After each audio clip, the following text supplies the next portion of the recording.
Sirski. Yes, Sirski. I told you, man, I am up and I am not going to sleep. So we just going to keep bringing these reaction videos to your front door. You feel me? I appreciate each and every one of y'all tuning in. It's your favorite dark-skinned friend with a beard. Unity. Like I said, you feel me? Y'all make sure y'all press that like button, comment, share, subscribe, hit that notification bell, and make sure you hit the hype stars down there too. Let YouTube know that y'all messing with your boy. Because I'm messing with you. Especially with y'all tuning in at 5 o'clock in the morning. Let's go. Let's get it. You feel me? So this video here, man, I don't know if y'all know who Corey Holcomb is. He is a very prominent comedian in the black in the black culture. You feel me? But he's very he doesn't hold his tongue. So this video could be very explicit. So if you're not into explicit vulgar language, you might want to tune out. I haven't seen this video. I'm just saying because Corey Holcomb is turned up. And clearly he's having a beef with Anton Daniels. Last time that they came face to face, they literally were about to throw blows or go outside and fight. And Corey Holcomb, you know, like I said, Corey Holcomb is Corey Holcomb. Anyways, let's go ahead and let me get the screen right so y'all can get to this video. I'm trying to make my intros a little quicker so that way y'all don't be like I'm talking too dang much. I'm sorry. I love y'all. I just want to say what's up. And make sure y'all put the W's in the chat so I know who's in here. And then yeah, we'll go ahead and get this thing set up for you. Booyah. Switch it up so the video is bigger. Yep, there we go. All right, man. Once again, I appreciate y'all. Shout out to all the new subscribers. Thank you so much. You are truly blessing my heart. We are almost to the 500 mark. We're only 225 away. So let's go ahead, keep sharing. Let's keep subscribing. All that good stuff. All right, let's get back. Let's get to the video. Corey Holcomb and Anton Daniels situation has gotten worse since the last time we covered it. I don't do no sucking no sucking on me. Say I suck again. I'm right here, right now. Phone right down, right now. I'm going up back. I don't give a fuck. No, sir. I'm doing this on the internet. I'll show you I ain't doing it for the internet. Ain't no, because you ain't gonna do. Because you're not gonna do. Come at me with that sucking again. You're not gonna come at me with. Say I suck again. We can go out back right now. We can go out back right now. I'm with it. I bet you won't say this. We can go out back. Before the video even gets started, I want to put y'all on to the best money play right now on the internet called Free Cash.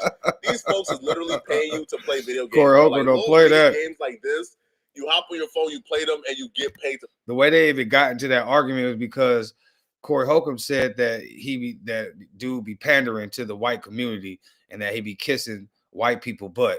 Specifically the white male, because he was quick to talk about black people on the platform, but he wouldn't say nothing bad about a Caucasian. And Corey Holcomb tried to check him. Well, he did. He checked him about it because he was like, "You're not gonna do that on my platform. If you're gonna talk about one, you got to talk about the rest." You feel me? So that's how they got into that whole argument in the first place. Let's get past this little ad. Play it, bro. It's 100% trackable, transparent. You see exactly how much you're making as you play it. If somebody is willing to pay you to play video games, you probably want to play it because you don't know how long it's going to last. Scan my QR code or click the link in my description to download the app and get started. You know by now that this argument started and they almost came to blows because Anton Daniels said that Corey Holcomb be sucking black people's D in a conversation about holding your own people accountable. Woo. Corey Holcomb says Anton Daniels only speak badly about black people and don't address white people at all. Anton Daniels said that Corey Holcomb's only speak highly of black people and he be sucking their D. That guy, Corey Holcomb, very upset. He was not happy. Anton Daniels, to his credit, didn't back down. Corey Holcomb ultimately chose to be mature and not get violent with Anton Daniels during the podcast. But Anton Daniels' actions after this podcast has made Corey Holcomb regret not being violent with Anton. Right here, I'm going to be honest with you. Okay. All right, they're about to get into some stuff.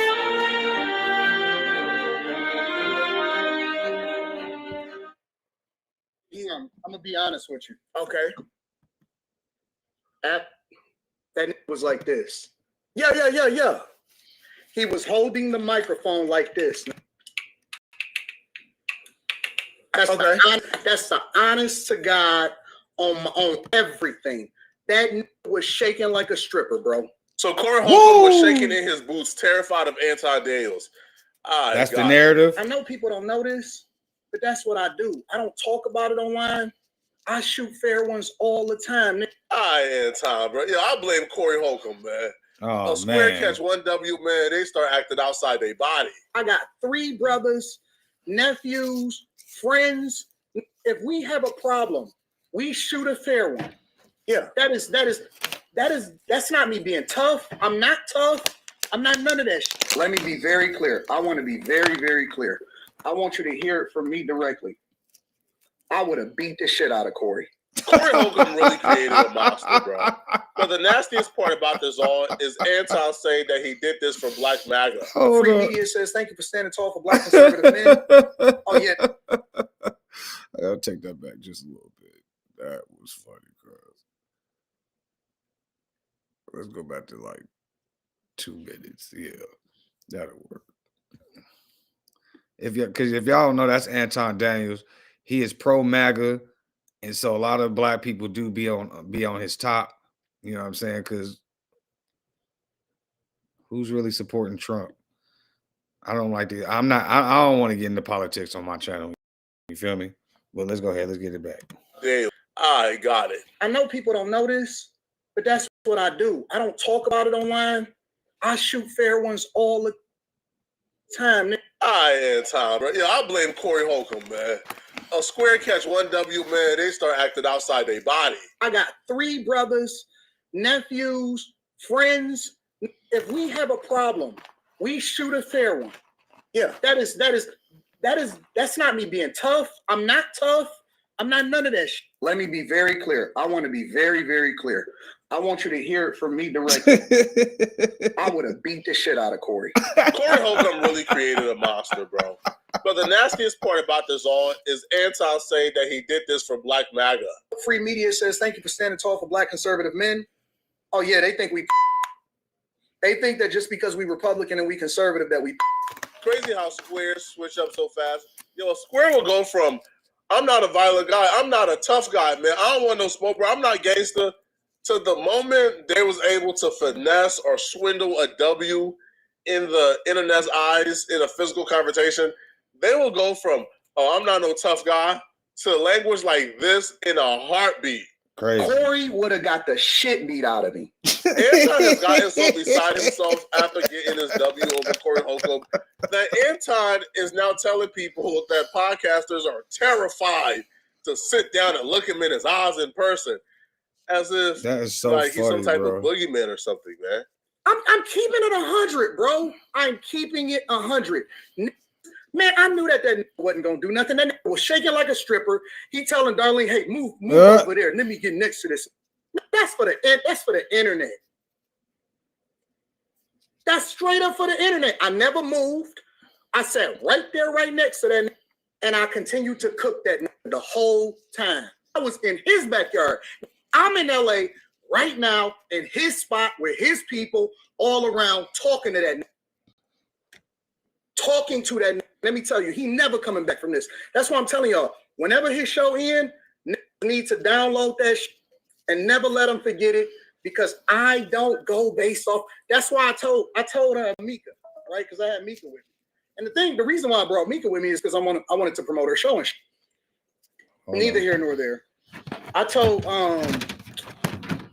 Mika, I told my security, and I told somebody else. I said, I'm not doing nobody else's platform unless it's gonna be face to face. I told a Millionaire Morning Show that. Because everybody talk a good game until you right there in front of them. All right, man. The industry terrified of Anton Daniels, man. All right, bro. All right, man. Yo, some people just aren't used to taking W's, man. I'm actually a fan of Anton Daniels, the content creator, because Anton Daniels, he put in a lot of hard work, and he produces a lot of content that are somewhat entertaining. I gotta click off once Anton Daniels start getting into like the shucking and jiving and the bootlicking. I gotta click off because I don't want to have a negative opinion of Anton Daniels. Feel me, bro? Like I don't really want to, like hate the dude, bro. Right? And and certain things he get into, I just can't rock with. But this new arc now of like he's Suge Knight now. He should. Right? The industry don't want to see him in person because they know what's up. Let me tell you something. Every last one of these, if they ever want to do something in person, I'm pulling up. I told that on the phone before I even pulled up. I said, bro, I know you're going to come at me weird, but just know you're going to get the same energy. I told him straight up on the phone.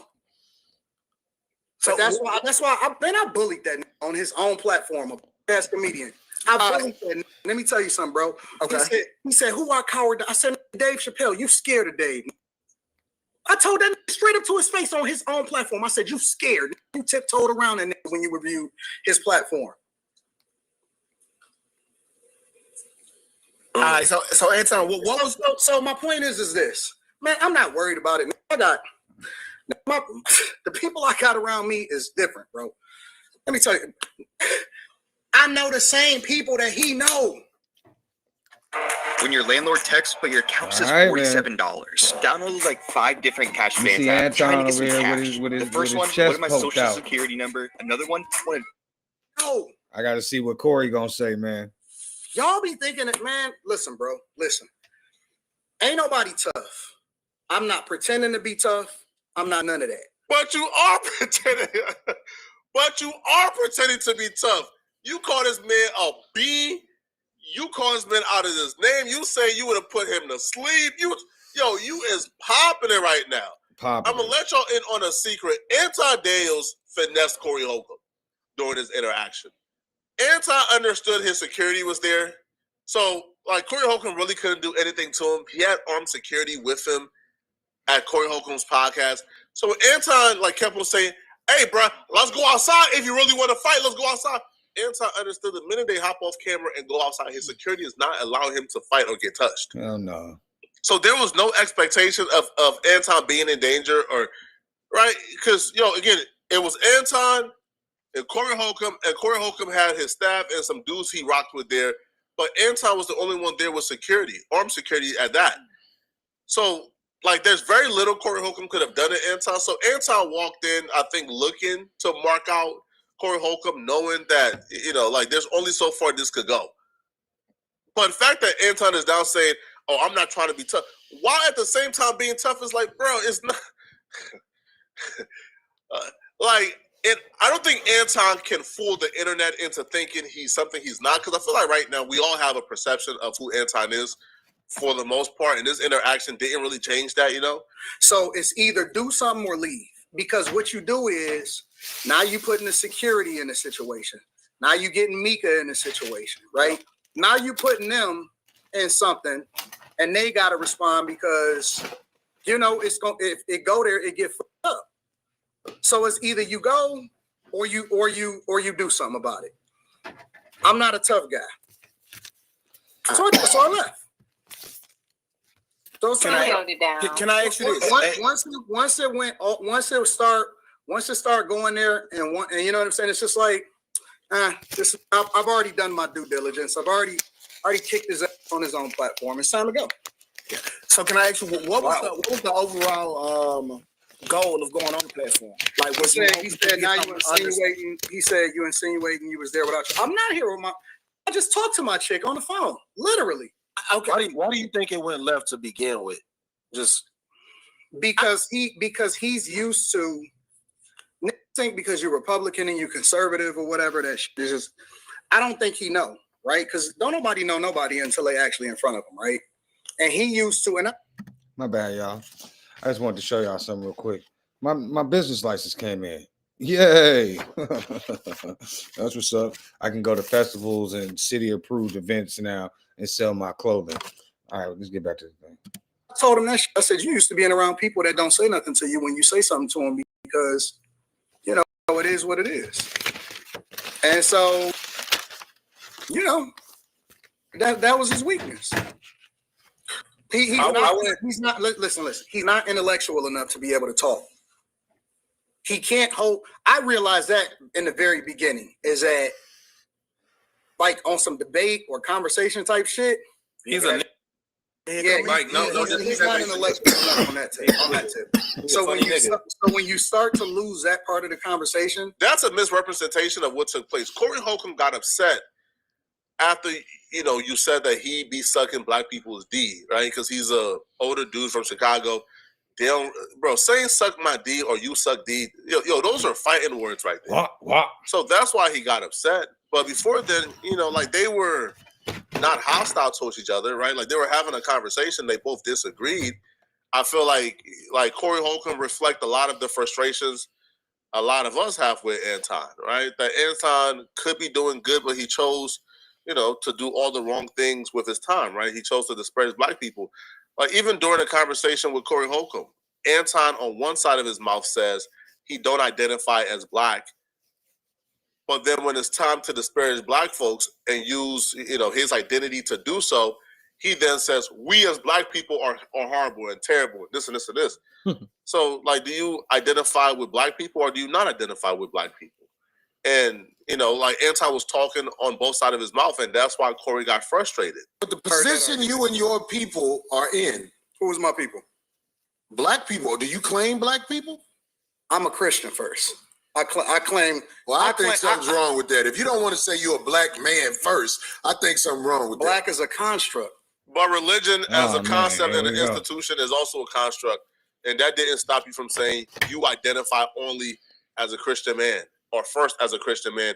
And you never even claim to identify as being black. So when it's time, right, to identify as black, to understand the struggle, you refuse to identify as black. But when it's time to criticize black people, you automatically identify as black and reference we when you reference black people, so you could criticize them easier. There's a major problem with that. Peep how he just says that black is a construct. He don't even know what black means. He's not black. Well, watch how that tone automatically pivots when it's time to criticize black people. See, the thing about white people, you think that racism is inherently racism is inherently in all of us. Black people is some of the most racist people I've ever seen in my entire life. We don't even like each other. So can I ask you a question? No, hold on. Let's stay there. Okay. We don't even like each other. That would have made me lose my mind, bro. Like, you not black when it's time to identify with our struggle, but all of a sudden you black when you want to criticize us. It doesn't make sense. That would have had me lose my mind too. And we all watched a particular clip, and we all seen how this started. It started because Corey Holcomb asked Anton Daniels, bro, you've been criticizing black folks this entire podcast. Can you say one thing about white people? The best thing I ever did to get fast cash for gas or help with groceries was download the Float Me app. This no credit check, interest-free. If you interested in that interview, just type in Corey Holcomb 5150 and then it'll pop up, or type in Corey Holcomb Anton Daniels. And that interview was explosive. Great interview. Anton refused. Anton said he's not here to talk about white people here. And it's like, bro, as a man, how do you feel comfortable with yourself moving like this? Like, nobody got an issue with nobody got a real personal deep issue with Anton. It's just like, as a man, how do you move like this and sleep at night? So insane. Is that what I said? I said when the cops shoot you, ain't nothing you can do about it. Is that a lie? This is so insane. But you didn't answer it. I'm going to answer your question. Okay. I'm going to answer your question. It depends on the circumstance. And the interesting thing about it is this. The majority of the people, because you like to use a blanket statement. That's like me saying all black people are stupid.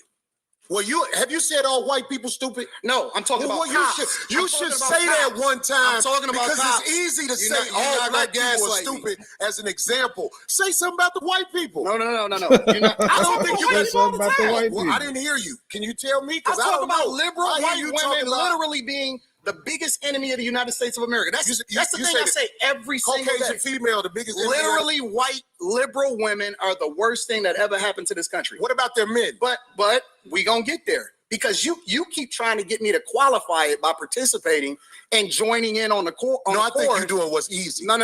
I'm doing what's real. I think you don't want to go against them because if you go against them, it'll be some video of you going against them. And when I say them, I'm talking about your boss. I don't have a boss.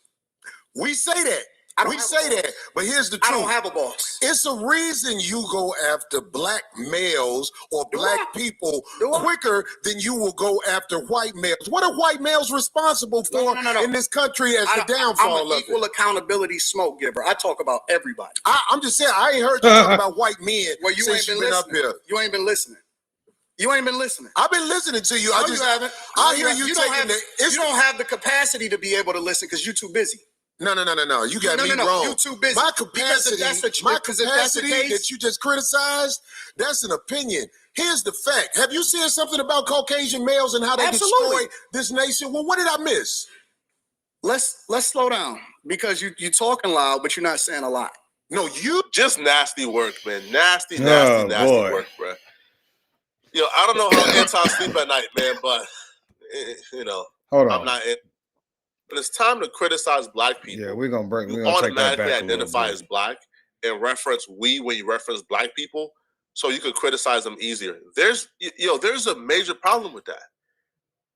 Peep how he just says that black is a construct. He don't even know what black means. We almost there. He's not black. But watch how that tone automatically pivots when it's time to criticize black people. See, the thing about white people, you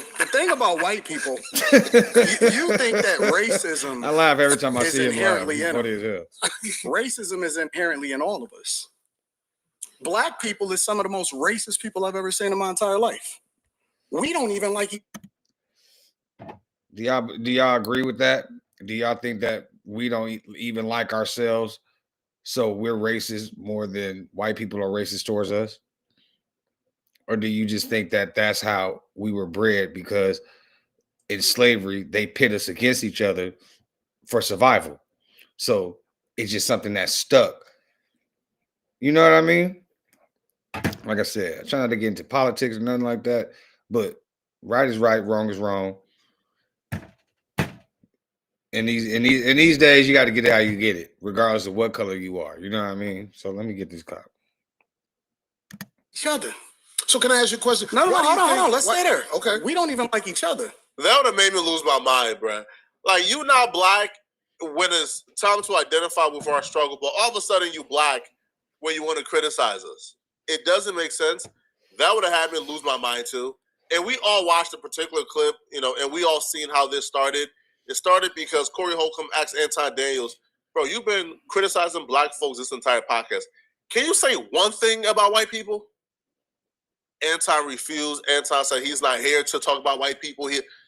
And it's like, bro, as a man, how do you feel comfortable with yourself moving like this?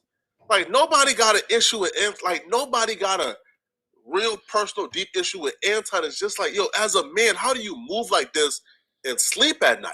So insane. Is that what I said? I said when the cops shoot you, ain't nothing you can do about it. Is that a lie? This is so insane. But you didn't answer it. I'm going to answer your question. Okay. I'm going to answer your question. It depends on the circumstance. And the interesting thing about it is this.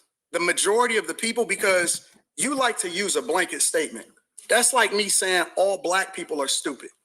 Well, have you said all white people stupid? No, I'm talking about cops. You should say that one time. I'm talking about because cops. It's easy to say all black people are stupid as an example. Say something about the white people. No. You're not. I don't think you got people all the time. Oh, well, I didn't hear you. Can you tell me? Because I talk about liberal white women literally being the biggest enemy of the United States of America. That's the thing.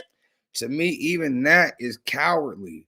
Why are you still going after women? He said, why you can't say nothing about the white man? He's still pandering, and he's talking about the worst thing that ever happened to the country is the white liberal woman.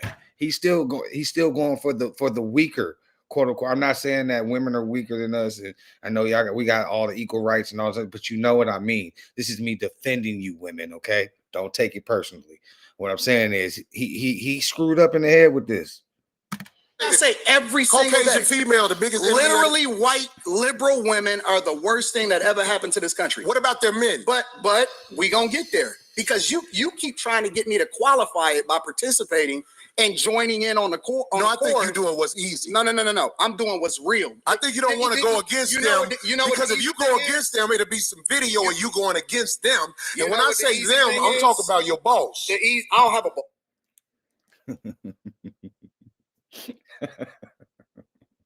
Get him, Corey. We say that. We say that. But here's the truth. I don't have a boss. It's a reason you go after black males or black people quicker than you will go after white males. What are white males responsible for in this country as the downfall of it? I'm an equal accountability smoke giver. I talk about everybody. I'm just saying, I ain't heard you talk about white men since you've been up here. You ain't been listening. You ain't been listening. I've been listening to you. No, you haven't. I hear you taking you don't have the capacity to be able to listen because you're too busy. No. See, so when he started losing, I felt like right there, that's where the tide turned, because then he went personal as opposed to just going and staying on the subject. He told Corey that he didn't have the capacity to understand where he was coming from because he's too busy. As a man, flag on the play, Anton. Flag on the play. You got me wrong. You too busy. My capacity that you just criticized, that's an opinion. Here's the fact. Have you seen something about Caucasian males and how they destroy this nation? Well, what did I miss? Let's slow down because you're talking loud, but you're not saying a lot. No, you just nasty work, man. Nasty work, bro. I don't know how Anton sleep at night, man, but I'm not Anton. Let me know in the comment section, what do you guys think about this, man? And if you're still watching this video and you want to watch another good video, click on this video right here to find out how Aiden Ross just got exposed again. I'm going to see you guys in this video somewhere on my screen. If you enjoy watching my videos, please send me a hype to this video. Liking and subscribing helps, but sending a hype is how you push these videos in the algorithm for your favorite creators. I'm going to see you guys in this Aiden Ross video, okay? I'm out of here, folks. Peace.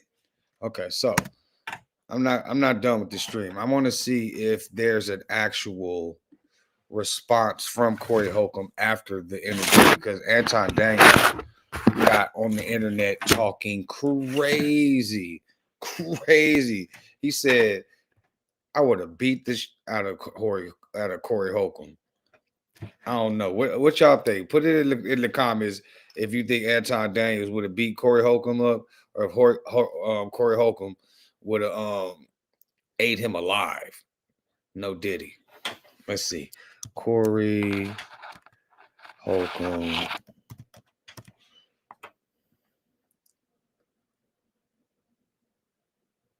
Let's see. Response to Anton Daniels. Let's see what he said.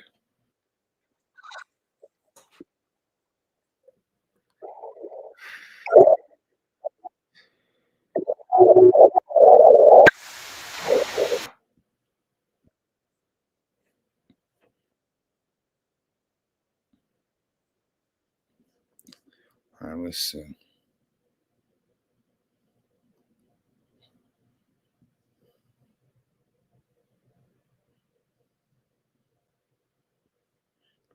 Let's see how some other people reacted to this thing, because I like Flacco. Like I said, he get into the nitty gritty. He give you some good detail. You feel me? But let's see. We saw that part.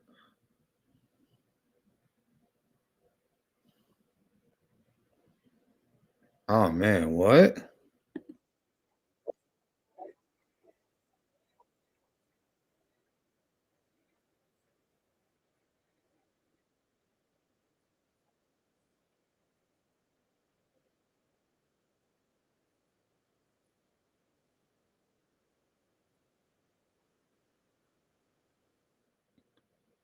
All right, let's do this. Let me pull this video up over here so we can get it popping. There's more drama to this Anton Daniels. happened to not find out about it until. All right, yeah. Just Anton Daniels and Corey Holcomb beef. This video right here is coming from at Rich by Design. I'm giving y'all a 2-in-1. I'm not ready to stop the stream. And this beef is crazy. This beef is crazy. So let's go ahead and see what's popping. Let me pull this back. Corey Holcomb just ruined Anton Daniels' marriage forever. How did he do that? I didn't catch that part. I gotta see this because I didn't watch the whole video, whole live stream. What's good, everybody? It's your boy, O'Shea Duke Jackson. Back at it again with another episode of The Celebrity Jump. For many of you brothers that reached out to me by email about what is going on with Corey Holcomb and Anton Daniels, I'm living in East Africa, and I happened to not find out about it until a little bit later. And I went and then I examined parts of the show. There was a larger disagreement with, I would say largely when Anton Daniels told Corey Holcomb that he sucks the D of black people. That did not end well. And you can watch, many other people's videos for that here on Black YouTube if you so desire. What I will deal with is what happened towards Anton Daniels' exit. Okay, and this is what happened. Let me study this episode. Shout out to the Asian male. Shout out to the. I'm not gonna on nobody. Yeah, shout out on black people. You shit on. I feel like I shit on you. I feel like I shitted on you. Say, man, when you say things like that, dog, I just assume you just ready to deal with whatever comes with that after that. Cause man, I done been around some people who gonna bust you in your head for shit like that, dog. I'm just saying. To your face. To your face. Be careful on me, cause I feel like you talking again. I'm not talking. I'm telling you. Careful. I'm telling you. You on me to my face, but that shit will lead to some danger. Will we please stop the trust me, the tough talk? I got security. You got security. Homie, I ain't security. Them my people. Cool. Them your you security. Gotta hire a mother to be with you. Absolutely. I'm always gonna have to hire somebody. You better. 100%. How you be talking? Homie, stop talking tough. Stop talking, homie. You. He said, "You gotta hire somebody to be with you. These my people." You just said that. I'm not talking tough. I'm talking to you straight up. Why are you so? You said you disrespected me in my face, and then you act like it was all good. That I disrespected you to your face. So I'm confirming what you said. You felt disrespected. So I am telling you that I disrespected you. If that's the way you felt. Is that not what you said? You said that out of your mouth. So in other words, is Anton acknowledging that, all right, cool, I did disrespect you. You told me how I disrespected you, and now that I'm looking at it, that was in fact disrespectful. So yes, I'm saying I disrespected you. It's not like he's saying, yeah, I disrespected you, now what? Do something about it. It's two different ways he's saying it. I get it, but dog, Corey took it as if you bragging about disrespecting him. And you don't brag about disrespecting no man because now it's like you challenging his manhood. Yeah, I did that, now what? And so I apologize when you said that you felt disrespected. No. The reason you said you disrespected me in my face because you don't accept the apology because you still talking about everybody else except yourself and white men. I'm telling you what I said. You felt offended by it, so I apologize.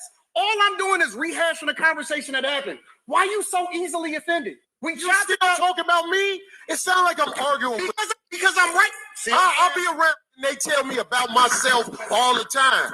Be gone. No. Don't hurt no feelings. It's probably better this way. That's what said. Be gone. My point. Be down. So you proved the point.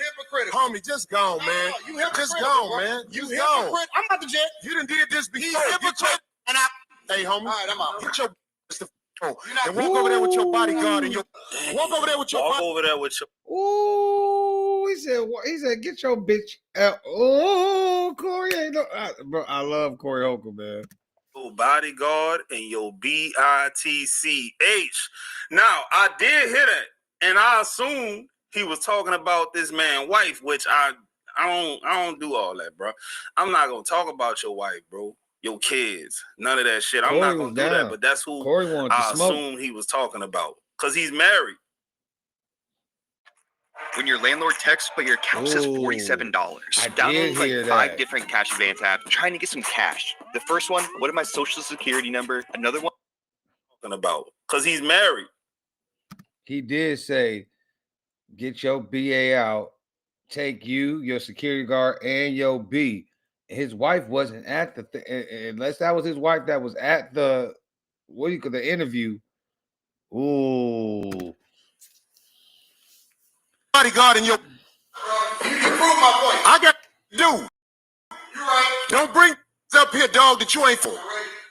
Remember I told you that. If you got what you explain, don't ask her to be on my show. So, all right. So, don't bring no woman up here that you can't explain. You asked her to be on my show, and I said no. So, obviously, if you got to explain this woman, then she can't be his wife. Crazy. Boy, that's cold-blooded.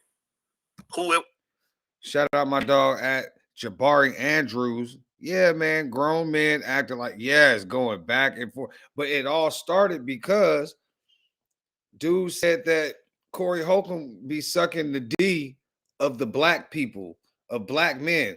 After Corey said that that Anton Daniels be pandering to the white man. He won't say nothing bad to him, and he be kissing their butt. And so he turned around and said that, Corey be sucking D of the black people. So that's how this whole beef even turned up like this. It was crazy.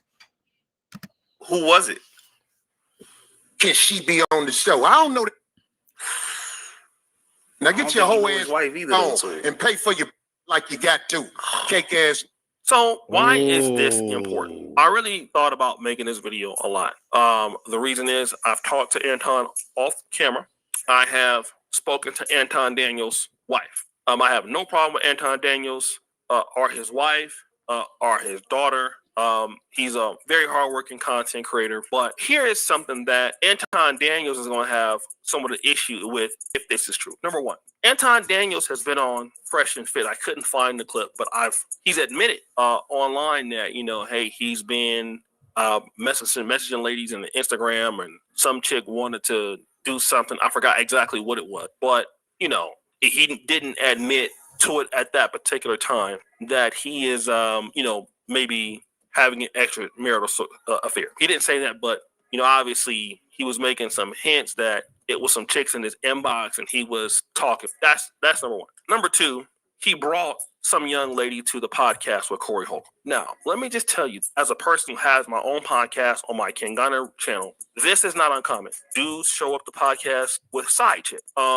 They show up to podcasts with, girlfriends, stuff like that. Sometimes wives, but usually side pieces. And it's nothing wrong with that if you are a person that is like, let's say, for example, me, Corey Holcomb, that's a person that's single, openly talks about being single, tricking or whatever.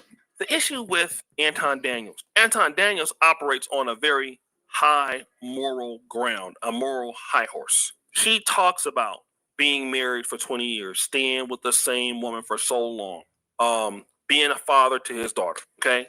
And that other people do not know as much as what he knows. Okay, so what's his stance on having concubines? Because everything you're saying sounds good, but like, what does he say when people say a high-value man don't cheat, he just exercise options? What's his take on that? Because if he's been married for 20 plus years to the same woman,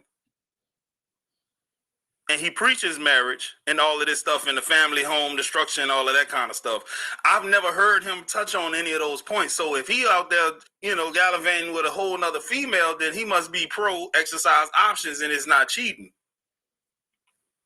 Is his wife cool with it? Or is he doing this under the radar? Or is it one of them situations where, like, just don't embarrass me and have me out here looking stupid? Because a lot of women take that stance when they got a dude that's bringing in some real bread, bro. Real talk. Prides himself on this stuff. Now, here you are showing up to the podcast of Corey Holcomb with somebody that is not obviously your wife, okay? Because Anton Daniels' wife, from what I understand, is never on anybody's podcast, which also lets the world believe that okay, if you have ladies on your show or on your live stream, and again, Anton Daniels and Lapeef, they've always had very attractive, very beautiful women on their podcast. So now what people can say is, okay, well, if this is true, then is this what's been going on the whole entire time? And because you left with the girl, she was there with you, it's obvious that people are going to be able to put two and two together that you're having an extramarital relationship. Now, again, I don't know that this is for sure, but this is what Corey's saying. And I know that from being in the podcast situation, having my own podcast, that Corey, this is what content creators do. They come to different cities with somebody. It is very possible if he's flying out to LA for a podcast, tell your wife, look, I'm going to go on the Corey Holcomb show. Fly your side chick in from everywhere else. Miami, it could be a chick that, hey, look, trying to get on the Corey Holcomb show. I'm going to see if I can get you on there, come through with me, clap them up. Then trying to get her on the Corey show, which Corey don't know her. And that don't make no damn sense, though. Going into the podcast, two opposing figures, crazy egos, different ideologies. They're going to clash. I don't even think that'll be a smart move even trying to be like, can I bring such and such on the panel with us? Makes no sense. Oh, man. I know you ain't locked in. I know you ain't. Ooh. He said, this getting clap ugly. Them up, clap them up. And now this is the situation you're going in. And you criticize people for doing the same thing all the time. And now people are going to see that this is what you are faced with. And I don't think that Corey got any reason to lie that this is what Anton Daniels did. And this was Anton Daniels' behavior that particular day. I got to warn content creators, such as Anton Daniels, such as anybody else, that when you are out here selling a particular ideology about yourself, whether you are a wealthy man, whether you are a Christian, whether you are a conservative, whether you are married, whether you are whatever else, okay? And when you are a cultural critic of everybody else, about what everybody else is doing, and you are sneaking around doing what you're doing on the side, especially bringing your other chicks around podcast hosts, especially somebody like, I would say somebody like Corey Holcomb, who automatically, if he don't like you, he's going to most likely come out and expose it. I mean, you see what happened with Cam Newton, and that was nowhere nearly as bad as this. If you have that and you start to get their reputation, even other people will just start talking behind the scenes. It's what content creators do, all right? A lot of stuff that happens in this business, y'all don't know. There's a guy right now that's one of the biggest content creators on this continent. And behind the scenes, on camera, everybody loves him. Behind the scenes, he got to be the most hated guy. One of the most hated guys amongst content creators that I know here on the continent, by far. Nobody would know it. If he shows up to somebody's city, it's certain people that just really won't deal with him. But people talk. So then what happens is when you come out and you stand on your videos and you talk about America and you talk about, all of this stuff, and you're a Christian and you love the Lord, and this is a Christian country and you're American first, and you use the fact that you are married, and then we come to find out that you out here booty clapping it up with somebody else, then all you got to do is fall out with Fresh and Fit for them to come out there and say the same thing. All you got to do is fall out with Charleston White for them to come out and say the same thing. Yep. All you got to do is fall out with somebody else, and then next thing you know, you got picked, okay? Hey, yo, I'm going to tell y'all some real shit. When it comes to this YouTube stuff, I don't even be talking to people like that. If I know the nigga on YouTube, that's because I knew him in real life before YouTube. I don't know nobody personally from YouTube that I've met through YouTube. I don't talk to people like that. I'm a real private person in general, dog. I don't, even niggas in real life that know me, I could break up with a girl today, they probably wouldn't even know or even know why. I'm just saying, I ain't gonna put myself in a position for you to be talking crazy about me when I'm not present. You know what I'm saying? So YouTube, dog, I never would trust YouTube niggas, period. I'm just calling a spade a spade. I feed niggas with a long handle spoon for the simple fact, bro, I just seen so much in my lifetime. I've seen day ones flip and turn on each other. Oh, that's why he was sleeping on the floor back in 2007. I'm not doing all that. So I don't expect no one to keep it solid or keep it G that I just met through a social media app. I just don't believe that, bro. Like, when views are down, people get desperate. Oh, man, such and such told me this. Let me run with this narrative. Oh, he said something I don't like. Nah, I'm good on that, bro. I'm a grown-ass man. I'm not trying to be pretending to be friends with people only for me to become the center of content creation later down the line. Period, dog. Not interested in doing it. I'll contact somebody for some help, and I'll even pay them for their services, but don't be like, Will came to me begging, and I showed this nigga the game and this, that, and the third. No, indeed. No, bro. We're not doing all that. Then your wife can find out about it. If this is what you say it is or not, I'm not sure. And I can't confirm or deny this is the case, but this is what happens with content creators. Content creators use podcast visits to clap. It's a way to travel. You ain't got to worry about your wife being there, your girlfriend being there. You know, you can write it off. I mean, all of that is what you can do. You're in LA, okay? And again, it just looks.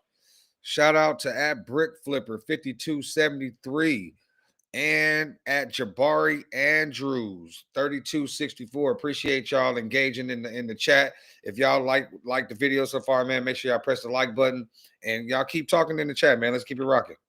It's bad, okay? Now then, what happens is, and again, like Anton is on the white right a little bit, but he does have a mixture of a black audience, so that's one thing that's good. But all it takes is for a little bit of that, and then for you to get into it with some white liberals, because the fall of Anton Daniels may not happen because of what he's saying about blacks. That might not necessarily be the case. The fall of Anton having problems may largely come about from just other people in the community. Like, all you gotta do is just make some people mad, and what I'm saying is white liberals, like, piss them off. Then they go and people actually start digging. People start looking for information. People start trying to go to Instagram. People start trying to, and then all you gotta do is have the lady herself come out and say it. Like, all of this stuff could be career ending. It leads in divorce. It leads in tragedy. It leads in all of this. So then now all of a sudden, the same thing that happened to Derek Jackson happens to you. What does that mean? That means you're going around saying that you're an expert in political issues, or a commentator. In this case, Derek Jackson was an expert, and you were criticizing men for doing one thing, and then now you're doing another. All it takes is somebody big to get a hold of it. Tasha K. Because, Anton, he's getting a lot of clout, right? So, you're on the internet all the time. You're going viral all the time. Not everybody likes the fact that you're going viral all the time, okay? And then once that happens to you, you're licked. Okay. Yeah, bro. What O'Shea basically saying is, dog, when you got clout and you got motion and all of that kind of stuff, you're being successful. People don't like to see you successful. They're gonna hate. They don't like the fact that you're going viral and shit like that. So if they can get any dirt on you, trust me, they will find it and use it against you. And you gotta move smart out here, man. Especially when you got that amount of eyeballs on you like Anton. Now this opens up the door for people to go snooping around. Why is everyone talking about FloatMe? I'll tell you why. FloatMe is a no-credit, interest-free app that lets members have a few bucks in between paychecks. The best part is that with small, manageable cash advances, you don't have... Yeah, that's tough. And this is not me trying to embarrass anybody, but it was already mentioned by Corey. Let's say, for example, if I got this information, I would never put that information out, despite the fact that I've been disappointed with, some of the stuff Anton's been doing. And see what he just said? He would never put that information out there.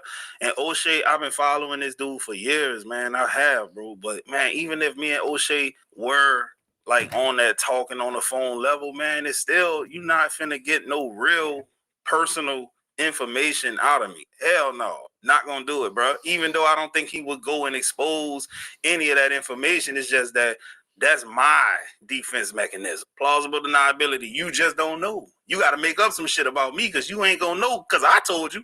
Would not put it out. Just because I've had a personal relationship with the guy to a certain degree. I've called him.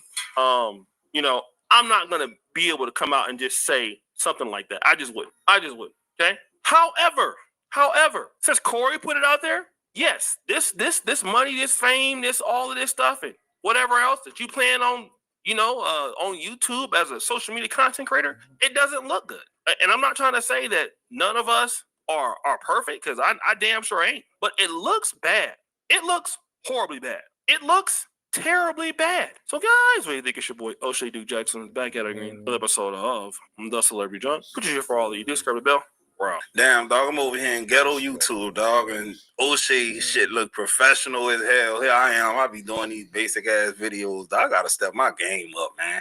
I got to step my game up. But yeah, that definitely it had me thinking when he said you and your bitch. I was like, who is he talking about? Because he had a lot of smoke when he was talking greasy to Anton, but when someone disrespects your woman, I assume he was talking about his wife. I was like, man, he gonna let it call his wife a bitcha. So one can assume that wasn't his wife. Damn, that's crazy. Yep, I'm gonna let y'all go on this one though. Hope y'all like the video. Hit the subscribe button.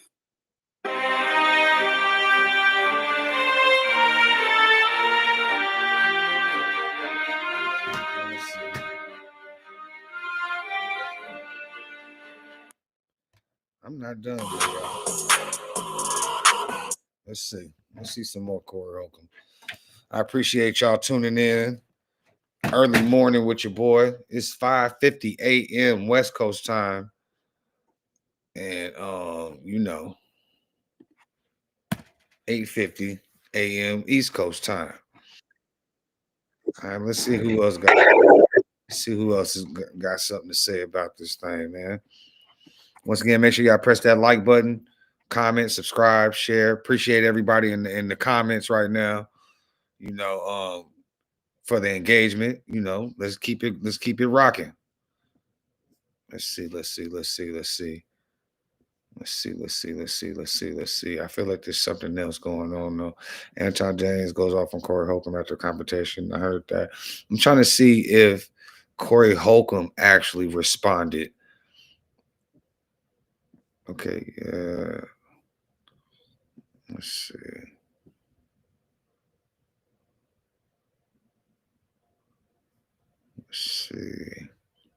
I appreciate y'all. Once again, press them like buttons. Let's see. I hate to see brothers tearing each other down like this. Yeah, man, because what you call it, like you said, the one thing that I do agree with from Brick Spitter is we need to come together. He said that first, you feel me? And that's it. That's why my name is Unity, man. I want everybody to stick together. Teamwork make the dream work. You know what I'm saying? Teamwork make the dream work. Shout out to everybody viewing right now. This dude be funny too. I'm trying to see. Let's just see somebody else that breakdown. This fool at the top. Where he at? This fool right here. Yeah. Let's watch his. All right.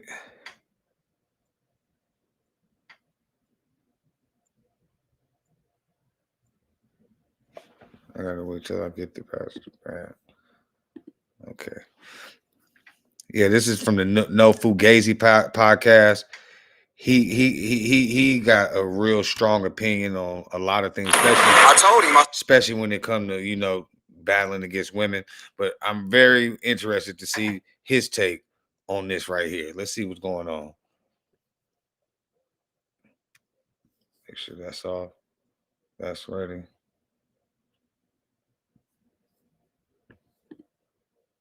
No, fool. There you go.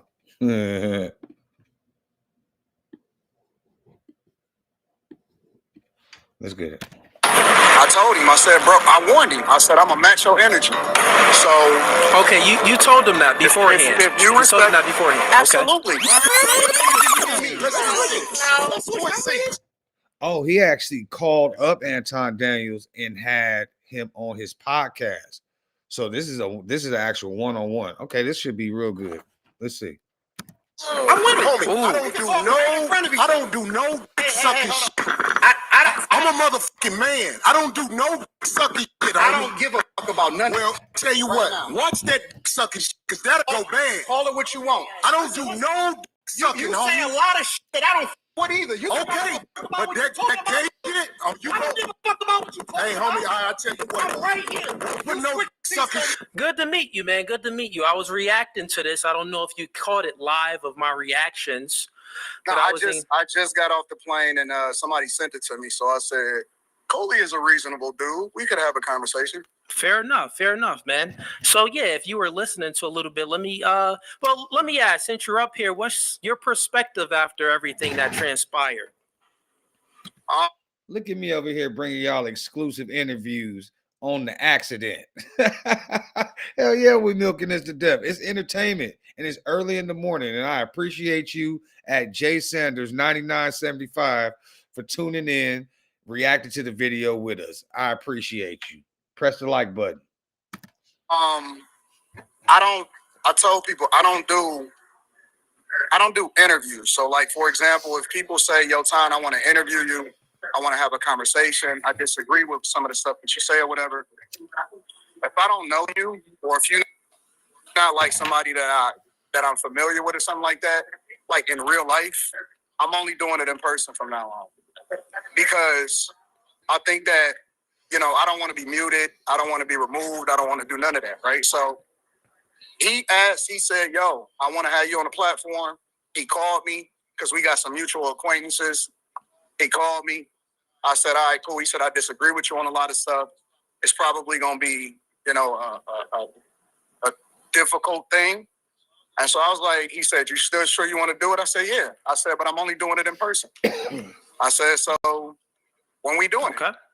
And so I pulled up to his studio and I told him, I said, bro, I warned him. I said, He's still trying to act like talk all extra tough right now. So this is the day after the whole blow up happened at the 5150 studio with Corey Holcomb. And so he's doing the interview with Cooley off the No Fugazi podcast. And this is what we call, like, he don't even do interviews. So here we go. We got one. Match your energy. So okay, you told them that beforehand. If you told them that beforehand. Absolutely. Okay. I said we can have a disagreement. I said, but I'm gonna match whatever energy you have. If you a cool person, then I'm gonna be that. And he was like, all right, cool. But see, I still already know, right? So I studied him. I went into the labs. I went into the vaults, found out everything that he did, watched multiple shows, and I was prepared for whatever. And so the minute that he said that I suck, I don't know. He said I suck white people ass, white man's ass. Yeah. No, he said you can't control how I respond to it. No, he said you kiss white people butt. He didn't say you suck. You the one that came out your mouth and tried to go a step further. It said that he be sucking black people D. Come on, man. Anton, no, he took it to the next level. You can't ever tell another straight black man anything about sucking no type of penis. Hell no. You can't tell me what level of disrespect I should be willing to take and then say, no, but you can't go this far with him. So let's assume for the sake of conversation that you don't agree with how far I took it. Now you got to do something. Because I'm in your studio in person, right face to face with you.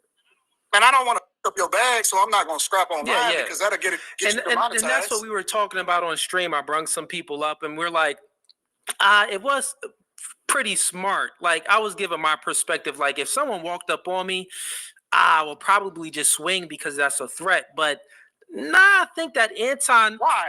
I said this. I said that I think that you handled it smart because it's like, well, you still offered them to fade outside to avoid fighting on camera to mess up the bag. So I think that was probably what was best.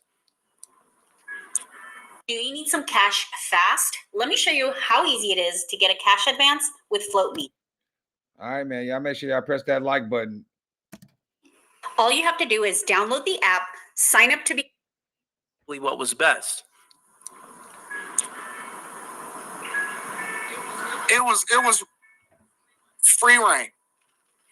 We was right there. We could got it in.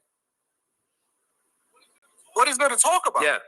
And for the people that may say, I came to your city in your studio knowing that you're disrespectful. What are we talking about? This wasn't online. I wasn't talking in general. I'm talking right there to your face. Yeah. Let me ask a question. What are we talking about? Like you may not agree with everything that I say, but if you can't tell a chick. There we go. Here's my back up. Regardless of where you stand on it, you can't tell a chick move out the way and just sit there. What is that? You might as well let her stay there. I bet you won't say that. We go back right now. I got money for all this. Whatever. I got money too. Don't nobody give a about this shit. No, it's not. I ain't falling for that. I ain't falling. Darlene, get out the way. Don't get in the way of two niggas. What does that mean? Like, if we don't have this is why I like Corey Holcomb. That fool, he just ain't got no filter, man. I look at him as a character. I don't look at Corey Holcomb as like a real person. He be having some real perspectives, but I look at him on a comedic level. You feel me? That fool said, "Get out the way, Darlene. Don't get in the way when two men is talking." Old town Chicago jigger. Conversation, we're gonna have a conversation. And once he put the microphone down, that mean that it's up then. Because it ain't no more talking. It ain't nothing amicable, and that's why I'm like, all right, well, I got up. Like, all right, I guess we about to shoot the fade. Yeah. Let me ask you a question, because as I was reacting to this live, first time watching it, right before I watched it live, I think I seen like a 30-second clip on Instagram, and I'm like, I got to get on stream and I got to react to it. All right, fellas, mission is critical. I was searching my name online and found. Why did he just switch screens on us like that? Straight presidential election status. Cooley is stupid. Tons of information that was way too personal. So I thought to myself, who has the ability to leak this type of information? And I found out there's companies called data brokers that profit out of selling your information to marketers, scammers, and even stalkers. You already know I've been through many matrix attacks where people create fake pages of mine by using my data. And the same can happen to you. That's why I'm recommending today's sponsor, Aura. I use Aura to automatically remove my information from these sites and keep them off of these sites. They also do other things like bank fraud, identity theft alerts, and also VPN access. I want you to go ahead and utilize my link below in the description box for a 14-day free trial. At least you'll see if you've been compromised or not. Privacy is key nowadays, and you should know if your information is out there. So again, utilize my link in the description box at aura.com/nofugazi and get 2 weeks free. That's more than enough time to see if your personal data has been exposed. So all of my thoughts was fresh, it was live. But what I noticed that he was unprepared to have an intellectual conversation with you. He would ask you questions, you would make points, and he would have no refutations for your points, no arguments. And then he would just ask another question. You would make a point. He would have no arguments. Well, that's how you do it, right? That's why I studied. Okay, so you knew this already coming into it. You were fully prepared that he was going to be like intellectually inferior than you. Yeah, I never. When your landlord texts but your account says $47, download like 5 different cash advance apps trying to get some cash. The first one. Oh, we just lost him. Could be some bad service. Hold up, chat. I was getting that notification. Oh, notification. Okay, we still live. Safety alert notification.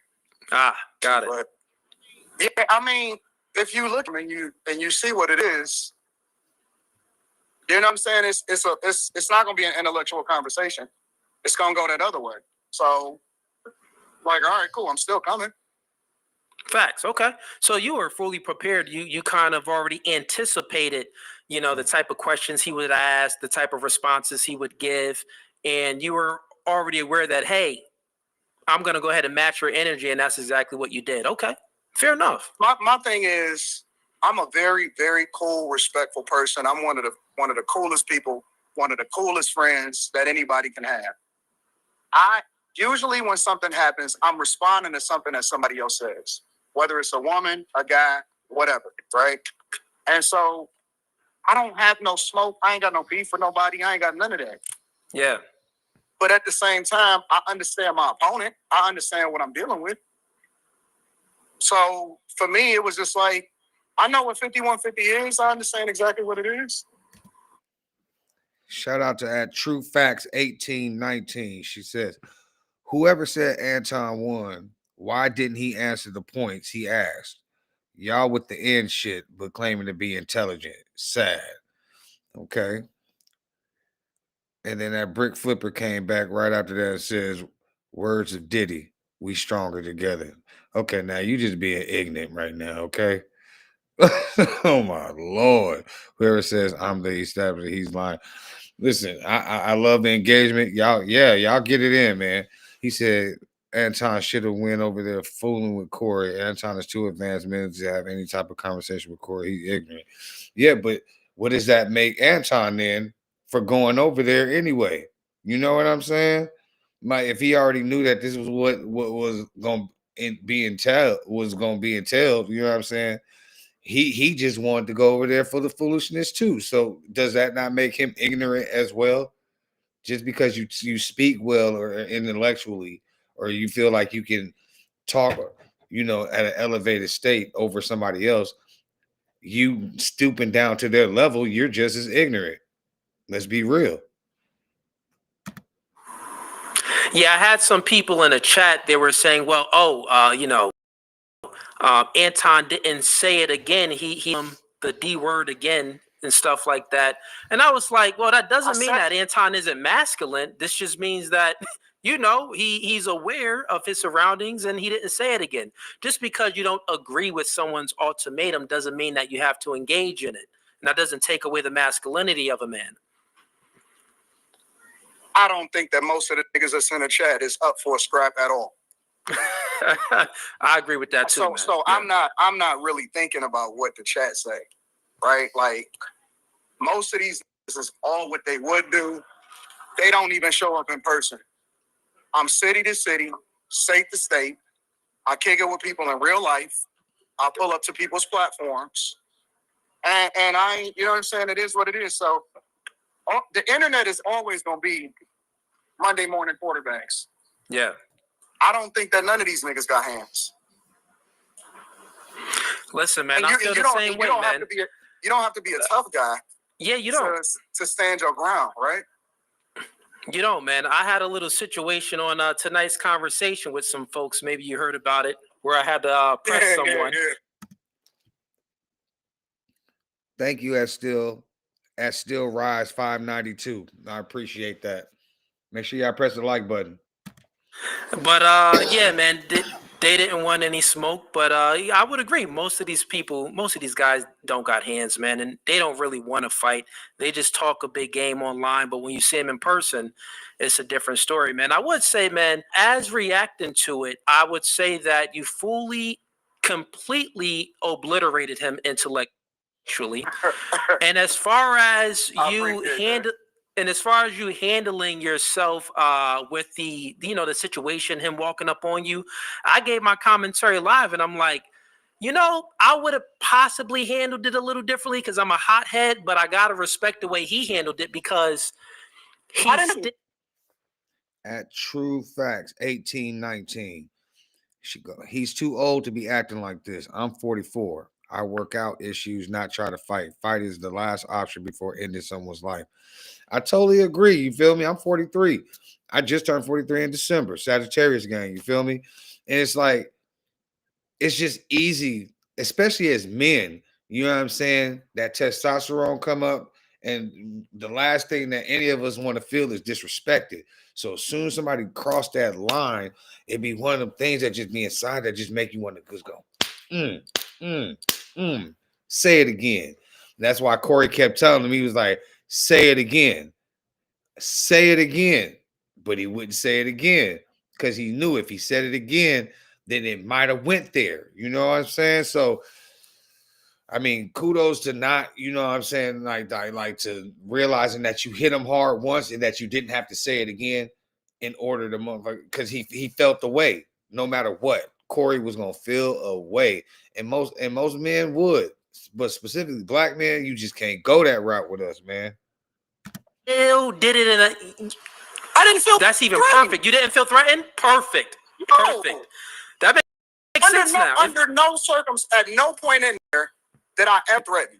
Why? What? Makes sense. Makes sense because that's what I'm saying. Because all bark. Yeah. When I was reacting to it, I'm like, if I felt threatened, I would have got up right away if someone walked up to me. But if I didn't feel threatened, I probably would have just been chilling, just like Anton. I'm gonna respect you because it's your platform, and I flew out here to have a conversation. We good, but you not crossing up on me. Yo, we good. I did already. I don't need to put the microphone right now and going up back. I don't give a fuck.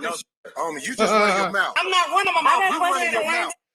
Don't they look like a little Chihuahua and a Rottweiler going at it? and Anton sound like the little Chihuahua. We go out back. And Corey, woo, woo, woo, say it again. Woo, say it again. I don't do doing this on the internet. If you notice, I jab that nigga all day long after. I didn't get to the rest of it, yo. See, yeah, at True Facts 1819, that's another. See, and like, even though I was saying this, I didn't even look at it at that. He completely rage baited him. He knew by saying the D word and the P word to Corey was gonna make him want to put hands on him. He completely rage baited him. I completely agree at True Facts 1819. Anton, you cutting out a little bit right now. I don't know if you can hear me, but you walked through an airport, so the service is probably not that good. Let's see if it it's fully frozen now. Chat, get the likes up while all of you are waiting. You heard him. Get the likes up. Yeah, I'm gonna take it back a little bit. So if you like that clip and you want to watch more, click right here. But if you want to watch the full episode, click right here. Can I borrow $50? I can do one That's better. If you apply for Atlas and you don't get approved, we want the whole episode. It takes like 2. I told you we was all about getting the exclusives. Let's see where that thing yeah, it's fully frozen now. Chat, get the likes up while all of you are waiting. I appreciate y'all, man. Make sure y'all press them likes like he said. And then I'm about to press this another video. So if you like that clip and you want to... Welcome to No Fugazi Podcast. I'm your host, Cooley. Tonight... We're definitely not doing the whole 5 hours and 7 minutes. But we will watch some of this because I like Cooley. He got a good point of view. And it's something good. It's something else for us to react to. Remember the Wash Snoop said, "You about to make me go to my high voice." Nigga, what? For real, man. Immediately, that's exactly where you want to go. And once it go there, it ain't no good. It ain't no good. I appreciate y'all tuning in, man. I appreciate everybody in the chat, man. Like I said, press that like button. Comment, subscribe, share, hit the notification bell for the next one. We about to go ahead and get into this other video real quick. I'm gonna check one more thing and see if there's something else outside of the one that I got picked out already. But that was an exclusive. You feel me? We just got a straight exclusive one-on-one interview from Anton Daniels with Cooley from the Fugazi Show. You know what I mean? Let's see. We saw that one. Here, let me go back over here. Good morning to everybody. It's 6:13 a.m. over here in good old Menifee, California. It's 9:13 a.m. on the East Coast, so y'all is actually up. Getting it in. Happy Saturday to everybody. Appreciate each and every one of y'all tuning in. I love y'all. Let's see. Talking about beat up Corey reaction. Who is this? We got 26,000 views, chat. I want to see Anton just made this mistake. Okay, yeah, we can do this one. This one coming from O'Shea Duke Johnson. It says, Anton just made this mistake with Corey Holcomb.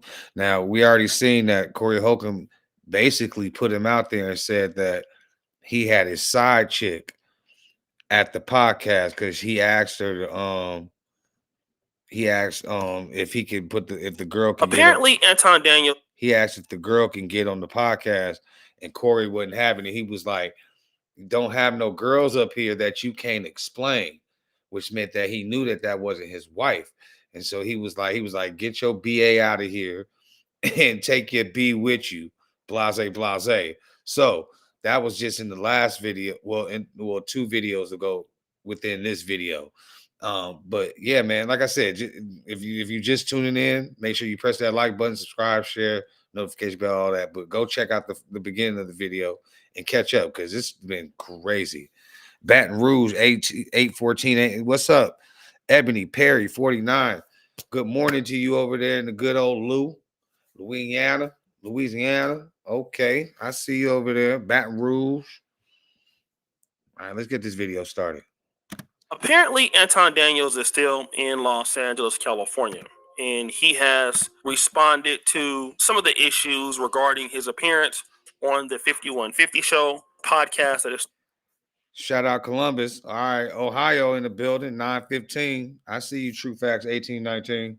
Started and owned by Corey Holcomb. And this episode in which he did this was called Fake Threats. Oh, man. The truth about Anton Daniels.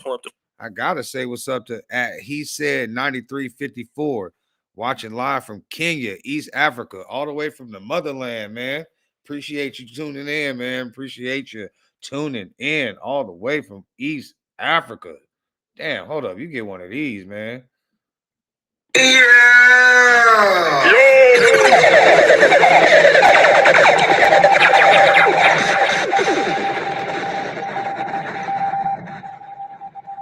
Yeah, man.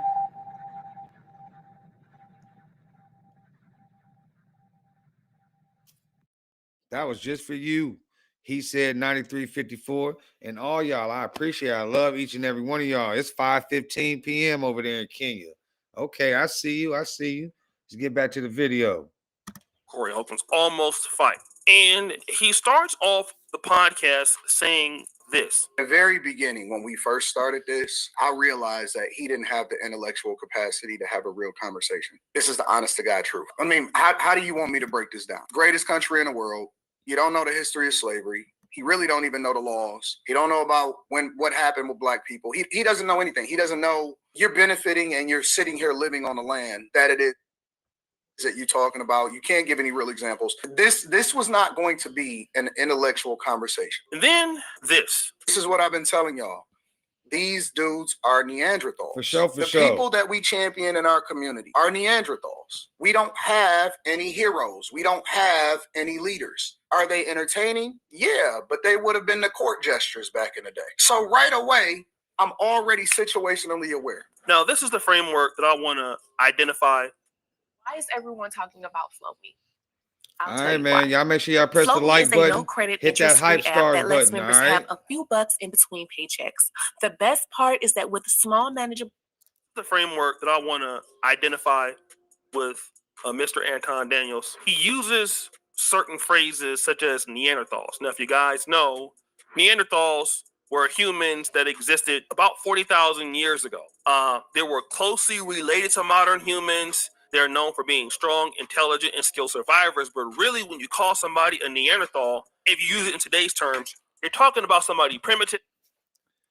Shout out to @Tiger Crane Shakir. Oh, okay, all the way from the NYC, Queens, baby. 9:17 a.m. over there. Listen, I appreciate you for liking the video. I most definitely appreciate you for subbing. Make sure that you share. And man, yeah, let's just keep growing and building together, man. ADED all day, every day. You feel me? Let's get it. Unintelligent, rude, or uncivilized, and outdated in their thinking. Now, again, not only is he calling Corey Holcomb a Neanderthal, but also black people who would identify with Corey Holcomb's intellectual framework in general. I feel you on that. He also talks about the fact that most of our people are entertainers, but in so many words, they don't have very much substance. This is important, all right? Because now we're going to get to the part of how he agreed to come onto the Corey Holcomb show. Corey asked, could I come on the platform? I never asked him. I just reached out based off of the people that was around me. Shout out to Fawcett, shout out to Gooch, shout out to a lot of people. And I'm like, yeah, it's an opportunity to expand my platform 100%. So let me see what the chat's saying. @Chicken Chow Mein 77, Corey Holcomb has created a monster. You ain't lying, bro. But that was done deliberately or by mistake. Was that whole thing staged? Because neither Anton or Corey looked like they wanted to fight. I feel like they both put themselves in a situation where their hands were tied due to the fact that they were on camera. Like there's no getting away from that. Once you get down, and it was live too, you feel me? So once you get down on camera, now that's when the law get involved, and that's why Anton kept saying, let's go outside. But once they go outside, Anton has hired armed security. There's no way that he's gonna let him and Anton go toe to toe when he's being paid to make sure that nothing happens to this man.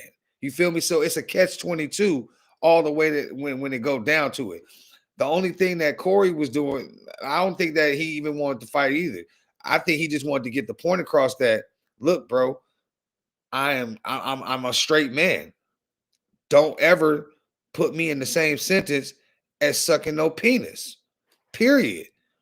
And I completely agree with him. You know what I'm saying? Like, nah, bro, because them is fighting words. Them is fighting words. So that's why I like the way he moved her to the side and he sat in front of him face to face. You feel me? He didn't have to put his hands on him. He just said, don't say that again. Say it again. Say it again. He didn't say it again. You feel me? So, hey, Corey stood on business either way it went. It was a stupid argument regardless. But it is what it is. You know, why not? Why not take advantage of it? And I wasn't looking to go in there and belittle or embarrass any. Hold up. I got to say what's up to what do you call it? Larry D-T1S. All the way. Okay, right here on the West Coast, baby. What's up? 6:20 in the morning. You about 2 hours away from me. You over in LA. You feel me? What's goody? What's goody? What's goody? Make sure you subscribe and like the video. All right. I appreciate you. I was looking to come in and put on a good show. Okay, here's the first problem that I have with Anton Daniels' framework. Number one, Anton Daniels positions himself as if other people are Neanderthals and they are just entertaining at best, but we don't have any real heroes in our community. I'm sure that Anton... Siri, I need money for groceries, but I don't get paid until next week. What do you think I should do? Credit Genie is honestly a lifesaver. No interest, no real heroes in... Let me see what my dog said. At Infinite Mindset, B3D, Anton is soft. That creep Fleece Johnson flirted with him, and Anton was giggling like a schoolgirl.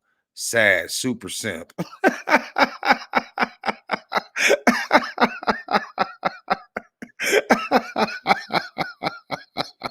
Say it again. He was standing on man business, bro. For real, for real. Hey, I appreciate that, Chicken Chow Man 77. Look, not everybody is going to agree, and that's the beauty of this whole thing. You feel me? Like, we all got our own mindsets, but if we can all come to a common ground and agree that right is right and wrong is wrong, no matter what the situation is, we'll all be all right. You know what I'm saying? I appreciate each and every one of y'all, man. Make sure that y'all all like the push. I can't even talk. I'm high as hell. Press the like button and subscribe. I appreciate it. We almost to the 500 mark. I think we at 275 right now. I haven't checked again, but yeah, let's get back to the video. Our community. I'm sure that Anton Daniels sees himself differently than the people that he's talking about. And in this particular clip, he's saying that he wanted to have a good show. Now, here's the out that he may have. Don't be what is a good show, Anton? Could a good show mean entertaining? Now, again, he doesn't say entertaining as far as a good show, but I have seen Anton on many other podcasts when he is the lead voice. Let's say Fresh and Fit. Now, when he's, interviewing Charleston White, he'll take a step back and lead the podcast discussion, but Charleston White will be the mic-heavy guest. But in this case, Anton Daniels was the focus of the podcast alongside Corey Holcomb. So does a good show mean entertaining show? Now, I had to go back and go look at some of the chat real quick. He said 9354. He said, here in Africa, we don't like black people with the victim card on slavery. 300 years back, need to move on. Talk business, ownership. Stop hating on Candace Owens. Nah, listen to me. Listen to me. Let's start a conversation about that. What y'all think about what he said 9354 about the I'm about to pin the comment. And then y'all go ahead and tell me what y'all think about what he's saying. And you know what? I totally agree with the whole victim not being on the whole victim mentality thing, because at the end of the day, it was 300 years ago. I never had the experience. It still doesn't negate what my people went through, though. You know what I mean? You can't erase history, regardless, if you want somebody to move on. Because even with that mentality, that's the same mentality that a lot of black people over here fight white people not to think that way. Not because we don't want to get along with them. It's because we want to get along with them. We don't want them having that mindset. So, you know, it is what it is. It's a catch-22. It's two, like I said, it's two sides, well, three sides to everything. These people's side, and then the truth. Make it what it is. We're gonna find out if that's what he means, because we know the show was definitely entertaining, which is what he accuses all of the rest of the black people that he's criticizing. Now, here's the issue with Anton Daniels and most black conservatives. They want to be able to prove that black people are primitive in their thinking, they're emotional. Black people are not that smart. He said that in his actual show, but I won't play that clip. But in so many words, black people cannot handle a confrontation well. Candace Owens has said this. So in other words, if you're a black conservative and you're dealing with a person. He said 9354, they're about to talk about your girl, Candace Owens. Listen up. That is primitive, unintelligent, rude, or uncivilized, or outdated in their thinking. Well, you've already admitted that you wanted to grow your audience by going on the Corey Holcomb show, growing your platform. Now, if Corey Holcomb was primitive, unintelligent, rude, or uncivilized, you would have already known that by watching his previous shows. I mean, Corey Holcomb 5150 show was going on even before I was really on YouTube. Corey Holcomb has been the same way he's always been for years. So you should have already kind of insinuated or understood. I'm sorry, I got to stop this. I got to read this real quick. And he said 9354. He said, when Africans get to America and we are told by our parents, stay away from black people, they will rob you, shoot you. They are aggressive. Black women are always mad about something, lack respect. All I can say is come to America for yourself and just find out, because I don't feel like that. I grew up in Inglewood, California, went to Morningside High School, Bennett Q Elementary, you feel me, freaking academy for preschool and pre-K. You feel me? Right there off of Manchester, right there off of 104th and Yukon. The Bottoms was right behind us, right there where the freaking Crenshaw Mafia's headquarters, right there behind my high school. You know what I mean? So I grew up around nothing but black people and Hispanics. But me playing the drums, that opened me up to be able to see other things, and playing in church. So I went to a non-denominational church, an Assemblies of God, it opened me up to like a whole plethora of countries. Like there were over 52 different nations represented in my church. So I grew up around a lot of different people. It was a melting pot where I was at. So I never have been on that where I just felt like my people were so bad that I felt like they were going to rob me and shoot me all the time. Yeah, I grew up in a sketchy place, but if you love God, you'll be all right. He'll protect you. That your political framework and his framework would be different. Corey Holcomb does come after guests quite often that he disagrees with. He has a history of doing that. He's not the nicest guy in the world. And if he knew that you were a guy that, said different things about black people, he was going to bring that up. And he might not have brought it up in the most respectful way. And I'll just be honest. Corey Holcomb can be, sometimes rude. Okay, we're going to be honest. So I'm going to call it down the middle.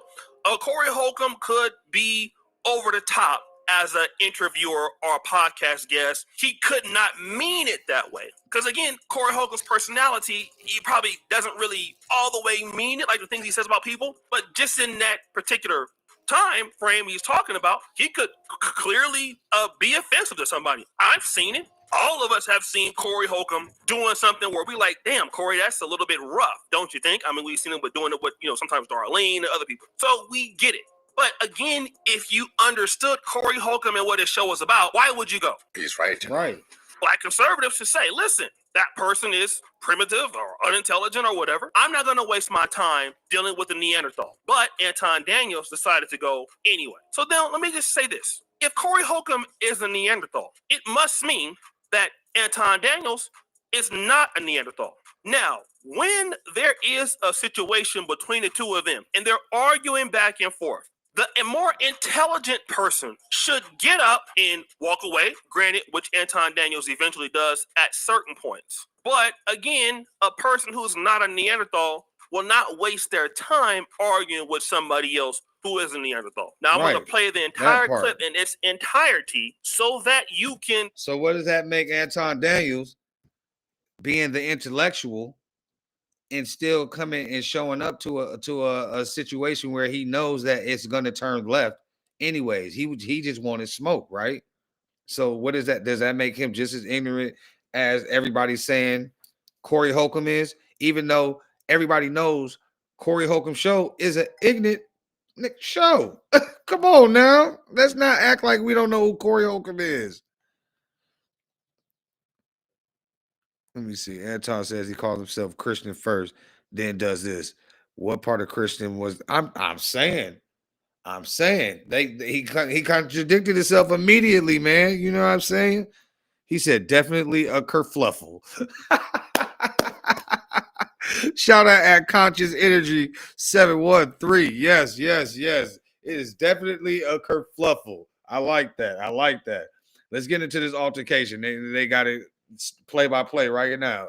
Appreciate y'all. Make sure y'all press the like button and subscribe, please. Subscribe. We almost to 500. Thank y'all very much. See who was the Neanderthal or not. I tell you what, I'm right here. Don't put no sucking shit. Don't put no. Yeah. Of course, they give us a commercial right when the argument starts. We got declined last night. I asked if you were hungry. I didn't ask if you had money. Okay. I'm right here. Hold on real quick. Let's see what my dog Infinite Mindset said. He said Anton was super simping for Mika, not his wife. Corey didn't want to be a part of that. See, that's what I'm saying. And it's crazy because I heard Corey say, get your BA out of here and take your B with you.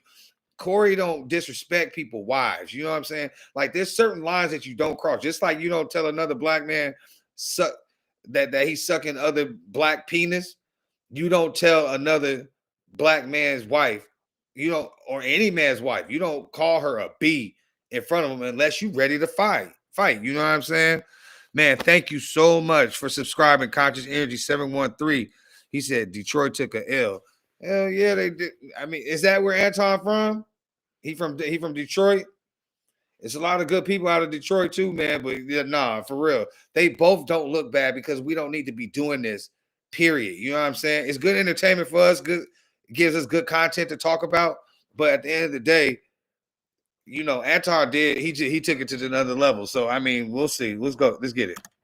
Sucking shit. Don't put no sucking shit. I'm from Detroit right now. I'm right here, right now. All right, that's what I'm saying. Say it again. Dance around it. Dance around it. No. Say it again. I don't do no shit. I'm gonna respect you because it's your platform. He said, I don't do no. I don't do no. We good, but you good. Up on me. We good. I did already. The microphone right now. I'm going up back. I don't give a fuck. He said, I did already. I'm not running my mouth. You running your mouth. I don't do your mouth. For the internet. You're doing it for the internet. Now, if you want to say your time, no, hold on. If you want to I'll say show Anton, you I ain't doing it for the internet. If you want to say Anton, listen, don't disrespect me like that. If you want to say Anton, he said Anton took that L alone. I'll respect you, but don't boss up on me because you said a lot of shit to me today that I don't either. But I let that shit ride because you don't know me. You don't know me. So I'm gonna extend the same respect to you. You called me out of my name. You said some wild shit, especially with regard to how it called.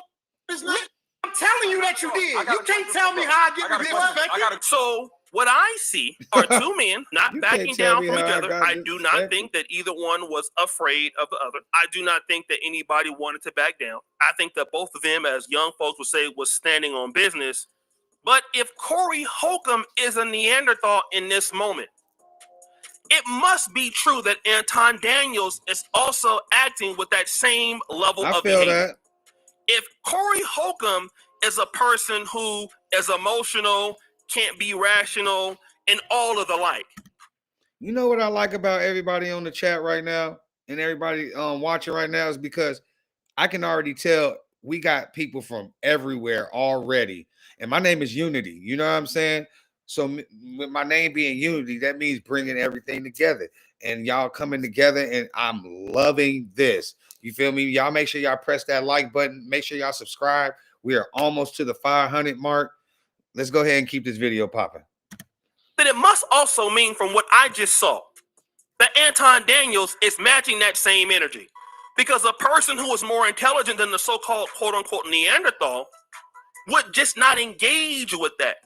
Because if you're dealing with a Neanderthal, that means you're more advanced, right? Like, you are a more advanced specimen than the person you're dealing with.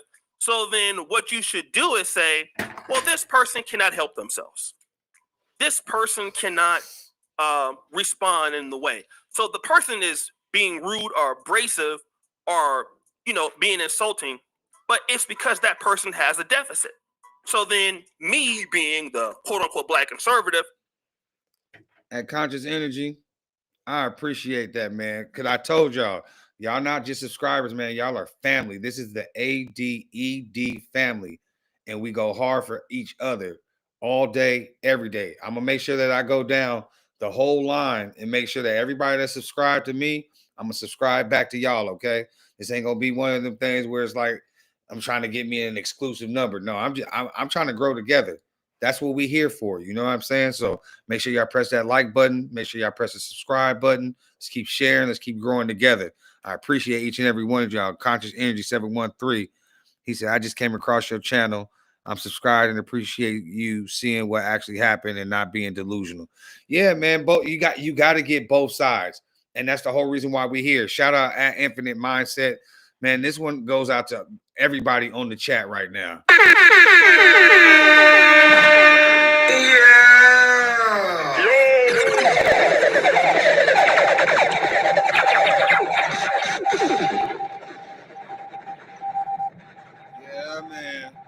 Yeah, man. Let's get it.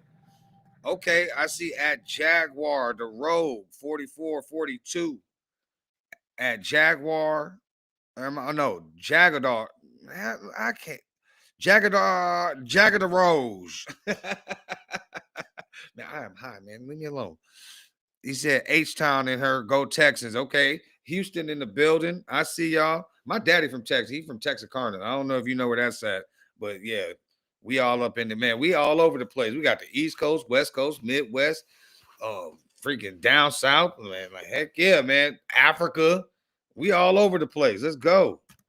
Understanding that this person doesn't have the ability to understand, I have an option here. I can let that slide and not let that get to me because, number one, I'm more intelligent than the person. I know that that person has no ability to hold the framework that I hold. Because, again, I'm Anton Daniels. We almost lined back up. My bad, y'all. Once again, I appreciate y'all tuning in, being patient with your boy. And the black community suffers from this. We already know this because he's talking about it right now. And then also, we know that. Hold on real quick. Thank you, chat. He said 9354. Just subscribe. I'm going to bring Africa here and we can have a candid discussion on different perspectives in Africa and America. Listen to me. I would love that.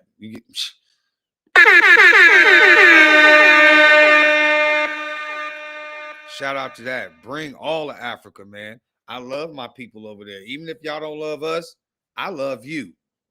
So let's love each other together. Let's grow this channel together. Let's get to this 500 so YouTube at least can see that I'm trying to make some engagement and get some stuff right just for y'all. Okay, let's keep the video popping. The better way is the more intelligent way. But what I see is Detroit versus Chicago all day long. Okay, true both facts. Both of y'all cursing, both of y'all using the N-word, and both of y'all going in. Oh, so man. if Corey Holcomb, I gave y'all the what do you call it? The sound effect. I forgot to press the dang play button. My bad, y'all. We almost back. As soon as I see the yellow jacket. Holcomb as a Neanderthal. If you were sexually abused while in a juvenile detention facility, you may be entitled to $580,000 or more in compensation. Millions of dollars. Neanderthal. You are also a Neanderthal. At least at this moment. Then after the display, here is what Anton Daniels did. All right, so now he put the microphone down, right? He put the microphone down, right? All right, cool. All right, we line back up. We can go out back right now.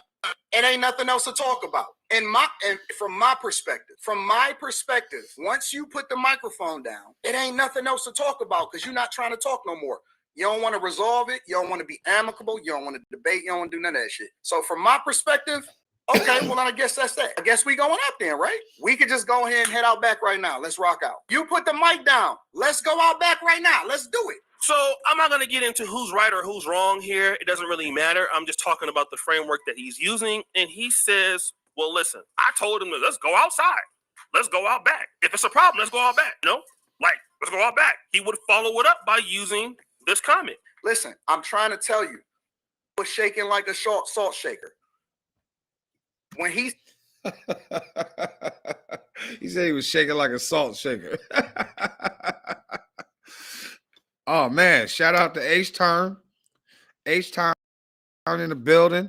Thank you for subscribing, family. I appreciate you. Like I said, I'm gonna make sure I go ahead and I subscribe to everybody that subscribed to me, man. I appreciate y'all. We're gonna all grow together. That's what this channel all about. ADED all day, every day. Let's get it. Let's get it. Hold up, you get one of these. Appreciate you subscribing, baby. And we're back. Say study the video, go study the video. Was shaking like a salt shaker. Was nervous. Now he says Corey Holcomb was shaking. He was scared to do anything, which, I mean, the heat of the moment. Who sing that song, Shake It Like a Salt Shaker? Was that the Yin Yang Twins? Shake it like a salt shaker. Shake it like a salt shaker. Shake it like a salt shaker. Shake it like a salt shaker. Hey. I don't think neither one of them was scared. That's not what I'm here to debate. What I'm here to debate is that Anton Daniels in this situation allowed himself to be angry, just as angry as Corey Holcomb. I can agree that I've watched Corey, and there are times where I feel, damn, Corey, that's, you know, like, why you go that hard? Or, damn. Like you said to Darlene, is Corey Holcomb over the top? Absolutely. Absolutely. This is why we watch Corey Holcomb. Is Corey Holcomb disrespectful? Absolutely. Absolutely. Like, when is he not? I mean, this is why you like Corey Holcomb, because ain't this what I said? I look at Corey like a character. He is just, I look at straight comedic relief. That's it. I don't take him seriously. I don't think most of you should. You know what I mean? I mean, whether he means it personally, I think he's a good person. Overall, I think both of them are good people. I don't dislike Anton Daniels. I dislike the stances. Hold up. At music, make me high, 7170. He said, why do Daniels look like Ricky Smiley and Rick Ross had a baby? Man, you hold up, man. You are not lying. Shots fired. Shots fired. Listen to me, because Ricky Smiley, he's skinny, and Rick Ross fat, and Anton Daniels is right in the middle. He that husky nigga, right? He go, huh. Came out the womb going, huh. You stupid as hell. Music make me high, 7170. Shout out, bro. All right, let me see. Larry D. Corey is a comic who could have turned the offense back on Anton, but got too mad and dropped the fleet. Yeah, bro. Johnson Gunn, Corey didn't look good that time. I mean, they both didn't look good either way it go, because they shouldn't have been arguing about that dumb anyway. You know what I mean? But I feel what you're saying, Larry D. Infinite mindset. We are men. We can be over the top. We can be authoritative in our house, especially in our house, bro. You definitely not gonna tell me in my house that I'm over here sucking on pee on black penis, huh? In my house, nigga, you can't even be in my house and go just open my refrigerator to get a cup of juice. What make you think that you could tell me to suck some D? Got me toe all the way up. Let's get the video. But I don't dislike Anton. I do not dislike Corey Holcomb. I will say, though, that it is kind of interesting that Anton Daniels believes that he is more different than anybody else. I mean, if you show this to white conservatives, okay, and you just say, clip this part, and what do you see here? Any white person on the right. Do you want to? You are so funny. I can't get this image out of my head.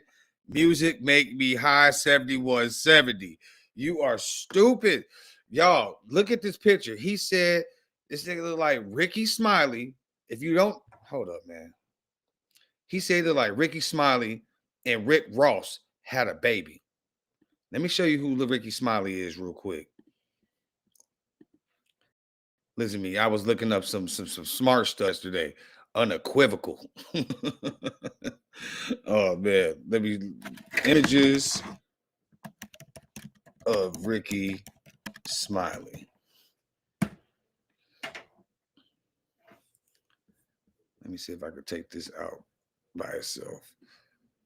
Yep. Let's make it smaller. Watch this, y'all. Y'all are about to crack the hell up. Whoop. And then let's open up our YouTube over here. Okay, where our other one at?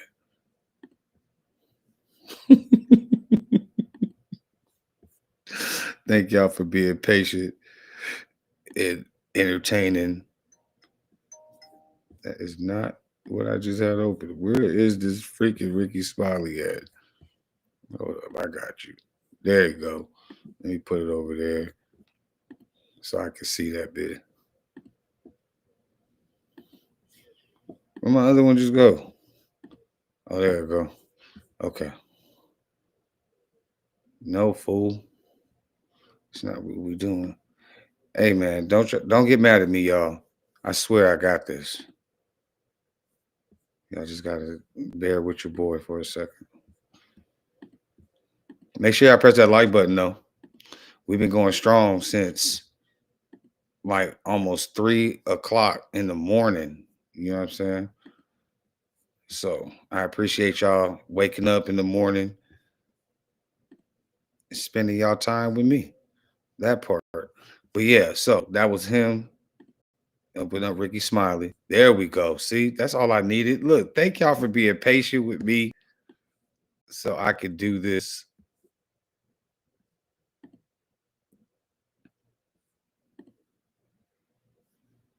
Okay, y'all. This is Ricky Smiley.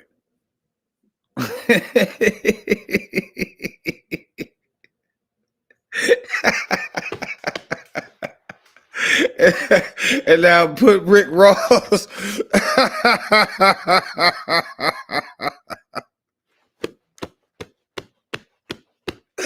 Oh my God. He said if Ricky Smiley and Rick Ross had a baby, that's Anton right there, y'all. Tell me that he ain't lying, bro. Tell me he ain't lying. Who said that again? I think that was at Infinite. Was it at Infinite? No, that was at Music Make Me High 7170.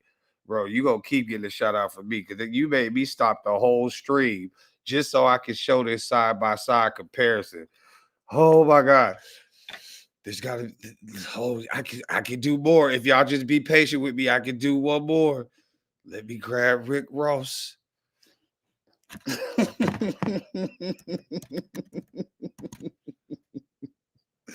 Oh snap. This is about to be epic, y'all. This is about to be epic. Oh my God.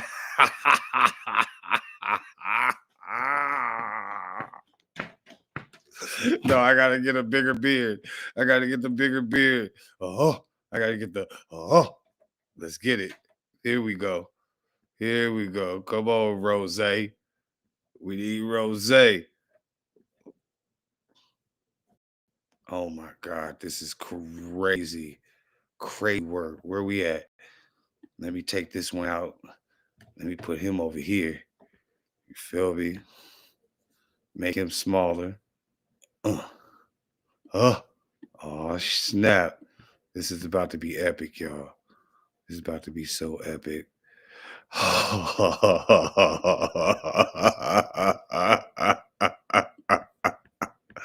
Where the Ricky Smiley one at? Where Ricky Smiley at? I just need Ricky Smiley. Where Ricky at? Not Rose Ricky. Not Rose Ricky. But we gonna keep him right there. Where the one with the glasses at? That one was perfect. They was right. That was the one. Hold up. Where you go? Bro, I told y'all, man. If y'all was just patient with me, we gonna make this up there. There the glasses go. And then where Ricky Smiley? I just gotta find Ricky Smiley, y'all. And then we gonna be in the game. There you go. Ooh, Ricky. Ooh, we got Ricky. Okay, let's go. Come on. Come on.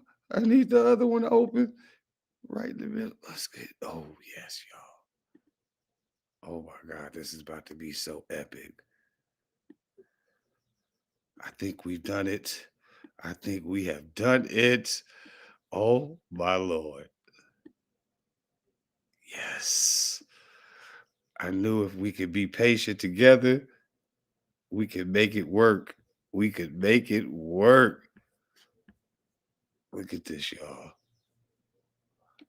Look at this, y'all. I think I've done it. I think I've done it. Where's the glasses? We need the one with the glasses. That's the killer. Oh, snap. Oh, snap. Look at the baby. Look at the baby. Listen to me. I'm sorry I took so long. I'm sorry I took so long, y'all. At Prototype 876. I appreciate you for being patient so you can see that he had the Rick Ross and Ricky Smiley had a baby, and the baby's name was Anton. Oh my God. This is crazy. My dog said the more side by side, I had to do it. He said, word of the day, you were running show Ricky Smiley show very amicably. I'm telling you, he said Corey has been hating on Jess Hilarious, fresh and fit women, men, blacks, celebrities, and here calling out. He calls out, he call out everybody, bro. It just is what it is. You feel me? Hold on. I gotta make sure that my phone don't die. I don't want to stop talking to y'all, man. This is hilarious right now. I'm sorry I took so long getting the thing, but you are the father. You are not lying right now. All right, let's get back to the video, man. I just had to do that. I had to. The video would not have been complete for me if we did not get that part popping. It was, let me take it back just a little. Yeah, let's take it back right there. Right there. 927. I'm down with it. Give me a commercial. I don't care. That shit was funny as hell. Please, somebody please clip that and tag me in it so I can share that on my page, man. That is hilarious. That shit had me crying. I'm not gonna lie to you right now. All right, let's get it. Back to the video. How much I got on the computer? Oh yeah, we got enough juice. Number one, I'm more intelligent than the person. I know that person has no ability to hold the framework that I hold. Because again, I'm Anton Daniels, and the Black community suffers from this. We already know this because he's talking about it right now. And then also, we know that the better way is the more intelligent way. But what I see is Detroit versus Chicago all day long. Both of y'all cursing, both of y'all using the N-word, and both of y'all going in. So if Corey Holcomb is a Neanderthal, you are also a Neanderthal. At least at Z Jackson 2086, he said, Minister Jap gonna have a field day with this. You are not lying, man. We having a field day with this, so I know he gonna have a big field day with this. At Big Shem, at Big, what is it? I can't. Oh, Big Sherm 7449. He said Anton Sweetheart is a coward perpetrating like he really from 8 Mile. I know you just look. If you was here commenting, I know you sat here and saw me put the side by side with Ricky Smiley and Rick Ross, and they made a baby. He get his tough side from Rick Ross, his daddy, and from his mama, Ricky Smiley. You feel me? They are crazy. This moment. Then after the display, here is what Anton Daniels did. All right, so now he put the microphone down, right? He put the microphone down, right? All right, cool. Yeah, we can go out back right now. It ain't nothing else to talk about. And from my perspective, once you put the microphone down, it ain't nothing else to talk about because you're not trying to talk no more. You don't want to resolve it. You don't want to be amicable. You don't want to debate. You don't want to do none of that shit. So from my perspective, okay, well, then I guess that's that. I guess we going up there, right? Hell we yeah, can just Tommy go ahead and Sotomayor back gonna right have now. a Let's field rock day out. with this. You put the mic down. Let's go out back right now. Let's do it. So I'm not going to get into who's right or who's wrong here. It doesn't really matter. I'm just talking about the framework that he's using. And he says, well, listen, I told him, let's go outside. Let's go out back. If it's a problem, let's go out back. No, let's go out back. He would follow it up by using this comment. Listen, I'm trying to tell you, was shaking like a salt shaker. Like a salt shaker. When he say study the video, go study the video. Was shaking like a salt shaker. Was nervous. Now he says Corey Holcomb was shaking. He was scared to do anything, which give me 2 seconds. I need something to drink. I don't think neither one of them was That's not what I'm here to debate. What I'm here to debate is that Anton Daniels in this situation allowed himself to be angry, just as angry as Corey Holcomb. I can agree that I've watched Corey, and there are times where I feel, damn, Corey, that's, like, why you go that hard? Or, damn. I'm back. Like you said to Darlene. Is Corey Holcomb over the top? Absolutely. This is why we watch Corey Holcomb. Is Corey Holcomb disrespectful? Absolutely. Like, when is he not? I mean, this is why you like Corey Holcomb, because listen to me, and he is not lying, bro. Like I was saying earlier in the video, the only reason why I even watch Corey Holcomb is for comic relief. I don't take him serious as a person.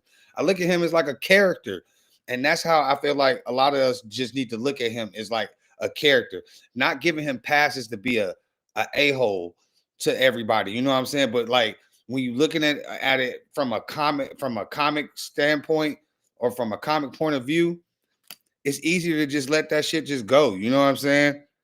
You can be shaking from anger. Yeah, bro, for sure. Like, there's a lot of times where you call it like, I done dropped a tear. I ain't crying because I'm scared. I'm crying because I'm so mad because I know I'm at the point where it's like, once I cross that line, it ain't no coming back from it. I'm more scared of myself than I am of anybody that I step to or that anybody that stepped to me. You feel me? And most times I'm not stepping to nobody because I ain't got no beef with nobody. People that got beef with me, they make that shit up in their head. And then they realize later on that I don't even really understand or know why I was even mad at this dude. Like, if anything, all he doing is trying to be positive and spread love. So, and some people just can't accept love. You know what I'm saying? And you just got to keep being patient with them. And sometimes you got to love people from afar. That's the best way.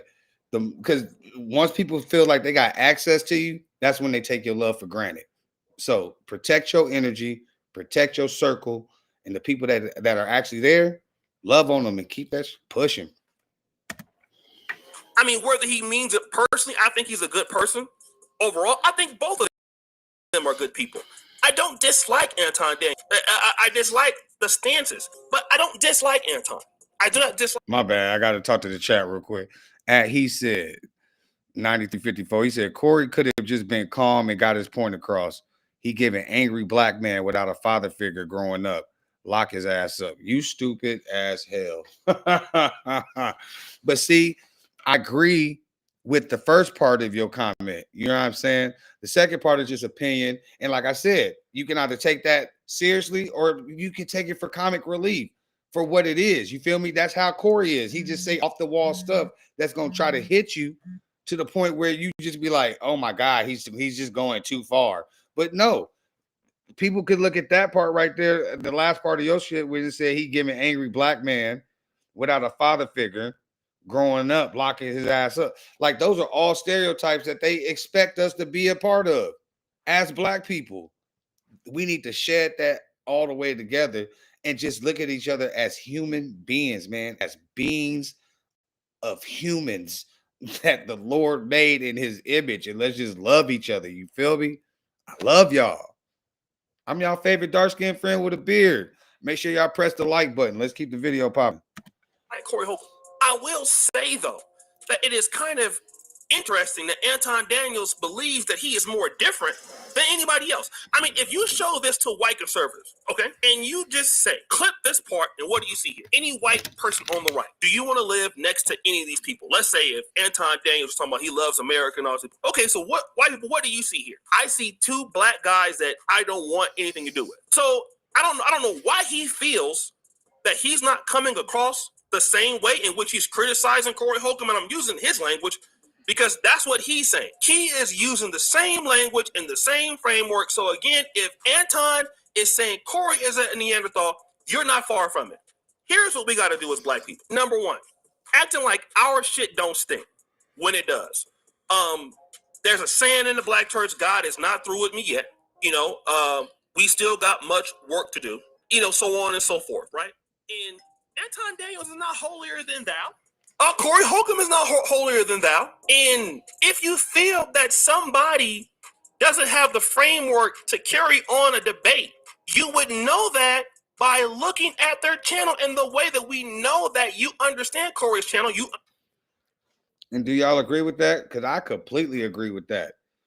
Do you think that this could have totally been avoided if if Anton Daniels would have just denied the invitation?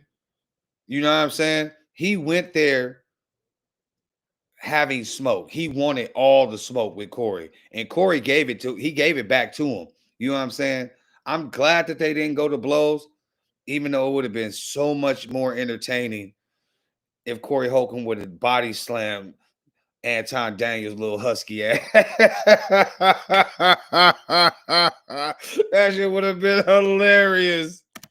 You talked about Craig Facts being on the show.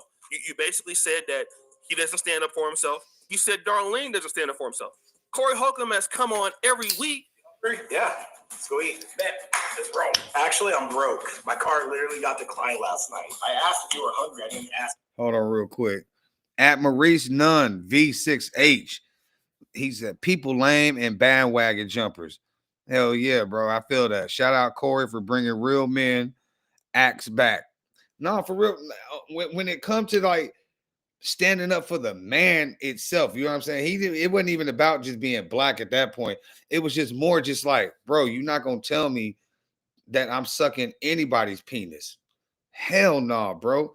Like where I come from, you would have either got beat the hell up or anything else in a violent manner. You know what I'm saying? It's crazy. Corey is a funny comedian, but we need to learn to agree to disagree and not escalate it to a fight because we support the show and black people content love. Yeah, that part. That's why I'm saying. That's why I'm glad that y'all here with me because I ain't arguing with nobody. I'm loving everything that y'all saying. I'm looking at everybody's point of view, and I'm glad that y'all talking to each other, and we can talk to each other and keep building this community, man. You know what I'm saying? Let's get past these dang commercials real quick. On every week, every Tuesday for a year straight, maybe 10 or 11 years straight, and he's not changed.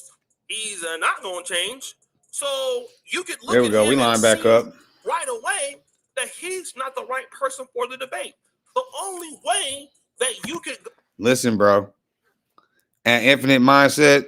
Me and you, we think alike a lot in some of these ways, because that was sassy as it, like to resort to, what do you call it, a specific appendage on a man, such as the vulnerability of the inner thighs. You feel me? Come on, bro. That's gay.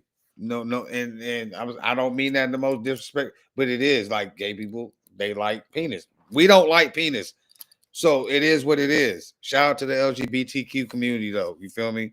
How you live is how you live. I love everybody. It says, as long as we're not getting is that some anime? Hey, I think we're gonna be all right.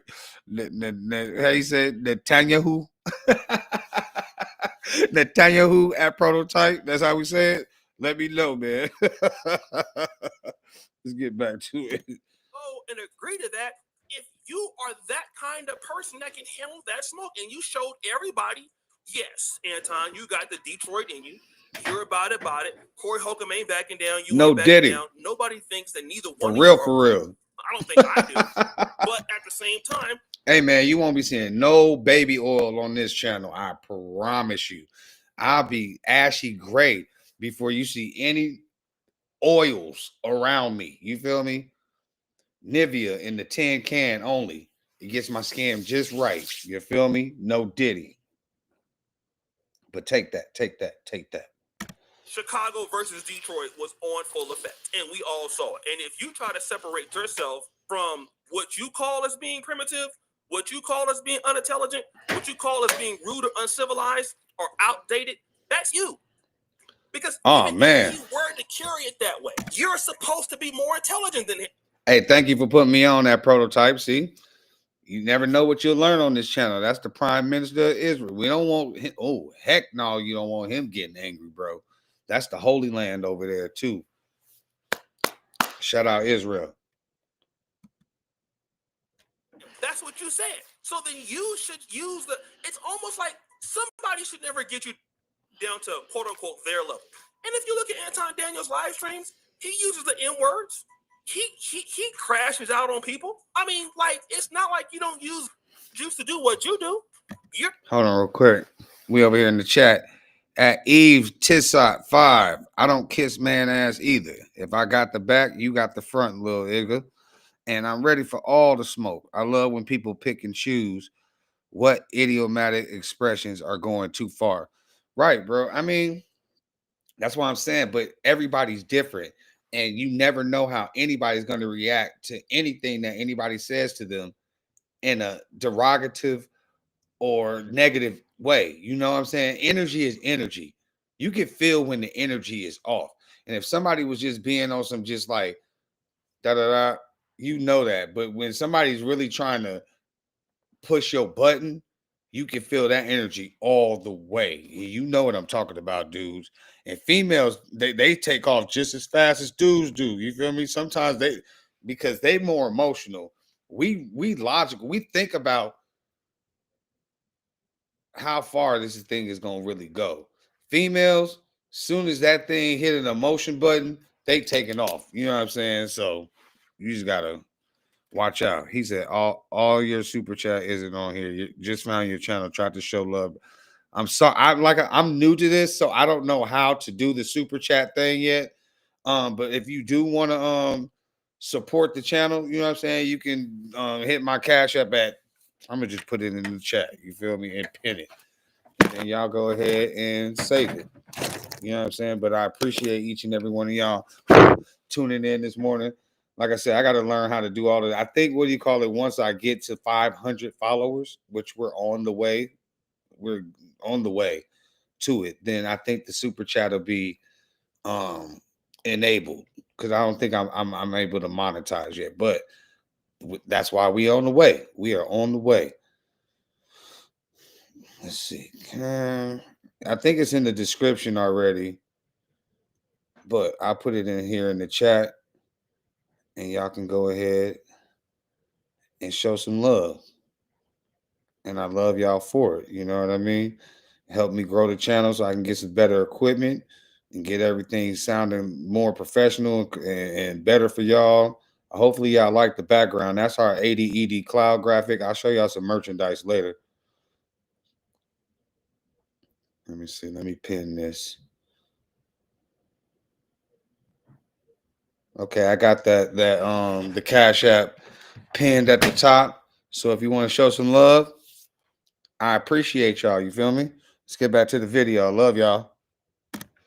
Not the, so-called clean. Oh yeah, shout out at Eves Tissot for letting me know that, because we all look out for each other. And like I said, I'm gonna go ahead and I'm gonna subscribe to each and every single one of y'all after we decide to finally end this live. I think I'm gonna just keep going. We're gonna find a couple more videos containing this this topic, and what do you call it? And just keep talking to each other. You feel me? Good morning to you. Happy Saturday wherever you at. Happy Saturday night over there in Africa. He said 39:59 without 39:54 93:54. There we go. I got it. I ain't dyslexic or nothing. Just found your channel, tried to show love, but I appreciate you. You know what I'm saying? Thank you for the subscribe. Let's keep it going. Black conservative, Brandon Tatum kind of style of person. No, you dig in the mud a little bit too. So I don't understand how he is acting as a Neanderthal, and for whatever reason, you're justified by acting in Neanderthal with him, challenging a Neanderthal to a fight outside as a person such as yourself. I don't get that framework. And as an adult, I can't understand it. What I see, if at all best, if I see a person in Neanderthal and that person is disrespectful, cursing and yelling and all that, I should see another person behaving in the opposite way. And we did not see that from you. So I don't know how he is the person that is a Neanderthal and you are not in that same framework. I can't see it. Regardless of if he started or not, as a man who is of age, that understands this is how black people are. Oh, okay, they just doing whatever they're doing. If you do decide to do something in the Cash App, let me know in the comments so I can shout you out, because all love is appreciated. You know what I'm saying? I appreciate you. I appreciate you. Let me go ahead and remove myself from that. All the show should have been over at 27 minutes. All right, you know what, brother? I don't want to get into it with you, brother. Let me just leave. That would have been it. You responded to what he responded to, and that's the problem. So, guys, what do you think? It's your boy, O'Shea Duke Jackson, back at it again with another episode of The Celebrity Junk. Appreciate you for all that you do. Subscribe to the bell. We're out. All right, man. Let's see. They said something about Anton Daniels made some things 100 times worse. Corey is. By now, we all know what happened on the Corey Holcomb 5150 show. Anton Daniels pulled up. There was a standoff. Neither guy seemed to be. Hold on. I gotta read this one right here. He said, just don't disappear in a week like other podcasts, and don't try to be DJ Academics, Fresh and Fit, or Candace Owens. Be you. Listen to me. First off, I appreciate that, because all that does is encourage me to just keep on going. Listen to me. I've been going almost 30 days straight now on YouTube and 19 days on Twitch. You feel me? Because I just started on Twitch. But this YouTube thing, I really have taken a liking and a passion to it. And what do you call it? I try to find good content for us to actually talk about and engage together. You know what I'm saying? But it's more than what even the video is about. I just want to talk to the people that are actually in here, because y'all wanted to tap in and see what your boy was up to. You know what I mean? I am your favorite dark-skinned friend with a beard. Unity. Watch, that's gonna get stuck in your head. That used to be my thing in the strip club when I was a DJ working in the strip clubs. Man, they used to love it. But nah, that's all I can do is just be me. I'm not trying to be nobody but me. I don't know how to be nobody else. I watch all these other people, but that I actually admire them for what they do, which is why I do reaction videos. Like, I'm not sitting here compiling all the evidence and doing all this other stuff. Like they do the work. You feel me? As far as that goes, like, I just want to make sure that it ain't just clickbait, and that it's something that we actually can learn from, or get a better perspective on what the actual situation at hand, of something that you might have already heard about, or you just now hearing about it for the first time. You know what I'm saying? They said, would you do a panel of minds? Yeah, once I get more into this and I actually learn the tech on how to do that. If there's somebody that knows, what do you call it, how to go about doing that on a smoother level. Like, I'm not even gonna lie to you. I'm gonna tell you how I got to. Like, I'm on my laptop streaming, and what do you call it? And then I have one of my phones is doing the audio. So I'm lining my phone up with the laptop, and then I'm using the other phone for the stream, so I can be able to see who's on here, and I'm talking to you. You know what I'm saying? So he said I look like Killer Mike. Hey, that fool just got a Grammy though. I'll take that. I will take that. Appreciate that though. You feel me? He said we could talk about a lot. Passport, bros. I got my passport. You feel me? I've been listening. My brother live over in Madrid, over in Spain. You feel me? So I try to go over there at least a couple times every other year. You know what I'm saying? Just to stay cultured and, you know, get the heck up out of here sometimes, because it'd be crazy over here in America. But I love America. I ain't no other place I'd rather be. You know what I'm saying? Don't flag me. Yeah, feel me? But no, I'm not going nowhere, y'all. As long as what you call it, y'all keep coming back. Make sure y'all hit that notification bell so y'all know that I'm on here, and then we're gonna do this. I think this is how I think this is gonna be a good time for me. I think this is how I'm gonna start. I'm gonna start at what do you call it, like 3:30 in the morning, and then just go until y'all wake up and come say hello to me, and we're gonna talk and talk and talk. You feel me? Back at you, true facts. Back at to all y'all. Hell, well, you know it at Infinite Mindset. I hear you with that one right there. As long as they going through it and we can learn from their experiences on what to do and what not to do, and just believe in the man above and know that he got our back and that his word is true, we gonna all be all right. You feel me? Let's get back to the video. I think I got a new one for us. It said Anton Daniels just made things 100 times worse. This is from O'Shea Duke Jackson. Let's see what's crack-a-lacking. I'm not sure. I don't think we did this one already. We're gonna see right now.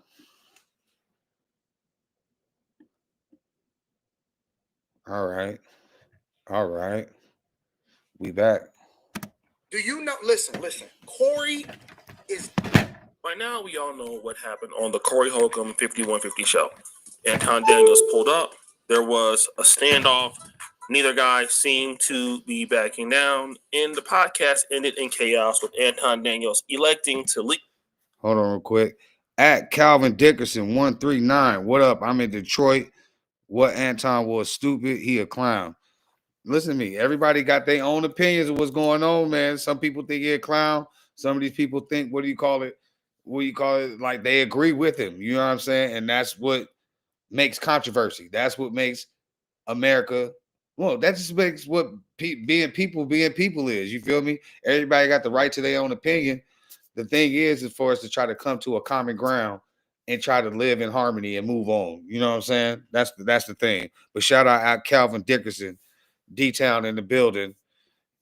See, there you go. At Brick Flipper. There you go. Anton is a king. Boy, stood on business. Here he go. I told you. Listen to me. Calvin Dickerson said he a clown. Here come Brick Flipper. Talk about that Anton's a king. Everybody got their own opinion. This is why I love this so far. Let's keep this going, y'all. Instead of finishing the conversation. And of course, people are coming up with their own takes and what happened. But Anton Daniels is still giving an account of what he felt happened on the podcast. But not only is he going on to his own social media, making claims about it. And by the way, Corey Holcomb has not talked about this ever since that day, and this is important. Anton Daniels is showing up to other people's podcasts saying things like this. It was free reign. We was right there. Hey, at Calvin Dickerson, True Facts want to know how did you feel about Anton saying he from Detroit? What did that mean to him? Homie from the D. And then at Brick Flipper, I don't know how I can even take your name serious, but you agree with what's going on with Mr. Daniels. It's like it's an oxymoron, your name and your philosophy. But hey, I respect it though. You know what I'm saying, Brick Flipper? He said, Prototype said Anton lied. He don't speak for all of us. No, nobody speak for all of us. You only speak for yourself. You came in this world by yourself. You stand on your 10 toes for yourself. You feel me? Yes, you represent your people and you stand as a unit and we build community. That's the goal. You know what I'm saying? But nah, man, if you don't stand for something, you will fall for anything. Plain and simple. At Carly G7W, you're not black. Who do you think you're fooling? Are you talking to Brick Flipper? I like that, Carly. I was about to say, do you see how I said that? Because I said his philosophy, the way he talking, but his name it's not meshing. It don't seem genuine. You the first person I called out on something this whole time I've been online. You know what I'm saying? So it is what it is. Like I respect whoever it is, but I feel like you like you playing. The bricks stand for the couple of buildings I own. That's what's up. Enlighten me. I aspire to get a brick and mortar one day for my clothing brand. You feel me? Just check out my stuff. We out here. These two are not representative of black people or culture. Let's leave blackness out of it. Two adults just disagree. I can agree with that too. There you go. But Carly G7W, thank you for the entertainment with that one because I agree with you on that. We could have got it in. What is there to talk about? Yeah. And for the people that may say, I came to your city in your studio knowing that You look so stressed. I'm unemployed. Why else? Dude, you gotta get in the tech space, bro. Dude, bro, I live in Menifee, California. I have no experience at all, bro. You know me. If I can work in tech, you most definitely can. I came to your city in your studio. See, and this is why you can't make other types of assumptions, brother. I live over here in Menifee, California. Look it up. There is no Section 8 over here, brother. I'm not in LA. I'm not in Watts. I'm not over there in motherfucking Compton. Over there. I'm not over there in Jordan Downs. I'm from Inglewood. But even when I lived in Inglewood growing up, we lived right there off of 3552. West Yukon. Yukon West. Look it up. It wasn't no Section 8, bro. That was my granny house. And she lived there for over 18 to 20 years. I grew up my whole pre-K through high school right there off 111th and Yukon. So let's not go there talking about Section 8. We're not going to disrespect each other in here. You feel me? All I said was that your name just didn't match up with your perspective. But at the same time, you cleared it up and told me it's because of your brick buildings. That's even better. Thank you for letting me know. Real estate, baby. Get it. Is this host intellectually capable to review this video? Corey fans are not smart at all.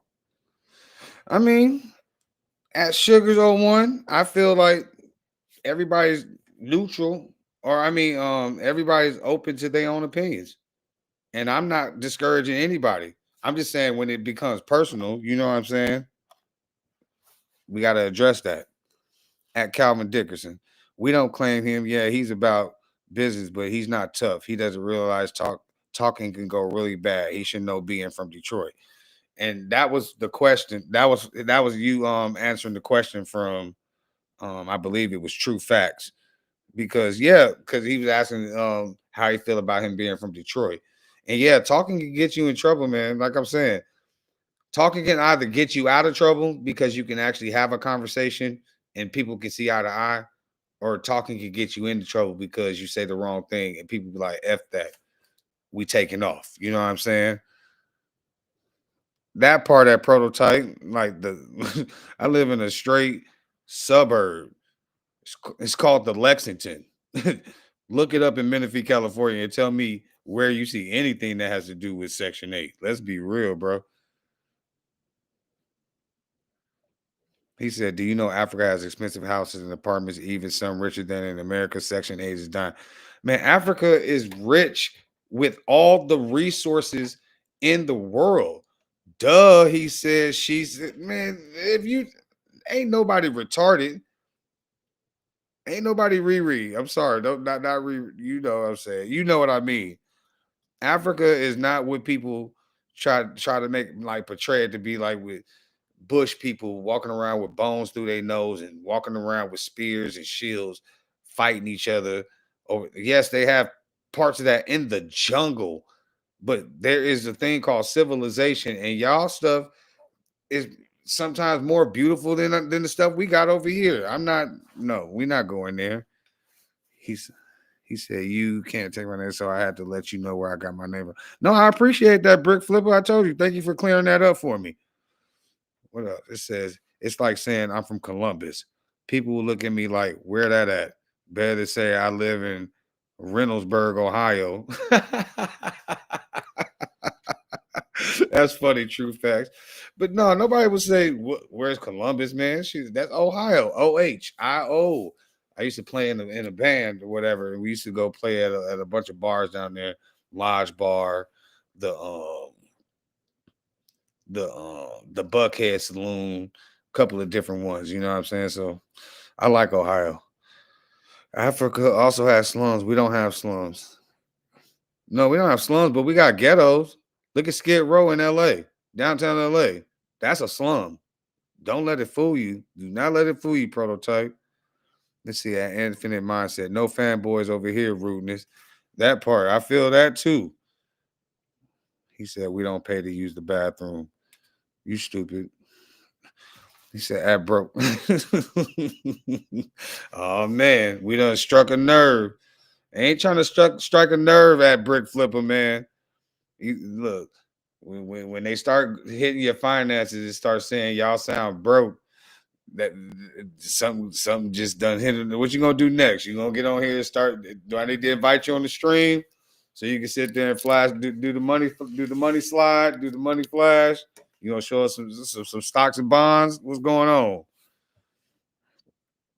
He said, "Nah, I went to Atlanta and they said that people don't know Columbus, let alone the outskirts." Well, Atlanta is a whole different world. Don't listen to anything that anybody out of Atlanta got to say. I'm just saying they are wild over there. I lived in Florida for 20 years, 22 to be exact. I just came back to California. I came back to come chill with my mama and make sure she was good. And, you know, we keeping it rocking. You know what I'm saying? Let's see. It's not just black people. Okay, Skid Row. That's what I'm saying. Yeah, period. He said, let's be honest, though. Aside from the niggatry aspect, which is, don't get me wrong, I love. From a content perspective, Antoine, with his work ethic, will win this and run up a big bat. Yeah, because he going to keep going, and Corey going to end up saying, F it, and just keep doing something else. He going to find another victim because, you know, he ain't trying to really go against the whole Black MAGA either. You know what I'm saying? So, He said, but African is a continent. Can't claim the continent. What part of Africa is luxury and what part is the hood? You tell me. You live there. Let me know. I was telling you the parts of the hood over here in California because that's what I know. That's where I'm from. I could tell you about some stuff over in Florida. Go over to the hoods of St. Pete, hit up Child's Park, go over there, motherfucking ninth over there by Tropicana. I mean, that's the hood over there to me. So you tell me the hoods of Africa. You live there. Facts over feelings. That's what I'm talking about. Always. Facts over that. But that's the difference between men and women too. And this is why I feel like they was acting like women. Because men use logic and women use emotion. And they both let their emotions get the best of them. Period. You know what I mean? 20 US an hour in California is considered broke. That's top 10% in East Africa. That's wild. I'm trying to tell you too. I just got my guard card out here. You feel me? And I'm about to be making 26 hours. So I need to come to Africa after I stack up. Yeah, feel me? He said, Anton's the perfect definition when you make it successfully, your own people is going to instantly hate you. But you can say that about every situation, not just for Anton. That's the perception that we've drilled into each other's head, that we have to hate on each other until everybody ends up loving us. That's how it goes. That is how it goes. It be the people that you think are supposed to support you the most, be the people that really are the ones trying to tear you down. And it ain't until a complete bunch of strangers come around and show some real love is when you actually start to thrive and survive. You feel me? That's why I'm loving y'all right now, because like he said, don't just disappear in a couple weeks. Like I said, I made the decision that I'm going to do this every single day. And I've been doing this every single day for the last 30 days almost. It's almost 30 days, if not 30 days already, because if you actually go back and look at the older videos, you can see how I started from the jump and how it was looking before and how I've like tried to make different elevations. And now I've found sound effects and stuff like that. I'm just trying to keep it more interesting for all of us. You know what I mean? And now that we actually talking together, this is what I wanted from the jump. You know what I'm saying? But we get back to the video. I appreciate each and every one of y'all. Make sure all y'all that are on here, please make sure y'all press that like button. Please make sure y'all subscribe. We're trying to get to that 500 mark so they can recognize your boy, just like y'all recognize me. Please share the page. I love y'all. Love y'all. Knowing that you're disrespectful is what we talking about. This wasn't online. I wasn't talking in general. I'm talking right there to your face. Yes. All right. So I want to deal with this whole situation because Anton Daniels has called people like Corey Holcomb a Neanderthal. He has said that, black people are not that smart and they are emotional. The problem with Anton Daniels' framework is this. And let me tell you another thing about black people. They emotional. They emotional. They can't hold that shit in. So blacks are emotional. Okay? That's what you say. They can't handle these kind of conversations. But you admitted right now that you went onto his podcast. You knew he was disrespectful. So then I'm going to come back and ask Anton Daniels again, respectfully, why did you go? You're the one that's always saying that blacks are emotional. In this case, blacks are Neanderthals, or certain people are Neanderthals. At Prototype, I'm down for it though. I like to see the different perspectives and see how everybody else feel about them. You know what I mean? Anton's behavior is horrible for America. Okay, let's just stop at that line right there. Everybody is trying to sweep right past that part. Past the part that he actually had his side chick at the podcast and thought that Corey was going to spare him. He set himself up for the okie doke on that. And whatever happened with him and his wife is what happened with him and his wife. Only they will know. That's behind closed doors. But he set himself up. If he thought he was indestructible, it thought he was going to use it as a cover-up, asking Corey to put the girl on the podcast. And Corey was like, hell no, I don't know who she is. I don't even like you. He was like, so get your BA out of here and take your B with you. And it went over my head. I heard him say it, but I was just like, I know Corey didn't just call this dude wife a B, but Corey ain't like that. You know what I'm saying? He tried to keep the women out of it. So it was wild.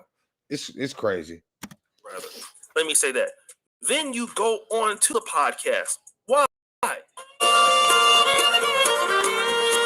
If you're dry on cash, listen up. Okay, here you can get up to $5,000 within 24 hours. No stress, no fine print traps.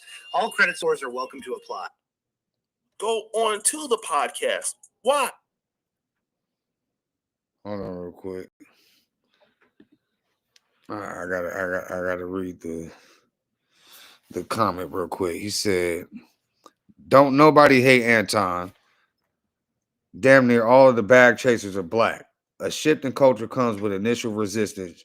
You know how many say I used to not like you, but now are a fan. And that's part of that's what I call part of progression. Like I feel like you have to go through the hate in order to appreciate the actual love that's coming. And then it's like, if you don't get no hate, then you not doing something right. Somebody has to not agree with what you got going on, but you got to be strong enough to ignore that and pay attention to the people that are actually messing with you. You know what I'm saying? That actually are digging what you got going on. Focus on them, and it's going to keep you focused on being the best you, no matter what you're trying to do. You know what I'm saying? So yeah, I feel that.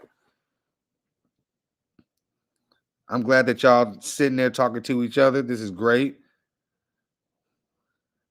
Brick Flipper, you are an instigator, I see. He said, what's wild? He said he punked Corey. He did this and that, but would he had said any of that if he didn't have security? Some people act tough. Of course, he wouldn't have been on that if he didn't have a paid armed security. I'm telling you, I just got my guard card. I'm about to get my armed security card probably in the next 2 weeks to a month. You feel me? You hire me to come be your armed security, ain't nobody messing with you, because that's not how it goes. It's not. But if he was been by himself, he definitely would not have went that route. I definitely believe that. He was like, started to say, people who talking cold, you need to read between the lines, but Anton didn't allow him to speak. He said, at Prototype, yeah, true facts, my friend. Had a nice Section 8 apartment. I didn't even know it was Section 8. That's great. I love that. Okay, he said, I'm just starting to search, but let me chill out. Listen to here, man. I love the controversy, but I'm glad that y'all can all come to some kind of understanding to disagree, to agree to disagree, no matter what. It ain't no love lost on here, man. She been blessed with a house since then. Okay. Well, blessings, Prototype. That's what I'm talking about. House gang. Let's get it. Because you knew that this would end up being explosive and people would be talking about it. Because if he was really a person that was not on your level, you would not go.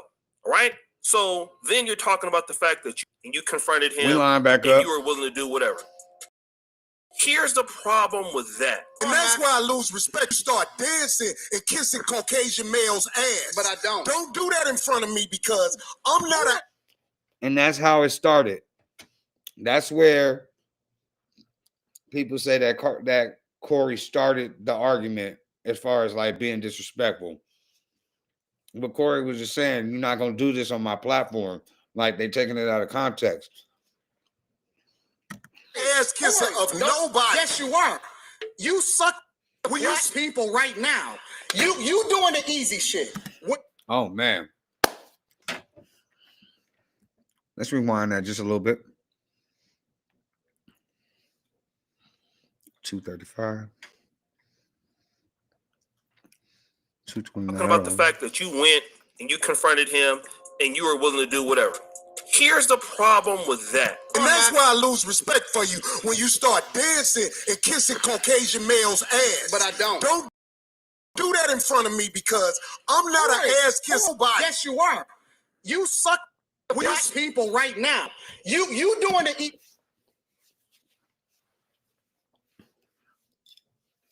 I mean, every time I see it in live motion, as a man, I just automatically just tense up like, damn, Corey, you a better man than me, boy, because that, yeah, I'm sorry.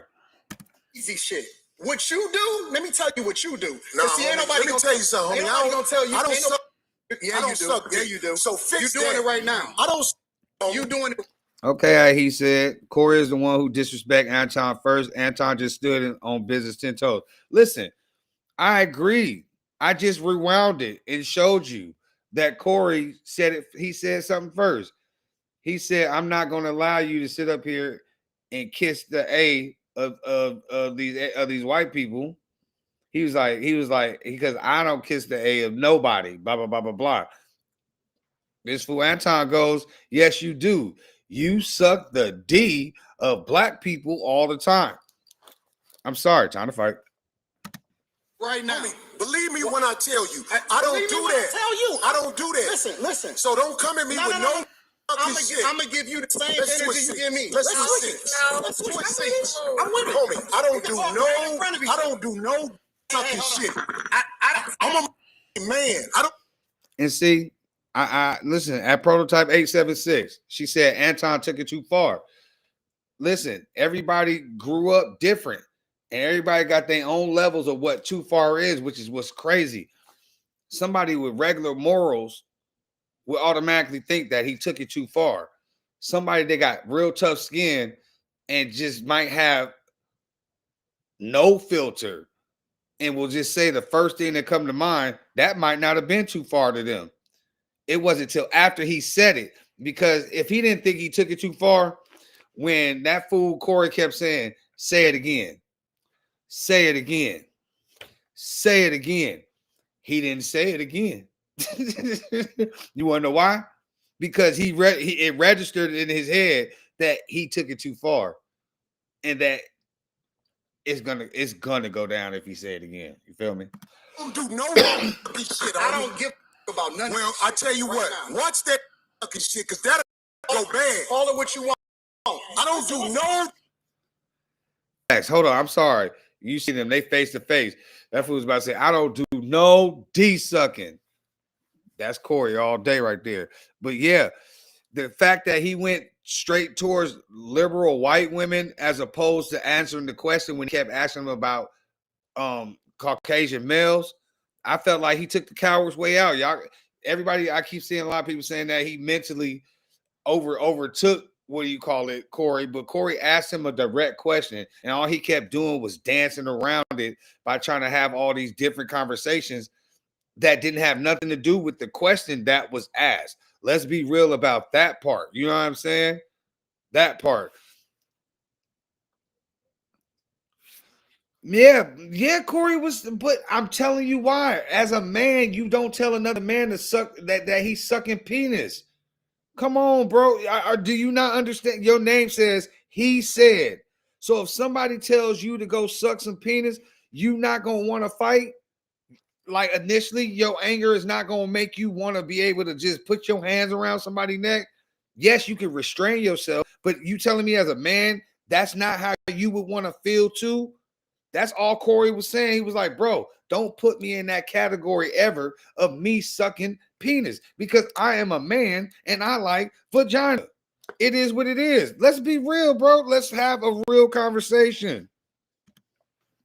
You say a lot of shit that I don't with either. You okay, but that shit. Oh, you I don't give a about what you hey, homie, So I'm playing this clip that is important to the conversation.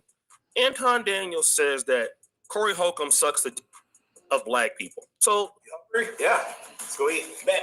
Let's roll. Actually, I'm broke. My car literally got declined last night. I asked if you were hungry. Corey Holcomb sucks the Look, y'all, hold on real quick.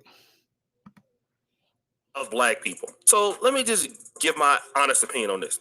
Anton Daniels is not implying that Corey Holcomb is a homo. Hold on. Okay, we line back up. But yeah, hold up. Let me see what he said. It could have been a good conversation between them with some jokes, because Corey is a funny dude. But as black men, we have to have respect for each other. But our egos aside cause violence. He's like, egos aside can cause violence. Violence is not the answer. True stories at Calvin Dickerson. Like, for real. I mean, his profession is to be a comedian.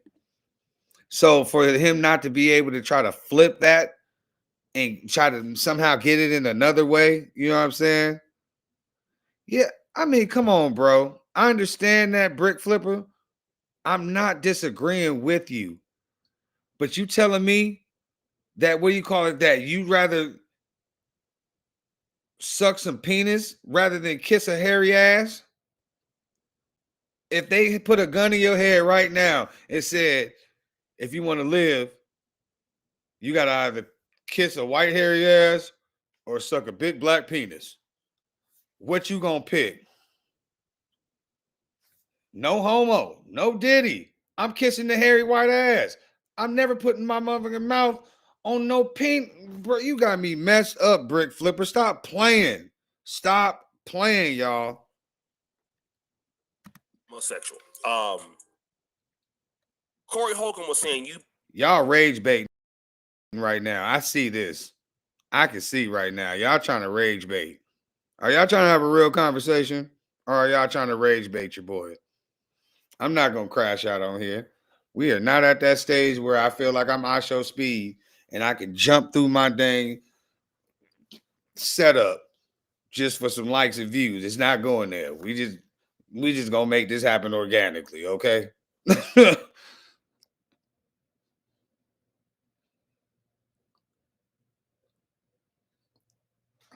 Okay. Are you talking about I don't make any sense, or are you talking about somebody in the chat? Be specific at Brick Flipper, because I want to know. I want to know where I don't make sense at. You know what I'm saying?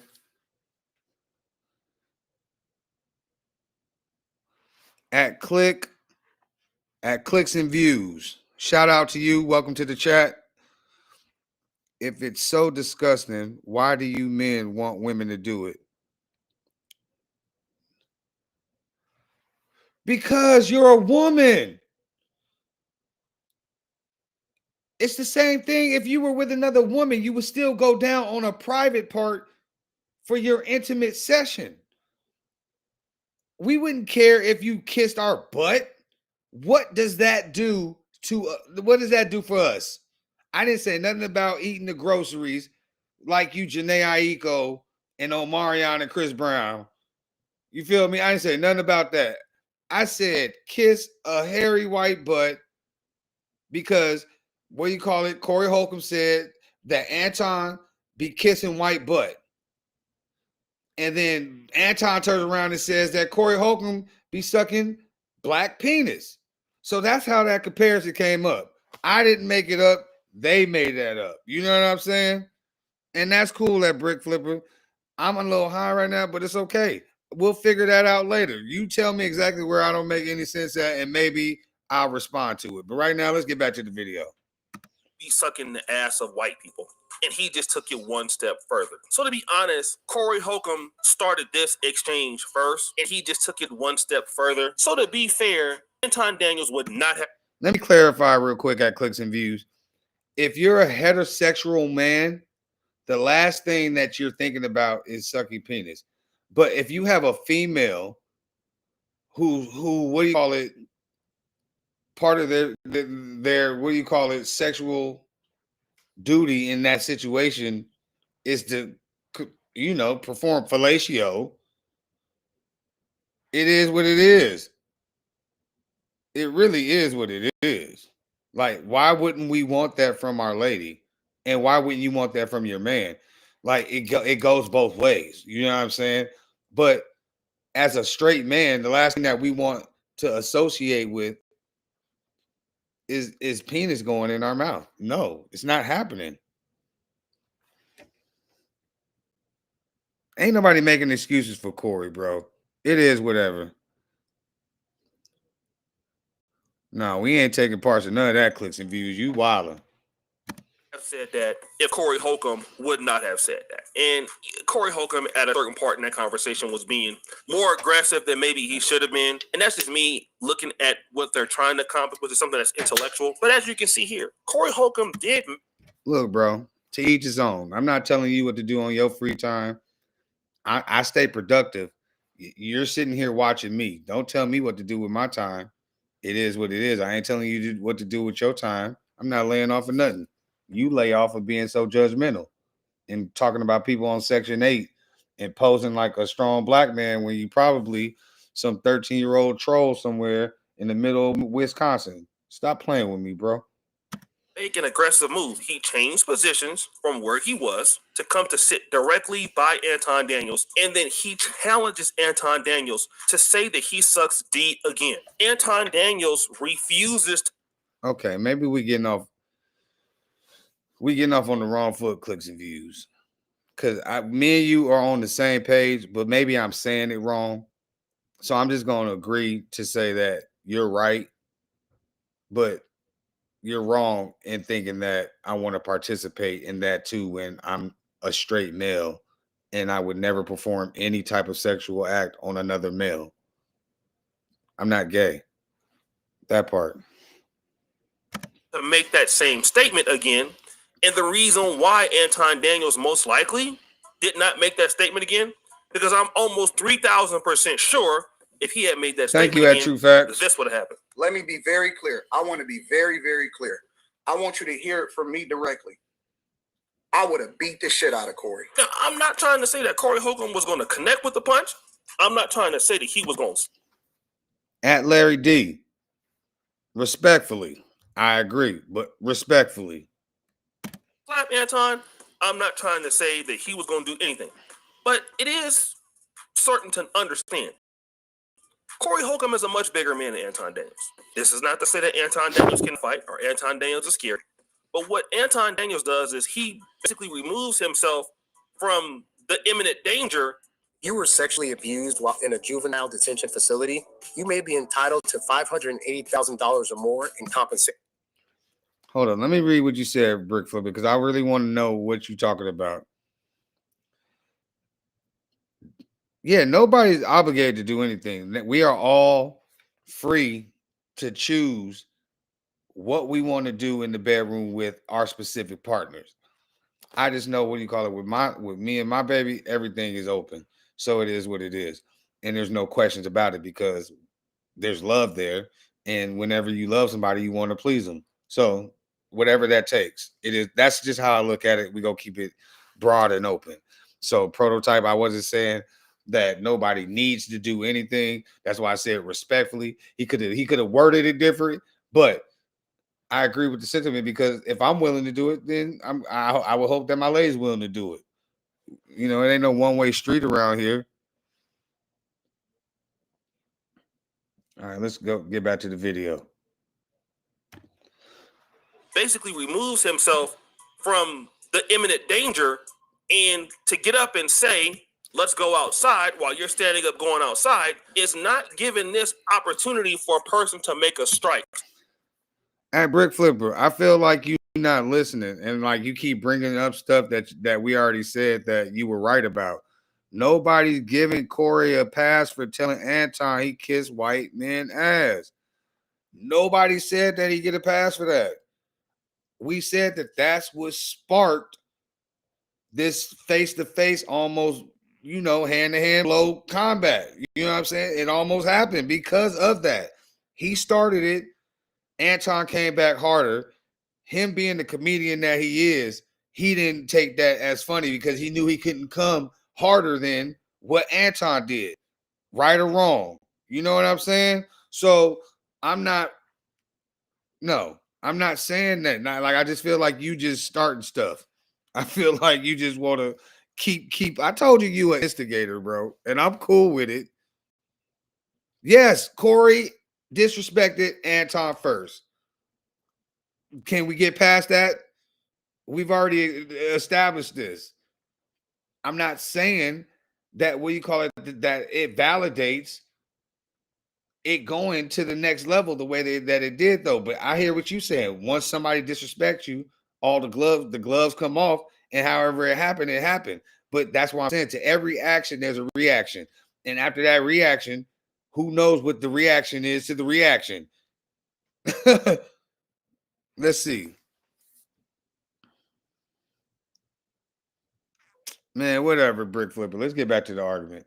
So you didn't just sit there and say, you suck D again. You didn't say that. If you did say that and then he didn't do anything about it, then we could maybe talk a little bit more trash. And I'm not trying to say that Anton Daniels was scary, because there was plenty of times where he was, right there. He wasn't moving. So we give you that respect.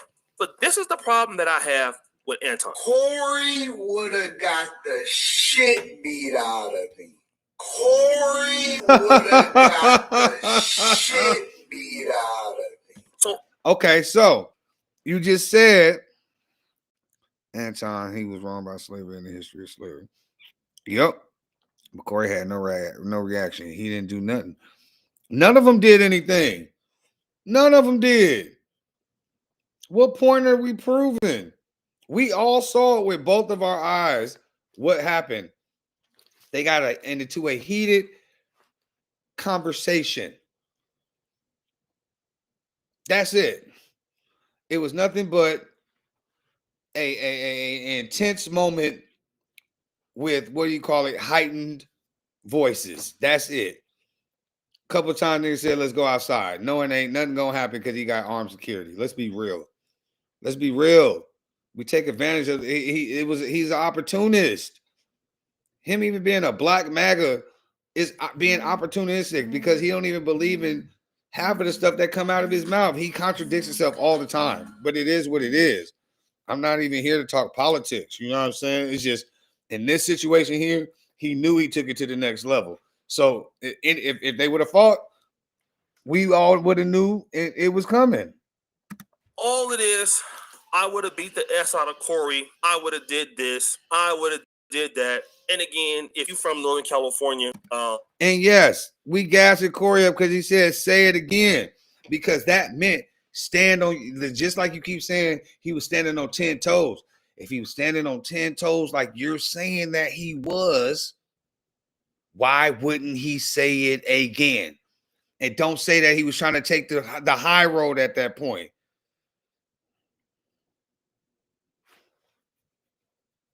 You feel me? And it ain't about being a crash out dummy. It's about being a man at that point. I'm sorry. It's about being a man. Ain't no man gonna step to me and tell me what came out of Anton's mouth. Ain't nobody gonna say what came out of Corey's mouth to me either. I feel that.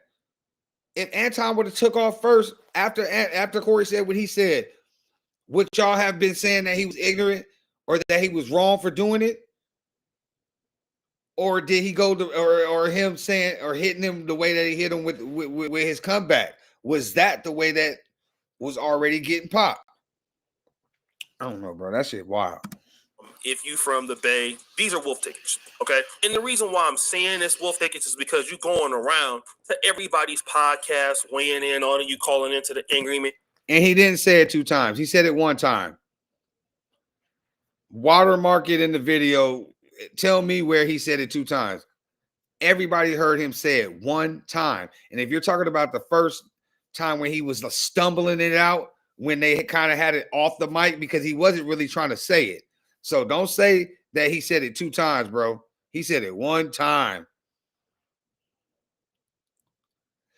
It's not about, that's what lions do though. What does the lion that's the head of the pack do when somebody get out of pocket?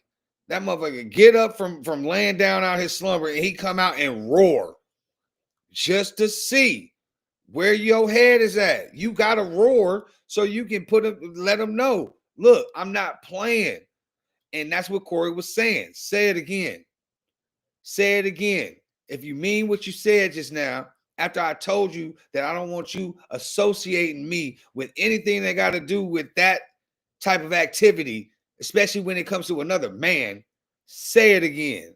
And he would not. And that's why we do gas that, because he didn't say it again. So you can't say that Corey was just trying to act like a lion. No, he was trying to tell him, don't put me in that. What's wrong with that? And show you calling into other people's topics and stuff like that. Bro, you addressed it as a grown man. You said what you said. Now you're calling into other people's stuff to keep like the clout going. And now it makes me. All right, Eves. Y'all got to show me because I didn't hear it. I only heard him say it 1 time. And of course he sat down after the fade was offered. I just told you. You think if they went outside, they was going to fight while he had his security out there? You think they were going to let it go down? Stop it. Yeah, stop it. Stop it. You tripping, bro. Come on, brick flipper. I actually like you. You know what I'm saying? Because you keep it popping. You keep it. When you say something, you stick to it and you keep coming back with the same thing over and over. But that's, repetition is key. That's how you drive stuff into people's head. You're not about to sway me though, because I don't know where you come from, but clearly you have a strong will of mine, and I am not trying to stop that. The security definitely would not have let them fight, bro. He gets paid to not let that happen. They know. You think these security guards don't know ahead of time that, what do you call it, that most of these celebrities that they going to go sit there and protect aren't already on some halfway crash out ish? So they have to be on their P's and Q's no matter what to stop them from getting hurt. So the last thing that they're going to do is just let them do it if they're already trying to stop them from doing it anyway. Come on, bro. Let's be real.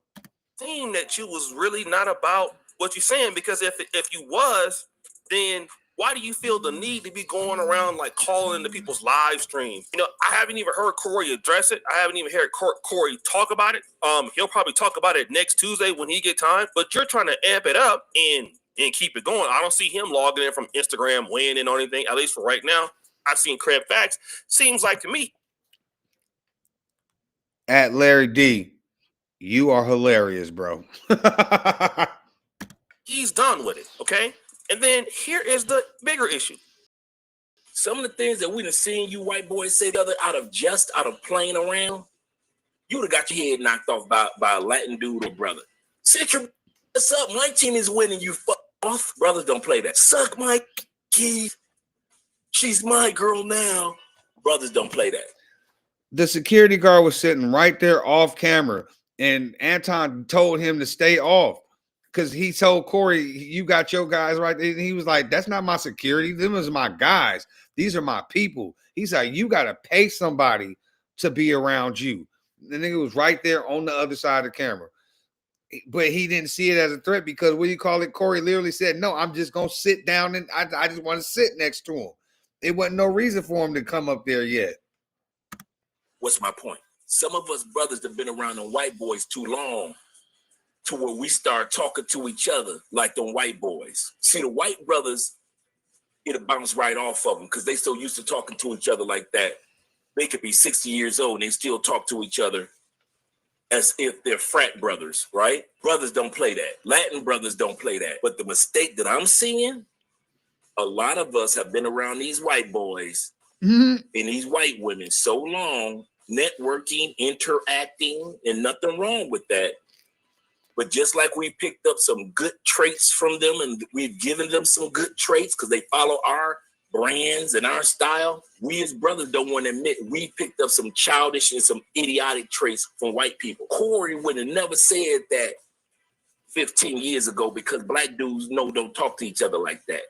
Anton wouldn't have said that 15 years ago because Anton knew, especially coming from Detroit, you can't say certain things to a brother. You end up he already know in Detroit, you'll end up in a trash bin behind somebody's house in a whole different neighborhood. So we already know. Don't say that unless you want to end up in somebody's dumpster. But we've been hanging out with them white boys. And I'm starting to see more and more of us brothers imitate, talk to each other like Brick Flipper, you keep moving the bar, bro. You just moving the bar every time. And you're just saying random, broad things that, you know, can be taken either way. You know, it is what it is. Like, they're absolutes that everybody can just say, okay, duh. Beyonce is rich and walks around with security. Good for her. Anton Daniels is not Beyonce, bro. Get the hell out of here. each other like the white boys. They can do it in jest because they've been talking to each other like trash since the Roman Empire. Infinite mindset. Brothers, you ain't lying. We need to get back to being brothers and realize this world can be emotional. Bro, I ain't making excuses for no man but myself. You tripping. We just having a discussion. There's no excuses being made. I even said that if Anton would have took off, he wouldn't have been wrong for taking off first because he got disrespected first. What are you talking about? I'm making excuses for Corey. They both did the same thing. They both just woofed at each other and nothing happened. All we're doing is just discussing the level of disrespect and was it merited or not. That's it. Nobody's making excuses for nobody, bro. You know, black men can't. We have emotions. Yes, we can be expressive in the right environment. And he said 93-54. No, we're not fighting. We are having, it might be a little bit of a heated discussion. I'm just getting passionate about it because, like, bro, I've been going since like 3:30. Like, because I love y'all that much. I'm willing to stay up and not sleep and keep this going just so that we can have some popping. But no, I'm not confused at all. Who's confused? Me, the host, or the people? Like, who you talking about in the chat? Because I'm lost right now. I'm not confused about nothing right now. Nobody fighting over it. Nothing in the chat. We just having a discussion. At Draft Day 8078, welcome to the chat. I'm not confused. I might be a little delirious because I've been going for a while, and it's freaking what time? 8:05 a.m. over here on the West Coast, 11:05 on the East Coast. What time is it? 10:15 p.m. in Africa. This is what we do, bro. If black folks don't have heated discussion, I don't want it. Facts. How you gonna know what it is? Here he go talking about my boy lay off the man. If y'all actually partake in marijuana, let me know. If you don't, let me know. Either way it go, it ain't gonna stop me from smoking. You lay off being so judgmental, brick flipper. Look, I'm trying my best to like you, bro, and have actual good discussion with you, but you keep coming at me personally. I'm not coming at you personally. You ain't even seen me smoke in the last 30 minutes. I don't have no more blunt wraps. I got hella weed with no blunt wraps. So don't remind me about laying off the weed when I don't have nothing right now. I'm trying to tell you. I feel like it's more smokers in here than it ain't. It is what it is, bro. I bet you I'm more productive than you. I'm sorry. You flipping your brick houses and all with all this other stuff you talking about. Let's see. Daniels definitely came with the hostility in his tone and delivery. I literally said that he did that too. There's a tone and an energy that comes when you say certain things out your mouth to another man that you know can either take it to the point where you know that there's no point of return, or you gonna punk that fool. And so I feel like he thought he was gonna punk Corey at that point when he said that. But that's why I said Corey kept saying, say it again, say it again, say it again. And he wouldn't say it. So it is what it is. They both punked each other in their own way. Ain't no need for us to get mad at each other about it. They the ones talking some crazy. Yes. But that imitating white boys. I didn't say nothing about money. I said productive. As in making things happen where more people are involved and it's not just a individual success. You're so worried about being, what do you call it, money rich and all this other. I like to be people rich, because when you're people rich, you never need money. Understand that. Don't let that go over your head, bro. That's gonna get a lot of you brothers in the grave or in jail, trying to talk to each other like white boys talk to each other. We ain't white. Shout out to Andre and Andrea love crossing borders. And again, I want to talk about this because Andre is also from Detroit, and him and Anton really don't get along that much because of the passport bro thing. But I'm going to talk about something that I see that's a bigger issue happening with content creators.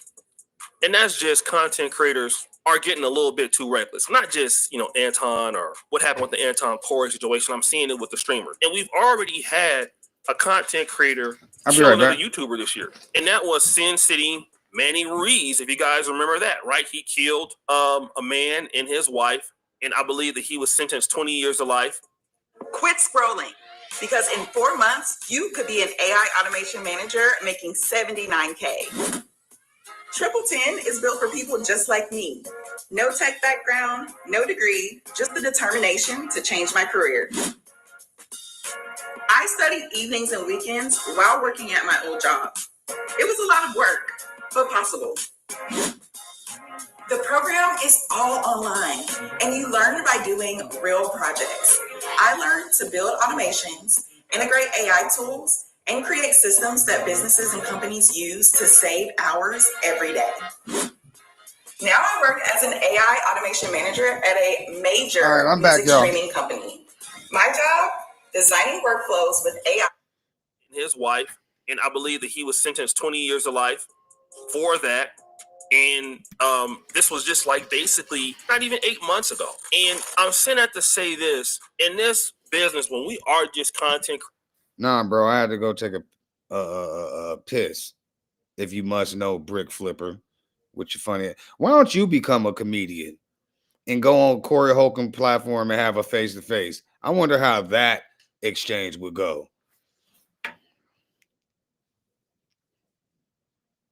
And still, the stuff that you're talking about, I still said you're only talking about your own self-success. I said you can be money rich, but I'm people rich, bro. And I'm gonna and I'd rather be people rich than money rich anytime, because I said don't let that go over your head. You know what I'm saying? Shout out to all my 420s, all my puff passes. All y'all put an L next to Brick Flipper because he tripping. And I understand people do beef and people do have problems, but now content creators are starting to have followings like rappers, and it's getting dangerous now. And I think that if, number one, this was an altercation and you left the podcast, you got up and left, then why are you sitting here going around telling the man you would have beat his? Spewing talking points definitely isn't political, and he danced around every question that Corey actually asked. Let's be real. Actually, go look at the interview, Brick Flipper, and tell me when did he actually answer any of Corey's questions. Okay. Yes. I mean, it's completely unnecessary. I don't think nobody would feel that you were afraid or you were scary. Now, it was that interaction that I pointed out that, I felt like, you didn't say. Still, I'm not even talking about fame, bro. You don't understand. Like I said, my name is Unity. It has nothing to do with fame. It has to do with bringing people together. And in the midst of that, they just happen to know who I am because I'm the one that wants this to happen so bad. Even with you, I even want you here, Brick Flipper. I don't even know why you so mad at your boy. It's so crazy. One love, bro. It again because you felt that it would have went there. Not to say that you were afraid of the repercussions, but you made it's all good. Prototype a business to each his own, based off the fact because of where you were sitting, how close he was to you, and then a person that size, and knowing whatever they may or may not do, it was the best decision to back up and say let's go outside, because at least. I see you at he said a chance to fight. You're not going to just say that and just give an opportunity for somebody to do something to you, which I felt, in my honest opinion, if you had said that again, he was 100% going to swing on you. It was no doubt about it. And you can't give a person that's as big as him the opportunity to swing on you first, because if you was going to whoop his ass, I mean, once he came and at draft day, I totally agree, bro.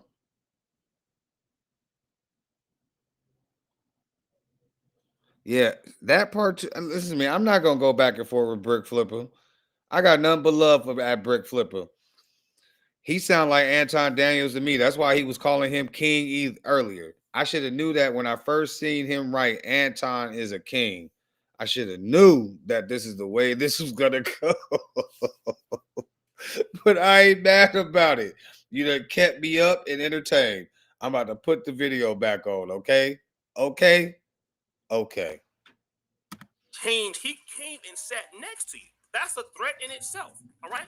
If somebody comes and sit next to me and I feel like, well, I'm gonna whoop their ass, then I mean, either I'm gonna leave or I'm gonna whoop their ass. You can say, let's go outside.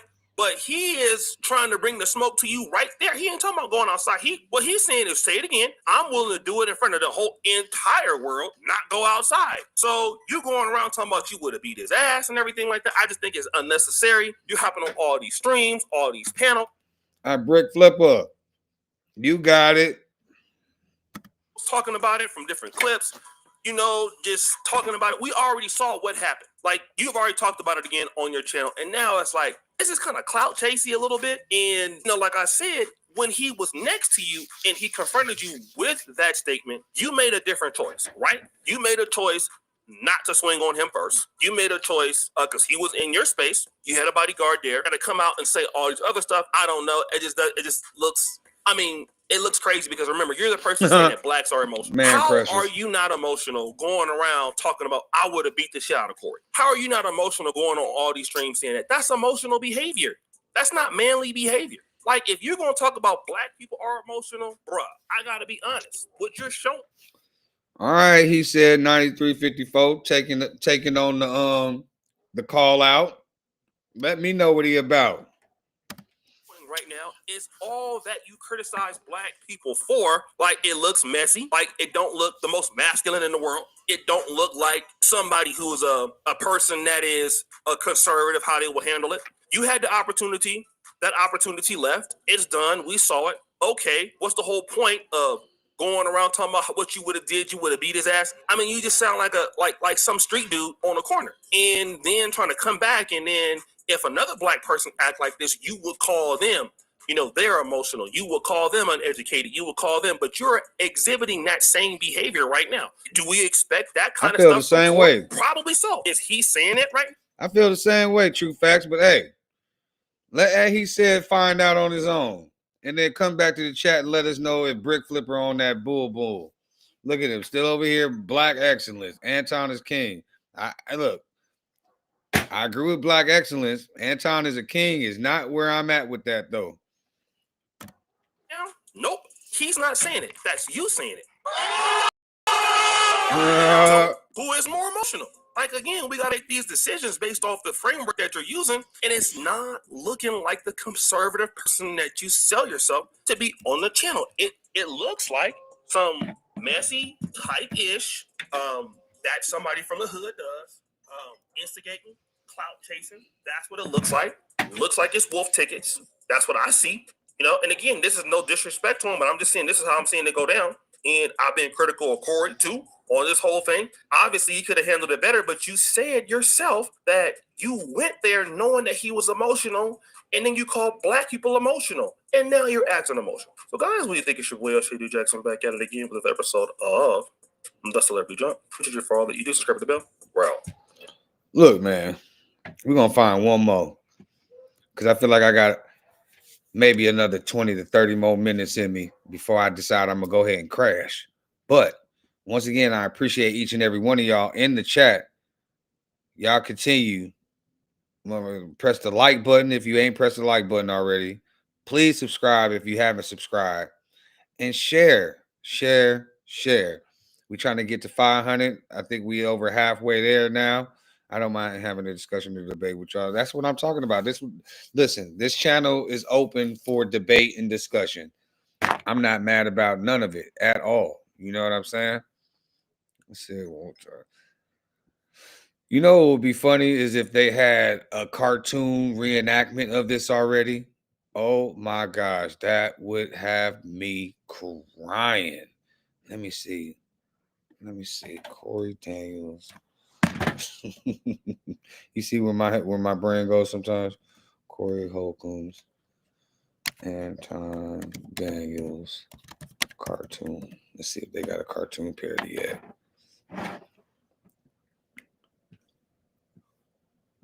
Come on, internet. I know somebody has got to make a cartoon parody already, please. That would make my whole night. Like how I was able to line up Ricky Smiley, Rick Ross, and Anton in the middle, and he looked like they had a baby together. Oh my God, that was so funny, cuz. Had me crying. If you just joining the chat, joining the stream, man. Go back earlier in the video. You'll be able to find that. That shit was funny. Damn, don't look like they got a cartoon parody yet. But somebody need to make one. Please make a cartoon parody of that. Speaking of that, you know what? Y'all want to get controversial real quick? I saw something that I wanted to do the other day. Let's see. Boondocks.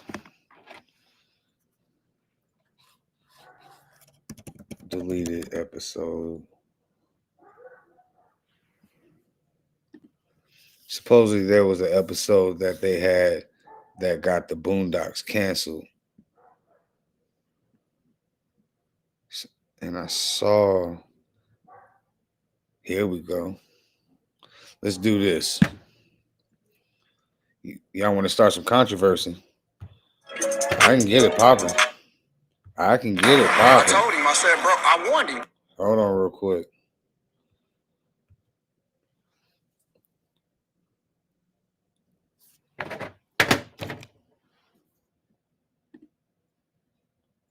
Y'all keep it up, chat.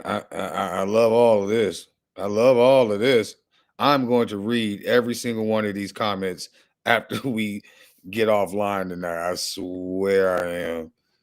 This was such a good conversation to me. Even Brick Flipper.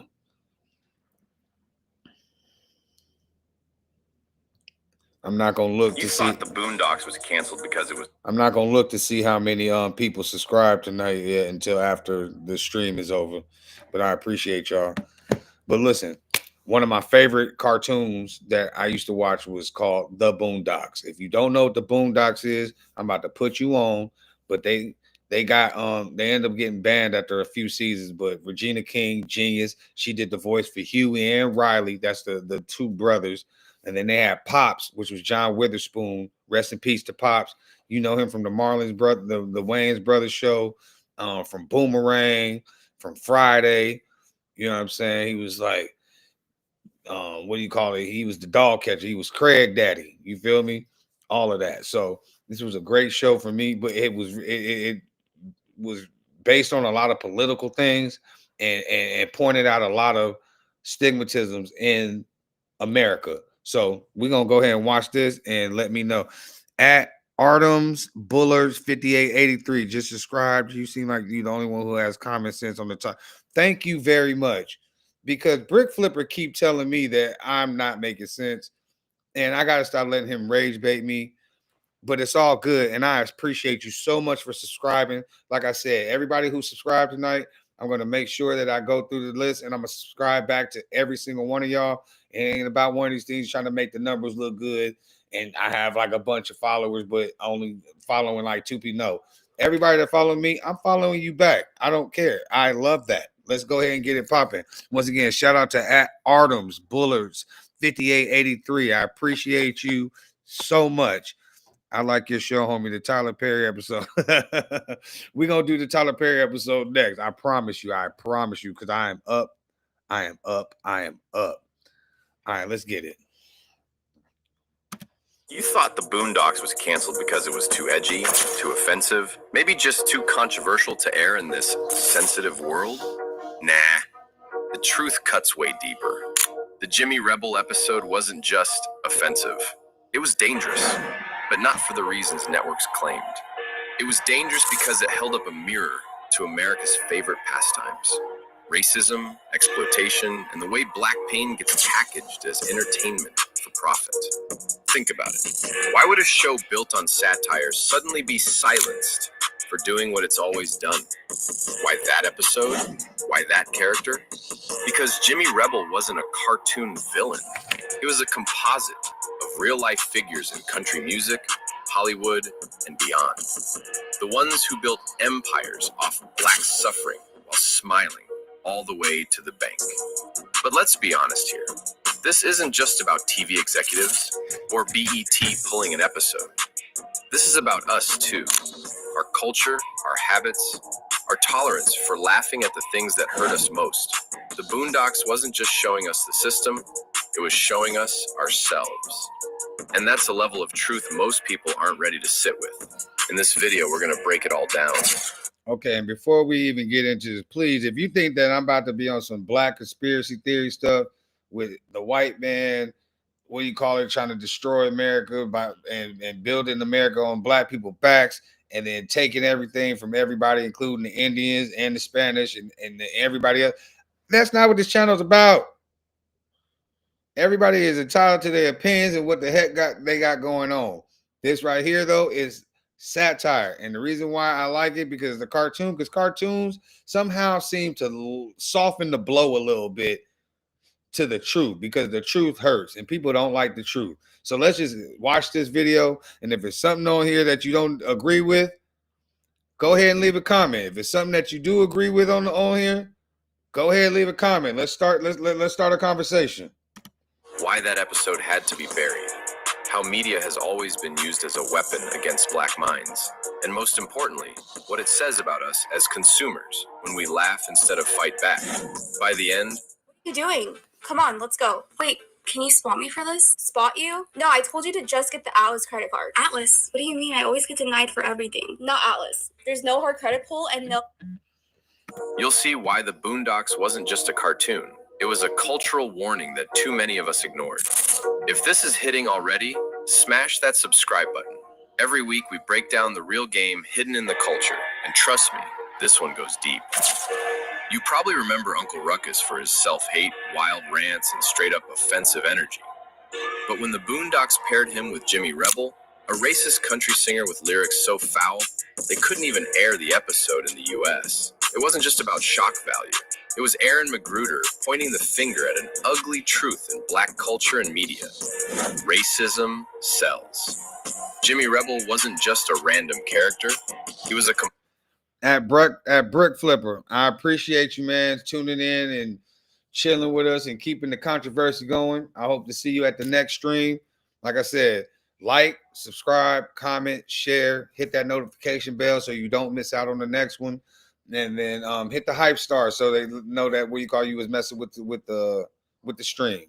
I appreciate all your your commentary. Have a good night, bro. Bless.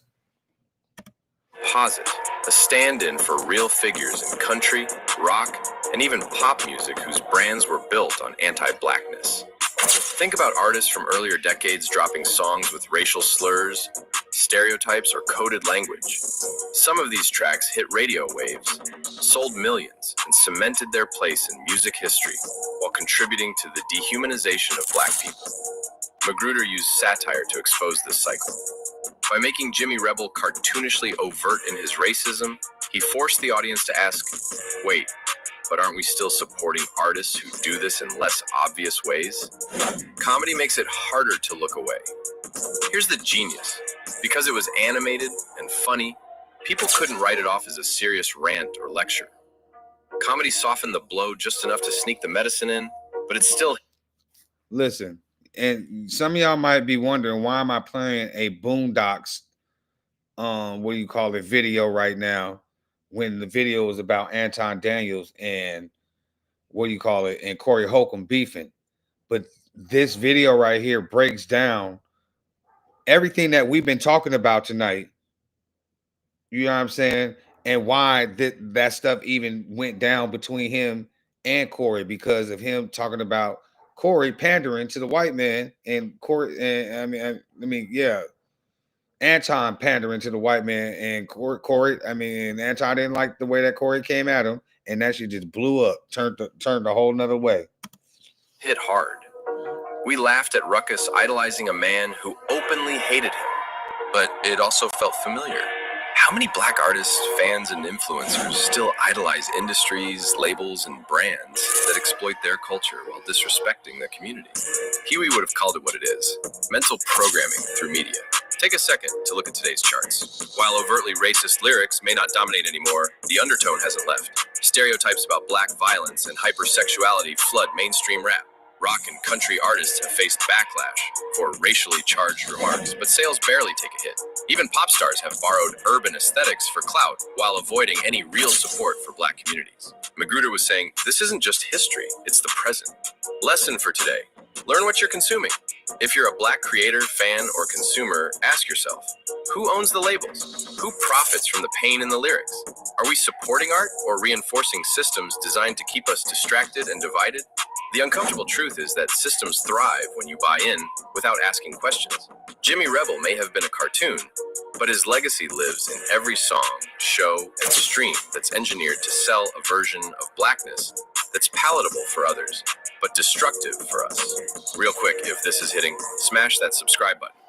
We drop cultural breakdowns like this every week to decode the game you were never taught. The Jimmy Rebel episode got banned because it cut too deep, not because it was false, but because it was too true.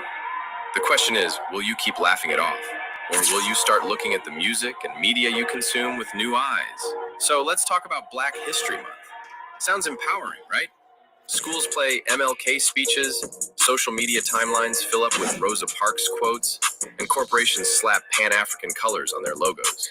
But the Boondocks called it out for what it often is, a watered-down highlight reel designed to keep us docile. Remember when Riley looked confused about why he had to learn the same 3 facts every year? That wasn't just comedy, that was truth. In the show, Huey's deep knowledge of history made him seem like an outsider, even to his own family. He wasn't content to memorize sanitized narratives like slavery ended and everything was fine, or MLK had a dream, now racism is over.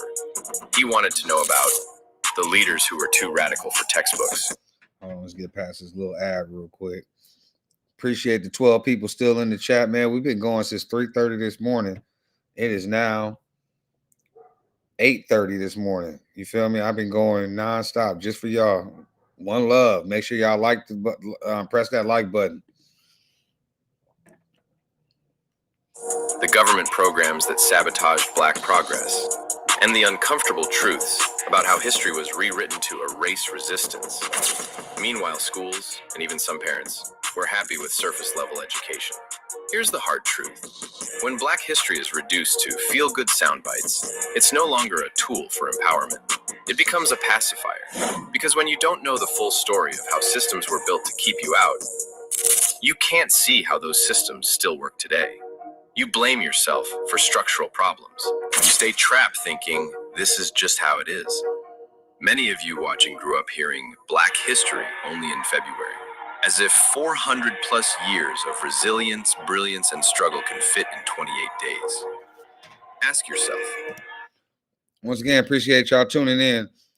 If you agree with something that you see in the video, put it in the comments and let's start a conversation. If it's something you disagree with, put it in the comments. Let's start a conversation.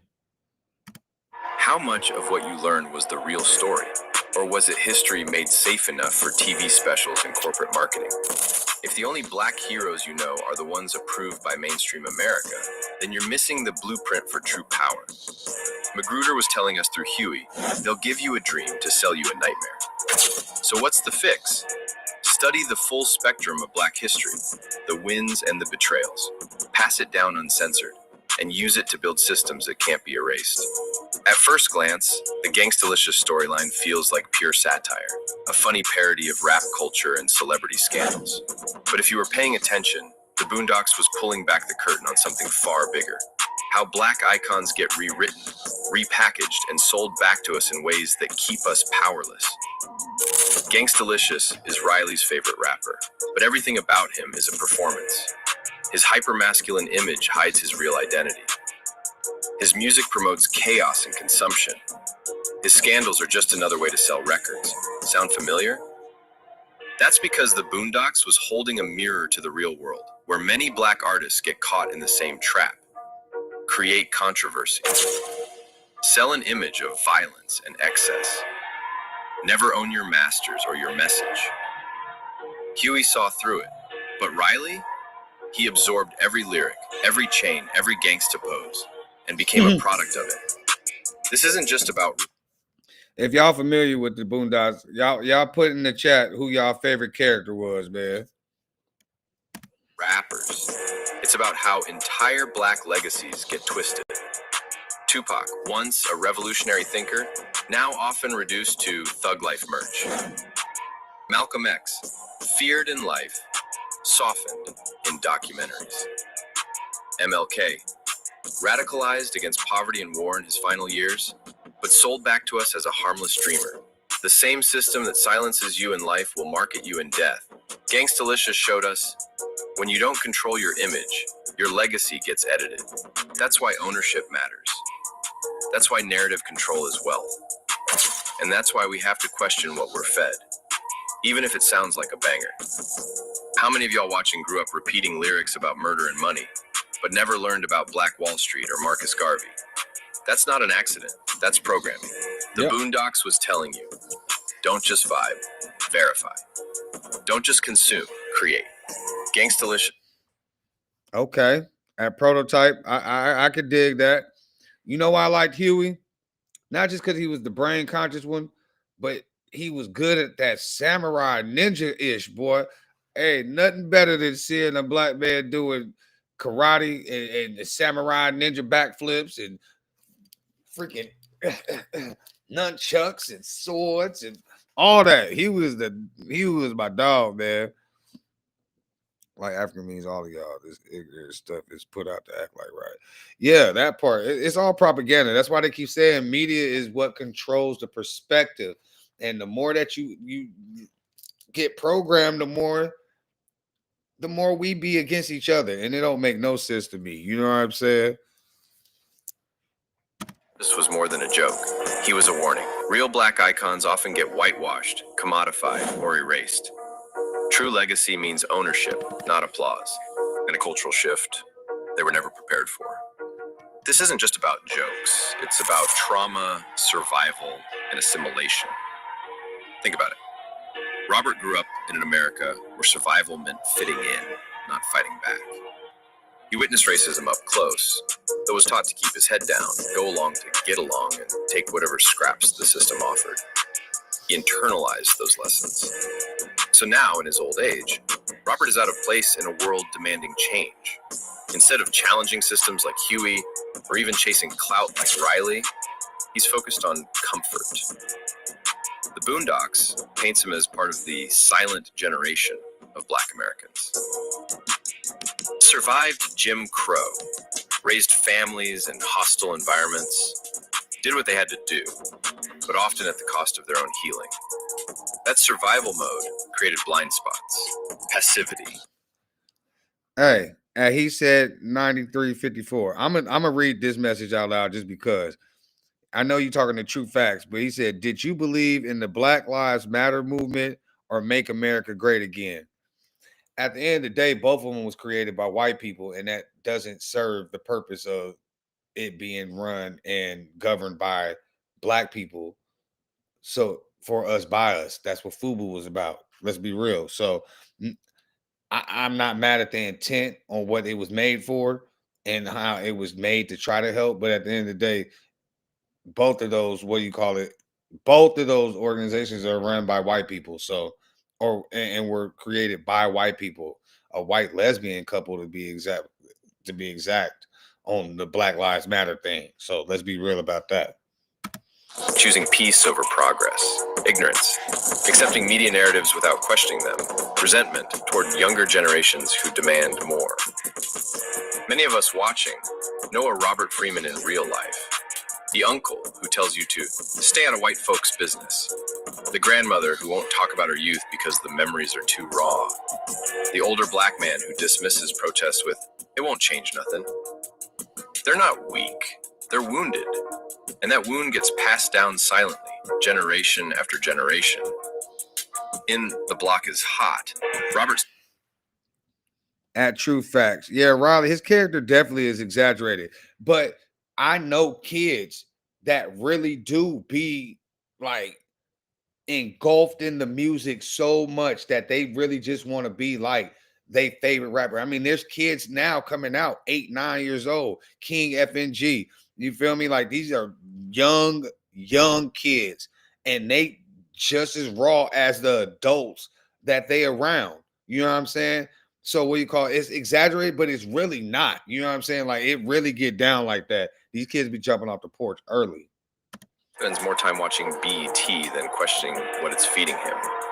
Instead of fighting for Huey's media literacy, he laughs at Cooner chaos on TV. This isn't just humor. It's a critique of how many elders became passive consumers of the very systems oppressing them. If you don't process the pain, you'll normalize it. If you don't teach the struggle, your grandchildren will inherit only the trauma, not the wisdom. Huey's frustration with Robert isn't about disrespect. It's about urgency. If you don't remember, they'll rewrite it, and then it's gone. How many of you grew up with parents or grandparents who... Hold on. Skip this. Make sure y'all press that like button, man.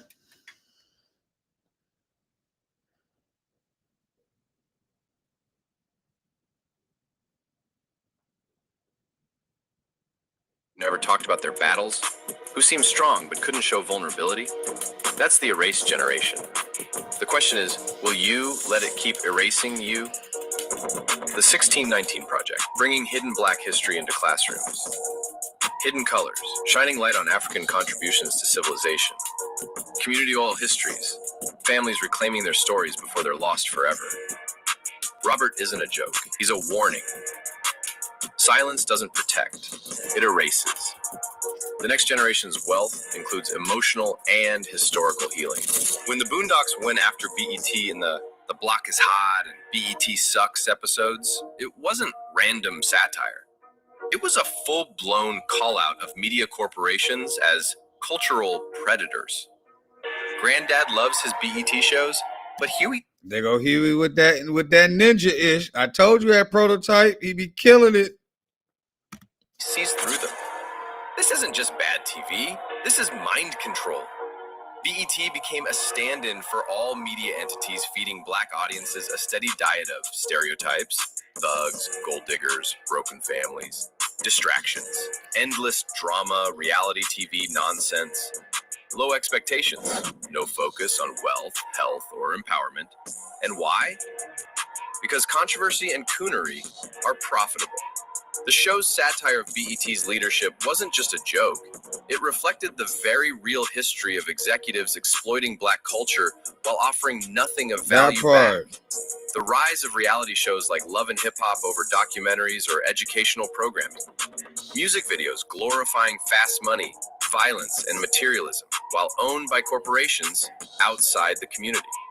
News networks focusing on crime in Black neighborhoods but ignoring systemic issues like redlining or school funding. If you control what people watch, you control how they see themselves. And if you control their self-image, you control their decisions, their spending, their voting, their dreams. Huey wasn't being dramatic when he said, "Turn off that trash. They're programming you." He was dropping a survival code. How much of what you think about your community came from TV or music? Be honest. Are you a consumer of culture or a creator of it? So what do we do with this truth? By now you're asking, okay, so what's the solution? Good. That's the Huey Freeman energy we need. Huey never just critiqued, he strategized. Let's talk. And that's what I'm talking about, y'all. Instead of us just always having a heated discussion, what's the solution? How do we get to a solution? You feel me? We got to start thinking outside the box. That's what I want us to do on this channel. ADED, all day, every day. We try to think outside of the box. You feel me? Strategy, social media, TV, music. These are pipelines into your mind. If they're full of garbage, your mindset and bank account will reflect it. Unfollow toxic influencers. Subscribe to Black creators teaching wealth, history, and health. Replace endless scrolling with intentional learning. Don't settle for the sanitized Black History Month narratives. Read Powernomics by Dr. Claude Anderson. Watch Hidden Colors and the 1619 Project. Ask elders for family stories before they're lost. If media... Hold on real quick.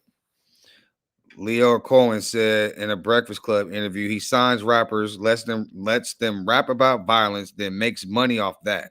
And he excuses himself by saying he gave them an opportunity.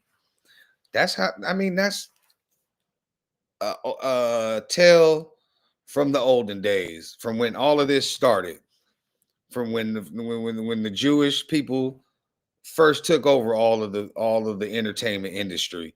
And of course, that's he can say that and go to sleep at night and not feel no way about it. You feel me? Why? Because at the end of the day, he's not the one saying it. All he's doing is writing them a check, and they selling themselves short by, you know, deteriorating the image of our people. It is what it is, man. All I'm saying is be the best you can be. Don't worry about what all these other people are doing. Because at the end of the day, they're not paying your bills. They not what you call it loving you. They not what you call worried about nothing you got going on that's outside of their bubble. That part. That's their part day. It manipulates us. Why not create media that empowers? Tyler Perry Studios. First black-owned major film studio. Killer Mike's Greenwood Bank. Hey, true facts. That was one of the funniest parts of that whole episode. He literally went to go get his raincoat. They said, "Where was you at?" He was like, "I just assumed everybody was going to go get their raincoats." That fool crazy. A financial safe space for black wealth. Issa Rae's Insecure. Proof we can tell our own stories without filters. The answer isn't to beg for representation. It's to own the camera. You have a phone in your pocket. That's a studio. That's a broadcast tower. What's stopping you from creating the stories you needed growing up? The Boondocks wasn't banned because it was funny. It was banned because it was honest. It dared to say, media is a weapon. History is being rewritten. And Black Huey Freeman's mission was clear. Learn the truth, live the truth, pass it. Okay, so former juvie center inmate. Now that you got that, now that we got some background on why it got banned, I'm about to play an episode that if you ever watch the Boondocks, you will know why I'm playing this episode, because this is exactly what do you call it, Corey Holcomb and Anton Daniels was going through. You feel me? They could have got to this point, and then once again, somebody else could have got hurt in our community, and it would have been a wrap from there. But these fools definitely had a jigger moment, and I'm gonna just say that. And then let me go ahead and find it real quick. Boondocks. I'm trying to get over here to the search. Is something going on? Oh, okay, there we go. Once again, I appreciate each and every one of y'all sticking around. Good morning to you. Happy Saturday. I have not went to sleep yet. I've been streaming since 3:30 a.m. So I stayed up because I've been wanting to talk to y'all. Let's see. He said that's a bar. When King Von died, everybody wanted Dirk to spin. Now Dirk is in jail. They say free Dirk, like make it make sense. Yeah, man. That's what they want. They want you to crash out. And then once you crash out, they like, you stupid. Why would you do that? You're a millionaire. You got all this. But you was just telling him that he need to spend for Dirk. I mean, spend for Von and blah, blah, blah, blah, blah. And now he is behind bars for a murder for hire, allegedly. And you know what I'm saying? Now everybody talking about free Dirk, but y'all wanted him to do that. Like, that's why you can't listen to the people on the internet, man. Especially the ones that's on some negative stuff. Only pay attention to those that are positive and want the best for you, because those are the ones that want to see you win. And those that want to see you win, I want to see you win too. Plain and simple, bro. That's crazy. That 1619 project was bogus too. Heck yeah. Now everyone want Anton. No, Anton want to crash on his own. Real talk. Anton was the one that came the next day and said he would have beat the hell out of Corey Holcomb. If he didn't want to crash out, why would he keep going and pushing it more, trying to get a response out of Corey now that they're not in each other's face? Come on, bro. Make it make sense. Make it make sense. For real, for real. All right, let's go ahead. I know how to find this one. Nigga, it's just write it.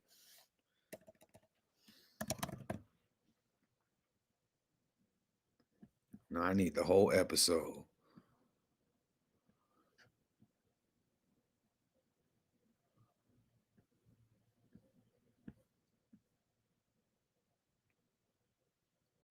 Yep, here we go.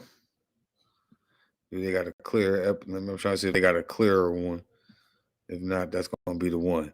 But this is exactly what Corey Holcomb and Anton Daniels was involved in. They were involved in a jigger moment. You feel me? And it could have turned out like this. So this is what we gonna go. This is what we gonna watch. Okay. Hold on real quick.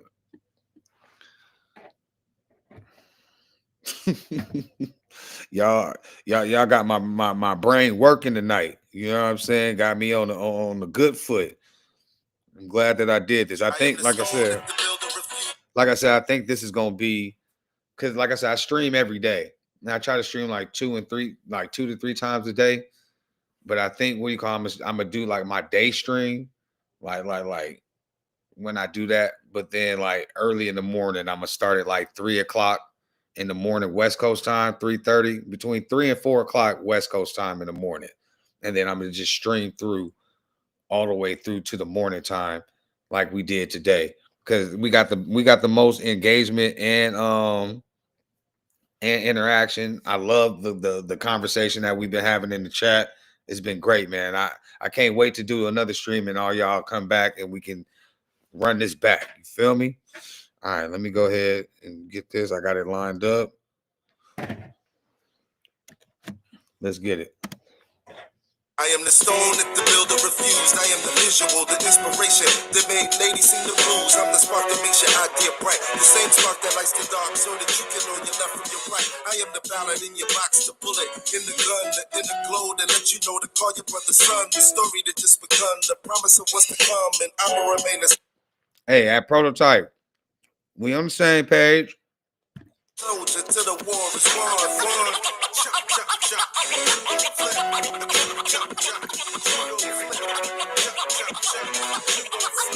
Chop, chop, chop.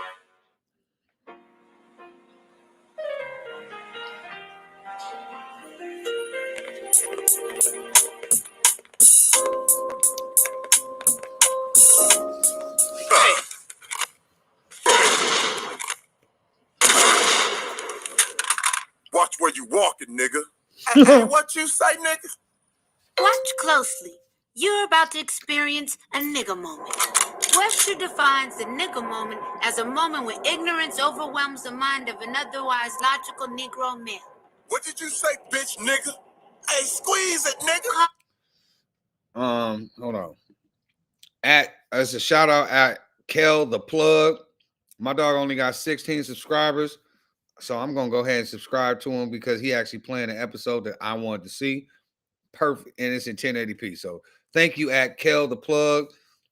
Y'all show some love. If y'all like the Boondocks, clearly he got some episodes for you. But we're gonna react to this one right now because this is a nigga moment, and this is what Anton Daniels and Corey Holcomb could have turned into. Causing him to act in an illogical, self-destructive manner, i.e., like a nigga.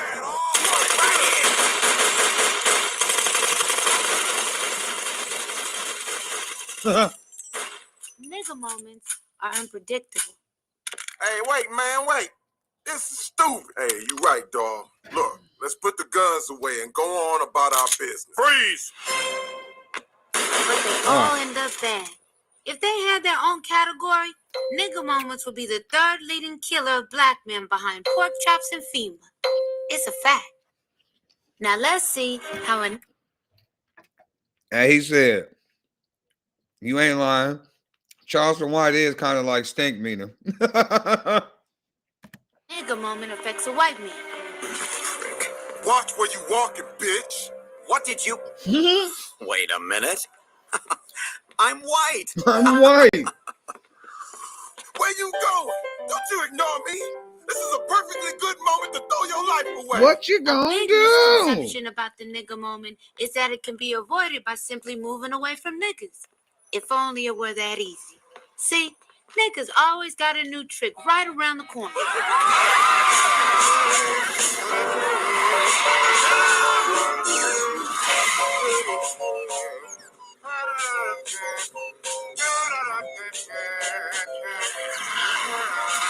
Listen up, boys. I'm about to sing the New Shoe song. New shoes. New shoes. Boy, man, you make some good with you. Ave Maria.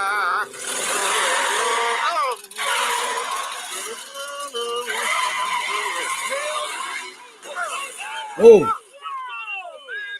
Nobody in my fleet other than handicap party. Oh, man, why would you go there? Son of a bitch. Every nigga moment begins with the nigga. Without that key element, all you're left with is peace and quiet. That fool, he said, he said that's Charleston White. That's our modern day. He was like, Charleston White is the modern day stink meaner. No, for real, this is my favorite episode too. But it breaks down perfectly what's going on and what could have went wrong with Anton and Corey, man. Colonel H. Stinkmeaner is and always has been a cantankerous, ornery old man. He has spent his childhood disagreeing with most things, I got cotton mouth. I need something to drink. I'll be things back. involving happiness, unity, and kindness. Stinkmeaner got no pleasure seeing sunsets and trees, dolphins or rainbows. Man, this some old bullshit. So, he didn't particularly mind when at age 15, he lost his sight to cancer. At least I don't have to look at your glass no more. The doctors gave him 3 years to live, so he dedicated those 3 years to spreading a lifetime of misery and hatred. Nobody knows how Stinkmeaner managed to live so long. He believed it was his love of hatred that kept him going. Who in the hell parked in my space? That's like calling 1-800 collect an ass whooping. And no, that ain't no toll-free call, partner. You hit my car. No Are shoes, you blind? no Yes. shoes. Damn. So, Wait, you're blind? yes, blind. You got a problem with that, nigga? You could have killed somebody. I'd be doing him a favor. Getting run over by me is as close to an honorable death as most of these people gonna get. Someday, I'm quite the humanitarian. I think I hit a wheelchair on the way over here. Oh, look what you did to Dorothy. You better have insurance. Nigga, you better have insurance. Ass whooping insurance. Oh, man. And you about to pay a deductible. And just A like that, my granddad deductible. was trapped in a nigga moment. Oh, At man. this point, he can A, walk away and let insurance handle the damage to the car, or B, fight with a dumb, crazy, blind nigga. Okay, now. There go the two options. We got A and B. Put A and B in the chat. Put your answer in the chat. A, walk away and let insurance handle it. B, fight with a dumb, crazy, blind nigga. Press A or B. A or B in the chat. Let's see which one he chooses. That's right. I'm backed into your car, Nyucka. What you gonna do? What you gonna do? Oh, hell no! Granddad, let's whoop this nigga's ass right now! Bitch ass, faggot ass, punk ass, pussy ass, bitch ass, Nyucka! You wanna do something? Bitch ass, Nyucka! Okay. That fool stick me to amping up on him. He amping up. He about to tee off. Yeah, there we go. Let me see it. Put your answers in the chat. A or B. A or B in the chat. A, you walking away and letting insurance handle it? Or B, you getting into it with a crazy, dumb, blind nigga? This show's so crazy, man. Put your answers in the chat. A's and B's. A in the chat, B in the chat. A in the chat, B in the chat, man. Let's get it. Hold up. I smell new shoes. Oh, neat.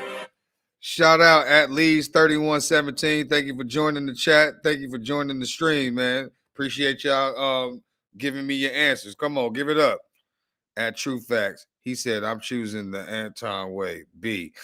But Anton didn't fight nothing, no. He just talked. That's all he did, bro. Stop playing. He said be wildin'. Oh, what you mean? Oh. I said it before. Expensive sneakers are like 150. You see, 6 out of 10 jigger moments involve a sneaker. And why is that? Because we spend so much money on J's. I can't even, bruh. It's not a lot. Like, we're gonna spend $200 on a pair of sneakers, bro. Why? Because it makes you feel good. They be fly, they look good, they feel good. You know what I'm saying? And you feel exclusive. Even if there's a bunch of other people that bought them, you still feel exclusive. So I understand it. So somebody step on your shoe and then they disrespectful about the situation. Niggas want to fight. $50 landmines. Step on one and boom! A perfectly rational black man can explode. Yeah, they ain't knew anymore, are they? Nigga. And that nigga spitting on you. You better hit him, Granddad. Hit him. You hear Riley? Yeah,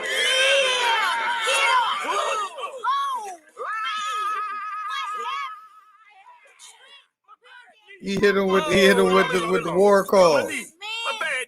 My bad knee. All right, Huey, that's right. Protect Granddad.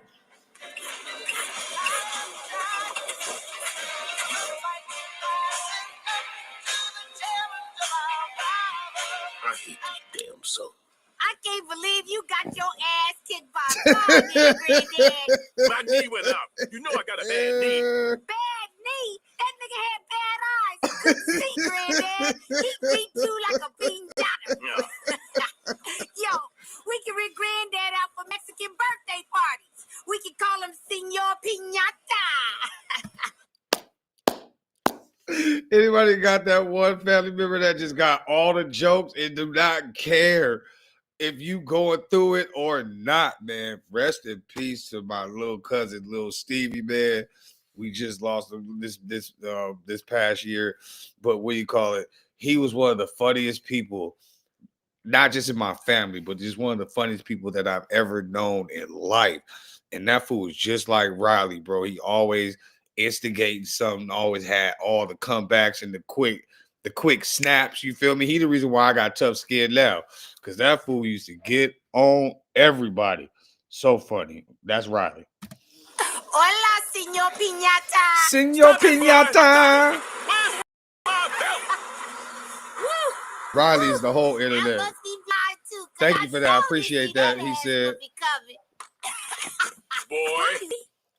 Yo, how bad you gotta telegraph your purchase for a blind nigga to see him coming, Granddad? Riley, the man obviously had a heightened sense of hearing. Oh, I thought Granddad had a heightened sense of falling. No, that's enough. Now you just stop laughing at your granddaddy. It ain't that. What's wrong with you? Granddad had hit me written on his forehead in prayer. I said that's enough.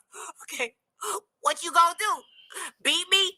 Maybe I should get a blindfold first. this fool Riley is going in, fool. If I was Grandpa, I would have beat the hell out of Riley, man. At Prototype, I appreciate that. I appreciate that. He in a better place though, man. He ain't suffering no more. Okay, I'm ready. Wait, maybe he gonna fall on me. Riley, stop. Riley's stupid as hell. Granddad, Rodney King just called and said, damn, I thought I got my ass whooped. Ow! Riley crazy, man. At Prototype, this is what I was talking about. My dog Huey, man, he get up in that jungle, got that samurai sword, and he always got some kind of lesson that he learning when he going through these sparring motions. This is why I love Huey. Huey is my dog, man.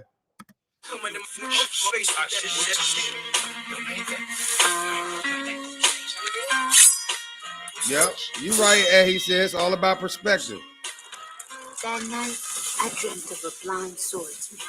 Poisonous paragraph, smash your phonograph in half and raise the inspector deck on the warpath. First class, leave the mics with a cast, causing ruckus like the aftermath when guns blast. Run fast, here comes the verbal assaulter. Rhymes running wild like a child of the water. Scorn from the inner slums, the roar.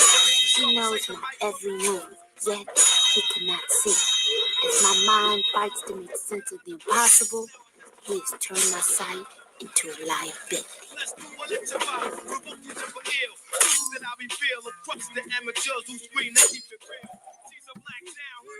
He has no just cause to want my life. There is no forethought, no logic in his actions. This isn't just any swordsman.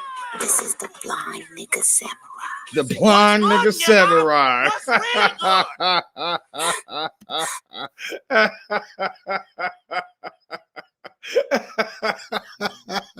He called that nigga the blind nigga samurai. She is crazy. Shout out Regina King, man. Niggas. A nigga moment isn't necessarily over when you think it's over. It kind of hangs around like an unpaid bill. And in the case of the blind beating the dumb, security cameras from the Woodcrest Square Mall captured a fight between a blind old man and an unidentified assailant following a parking dispute. Man. It's just local news. CNN has now confirmed that it was this man, Robert Jebediah Freeman, who got beat up by a slightly older, significantly blinder gentleman. Police aren't pressing charges against Mr. Freeman. They say that ass whooping was punishment enough. Put your son on the boondocks, man. Dad, I don't think you should watch this anymore. El residente de Woodcrest, Robert Freeman, tiene un nuevo apodo. Señor Piñata. Señor Piñata. Granddad, Riley, you stupid. gotta ask yourself, would you really be better off if you had beaten up a blind old man in the street? It was a nigga moment, Granddad. You gotta let it go. Maybe you're right. You have reached the Freeman residence. If this is a lovely cutie pie, please leave a message. Cutie pie. Everybody else should just hang up right now because I'm not interested. Hold on, Robert. Pick up the phone. Pick up the phone. I know you there. Uncle Ruckus. I seen you on the news getting your black ass whooped by that blind old monkey. That's why they shouldn't let niggas go shopping. Call me back. Don't you walk away from this answering machine. Granddad, just let it die. I promise you, nobody's gonna call you a punk. I will. I will. Well, Riley will. Granddad!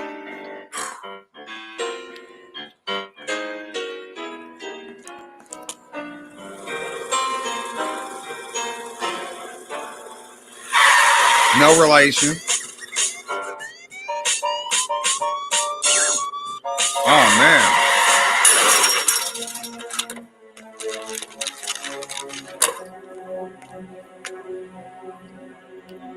Grandpa, he's trying to stand on business. I can't believe Granddad went back to fight that man. Yeah! Check this out, Yui. All right. Wait. What? Here it goes. Oh!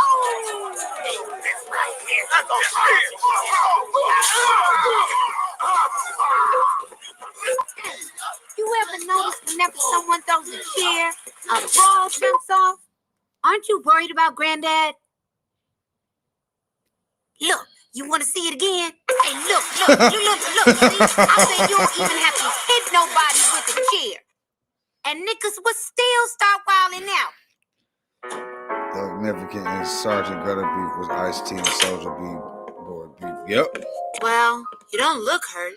Fun fact. 2 weeks. Appreciate you, he said. Good for you. A rematch in 2 weeks. This'll be great.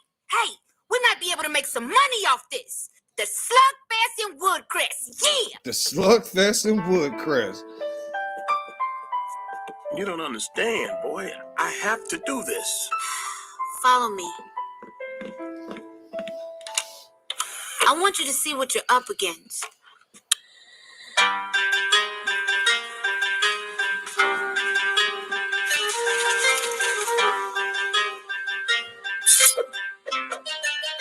Appreciate you, chat. Still tuning in, man. We almost done. We're gonna be done after this video.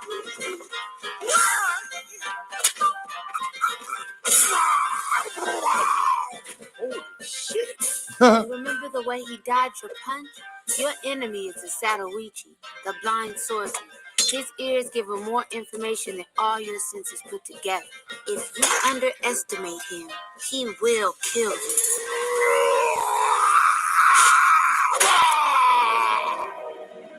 You must train. I won't fail you. I'm not afraid. Oh, you will be. You will be.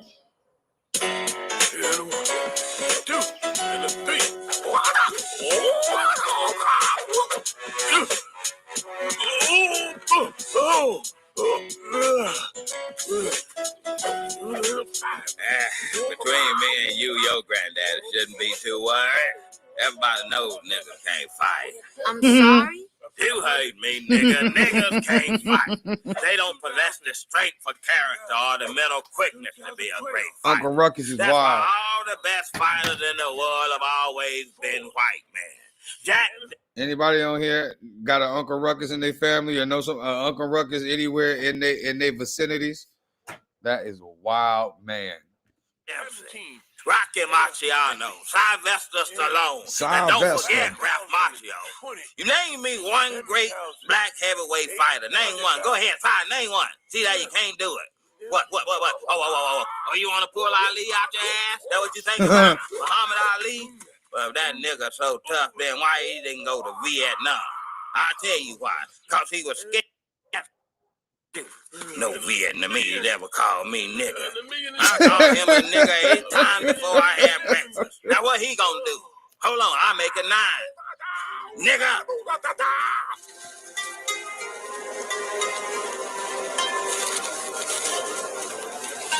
Hell yeah. I appreciate that. He said 9354. We are a pack. You are not lying, sir. He said Dr. Umar is the new Uncle Ruckus. You are so funny for that one. Yeah, man. Do you know about the tap, man? I don't know if I understand the content of it right now, but you can enlighten me. And heck yeah, man, we build it all the way from America to Africa to Europe, all over the place. You ain't lying. You are not lying. Oh, you the tap man? Well, let a brother know. Understand why I'm blindfolded? Because the enemy cannot see. But see, the thing is, I don't have super hearing, so I don't get why I'm... Fight! Ow! He on Tom. And now, the best in the world. He killed a man with his butt cheek power. Steven Seagal, David Carradine, Chuck Norris, shoot. Walker, Texas Ranger. Now that's a karate man right there. He said, that's a karate man right there. Word got out that my granddad was training for a rematch, and it quickly became the talk of the town. That's so funny. What was that? An exhibition? You need emotional content. Wild. Now, try again.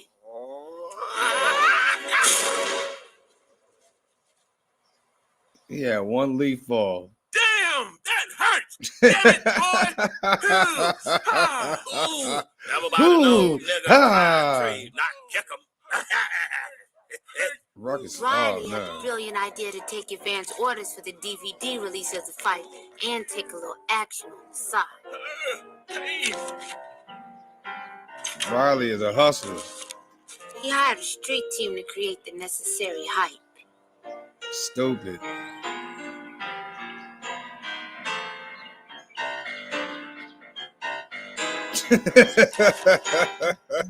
He was like, damn it.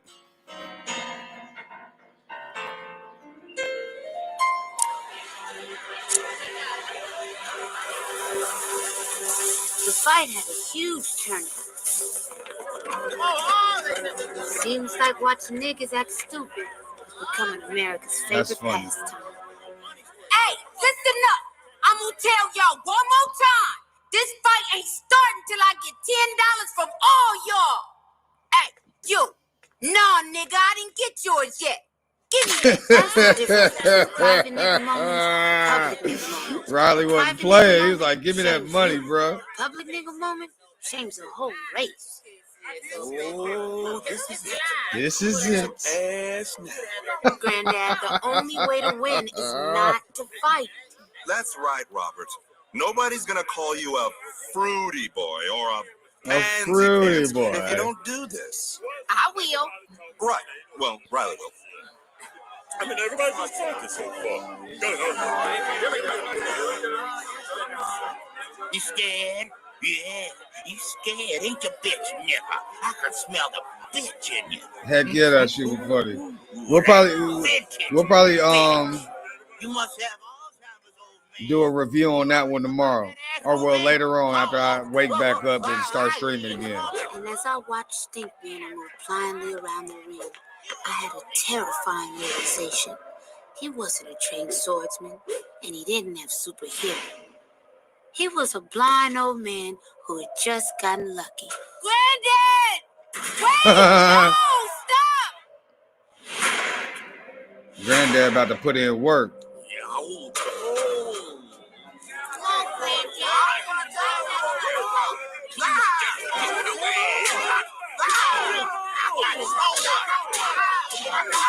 All right, Grandpa, put the combos.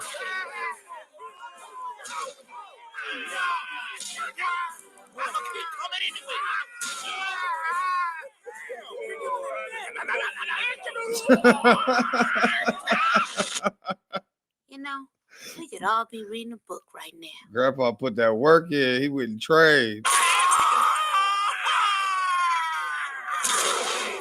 Stink meaner out of there.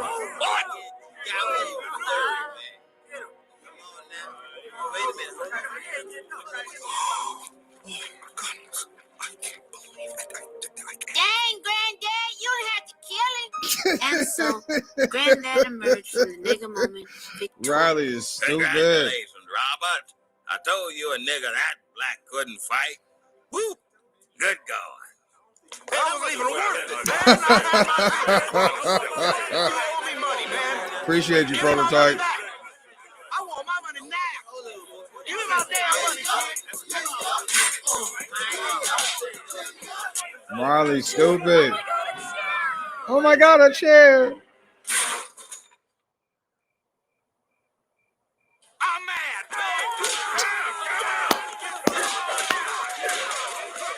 He said, I'm mad. As he contemplated spending the remainder of his natural life in prison, Granddad never stopped to realize that he had gotten the respect he so desperately wanted. Yo, that mug killed a blind old man with his bare hands. Now that's gangsta. Oh, man. Robert Jebediah Freeman. Tom and I had gotten the fight license by the State Boxing Commission at the last minute, legally indemnifying Granddad against Stink Meaner's death. Paperwork. But he was still pretty shook up by the whole thing. Colonel Stink Meaner had no family and no friends. He lived a life without love or companionship or even pets. He was a horrible, awful human being, and in truth, the world was better off with him dead. Still, he was our brother. Forgive us for taking this man's life. Why you say us? You killed. Shut your ass and pray, boy. Riley stupid.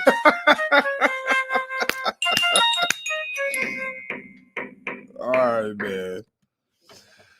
Well, I think this is about to do it, man. Look, I appreciate y'all hanging out with me for hours now. Listen, can y'all do me a favor? Can I get like 3 more minutes of your time?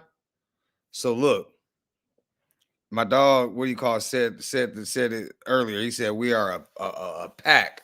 We're a wolf pack. We are a family. And what do you call it? Family, I got to let you know what I got going on outside of streaming. We do have merch. You see this beautiful cloud graphic sitting behind me right here? The big cloud over me over here in the beautiful city of 80 ED. Look at this. We go to www.alldayeverydayllc.net. Look at this. We got the white shirt right here with the little cloud graphic right there. This is a unisex shirt. On the back, you got the ADED right there. All day, every day. We got all types of stuff, man. Let me go ahead and show you real quick. Go to the first page. Won't. It even got to the point when I say we got something for everybody, we got something for everybody. Even down to the little babies, man. Look at this. We got the onesies right here. all kind of different colors. You got that on the front. Then you got the what? The 80 ED on the back. Had a little baby styling coming out the womb. You feel me? Then we got stickers, purses, long sleeves. We got shirts for the kiddos, bikinis for the ladies, dresses, socks, backpacks. Backpacks are my favorite type of item ever. You know what I'm saying? But it ain't just a cloud grabber, but he got his own collection. So if y'all like that type of stuff, man, like I said, go to the website www.alledayeverydayllc.net. You feel me? But like I said, we got all type of stuff: trucker hats, the staple T-shirt for the brand. Oh, for my African friend over, he said 9354. Let me show you this real quick. You out there in Africa, this is the 80 ED I Love Africa original logo unisex hoodie. Got the 80 ED right there on the front, on the back. Look at that. Africa, baby. All day, every day. You see it. We got all type of stuff going on, man. Look at this. We got the all day, every day, the embroidered men box tee right there. That's actually embroidered, not just some type of patch. You know what I'm saying? Then we got it on the sleeve as well. Got it in a few different colors. Got it in the black. Got it in the white. And it's not just Africa's like stuff for Africa. You know what I'm saying? I got an actual whole collection called the Rep Your Land collection, and it got a bunch of different countries. What do you call it? I had people tell me where they were from, and I made a shirt specifically for their country. So, you know, there's room to make more make more of them. You know, you tell me if yours is not in the collection that you can see. You know what I'm saying? But look, we got, of course, you got America, but I got Fiji over here. We got India. We got Jamaica. I love Mexico. I'm right here in California, so you know we right here near the border. I got a lot of my Espanol, my Hispanic family out here. You know what I mean? So we got this in the black, got it in the navy. This thing hard, man. That's what I'm saying. Look at this. Got it in the true navy. Got it in that mystic blue. Where that burnt orange at? That thing. That's dope, man. Woo! And when I say I created every single piece on the site, you know what I'm saying? I did this with the intentions of hoping that it was something that you guys would love and rep with pride. You know what I'm saying? I got Romania. I got 2 of them for Spain, for my people out there in Spain. You know what I'm saying? Look at that. Look at that. Look at that. Look at that. Look at that. You know what I'm saying? Then the white joint, and then on the back it said 80 ED. You know, we always got to have that stamp on there. So, like I said, when y'all get a chance, y'all go explore it for yourself. What do you call it? And if you leave a comment, leave me a comment and let me know. If just write the word discount in the chat, and I'll send you a discount code. You know what I'm saying? And get you at least 10 to 20% off on your first purchase. And yeah, that part. Este parte. Feel me? It was a great night. Great night / great morning. You know what I'm saying? You're now tuned in with your favorite dark-skinned friend with a beard.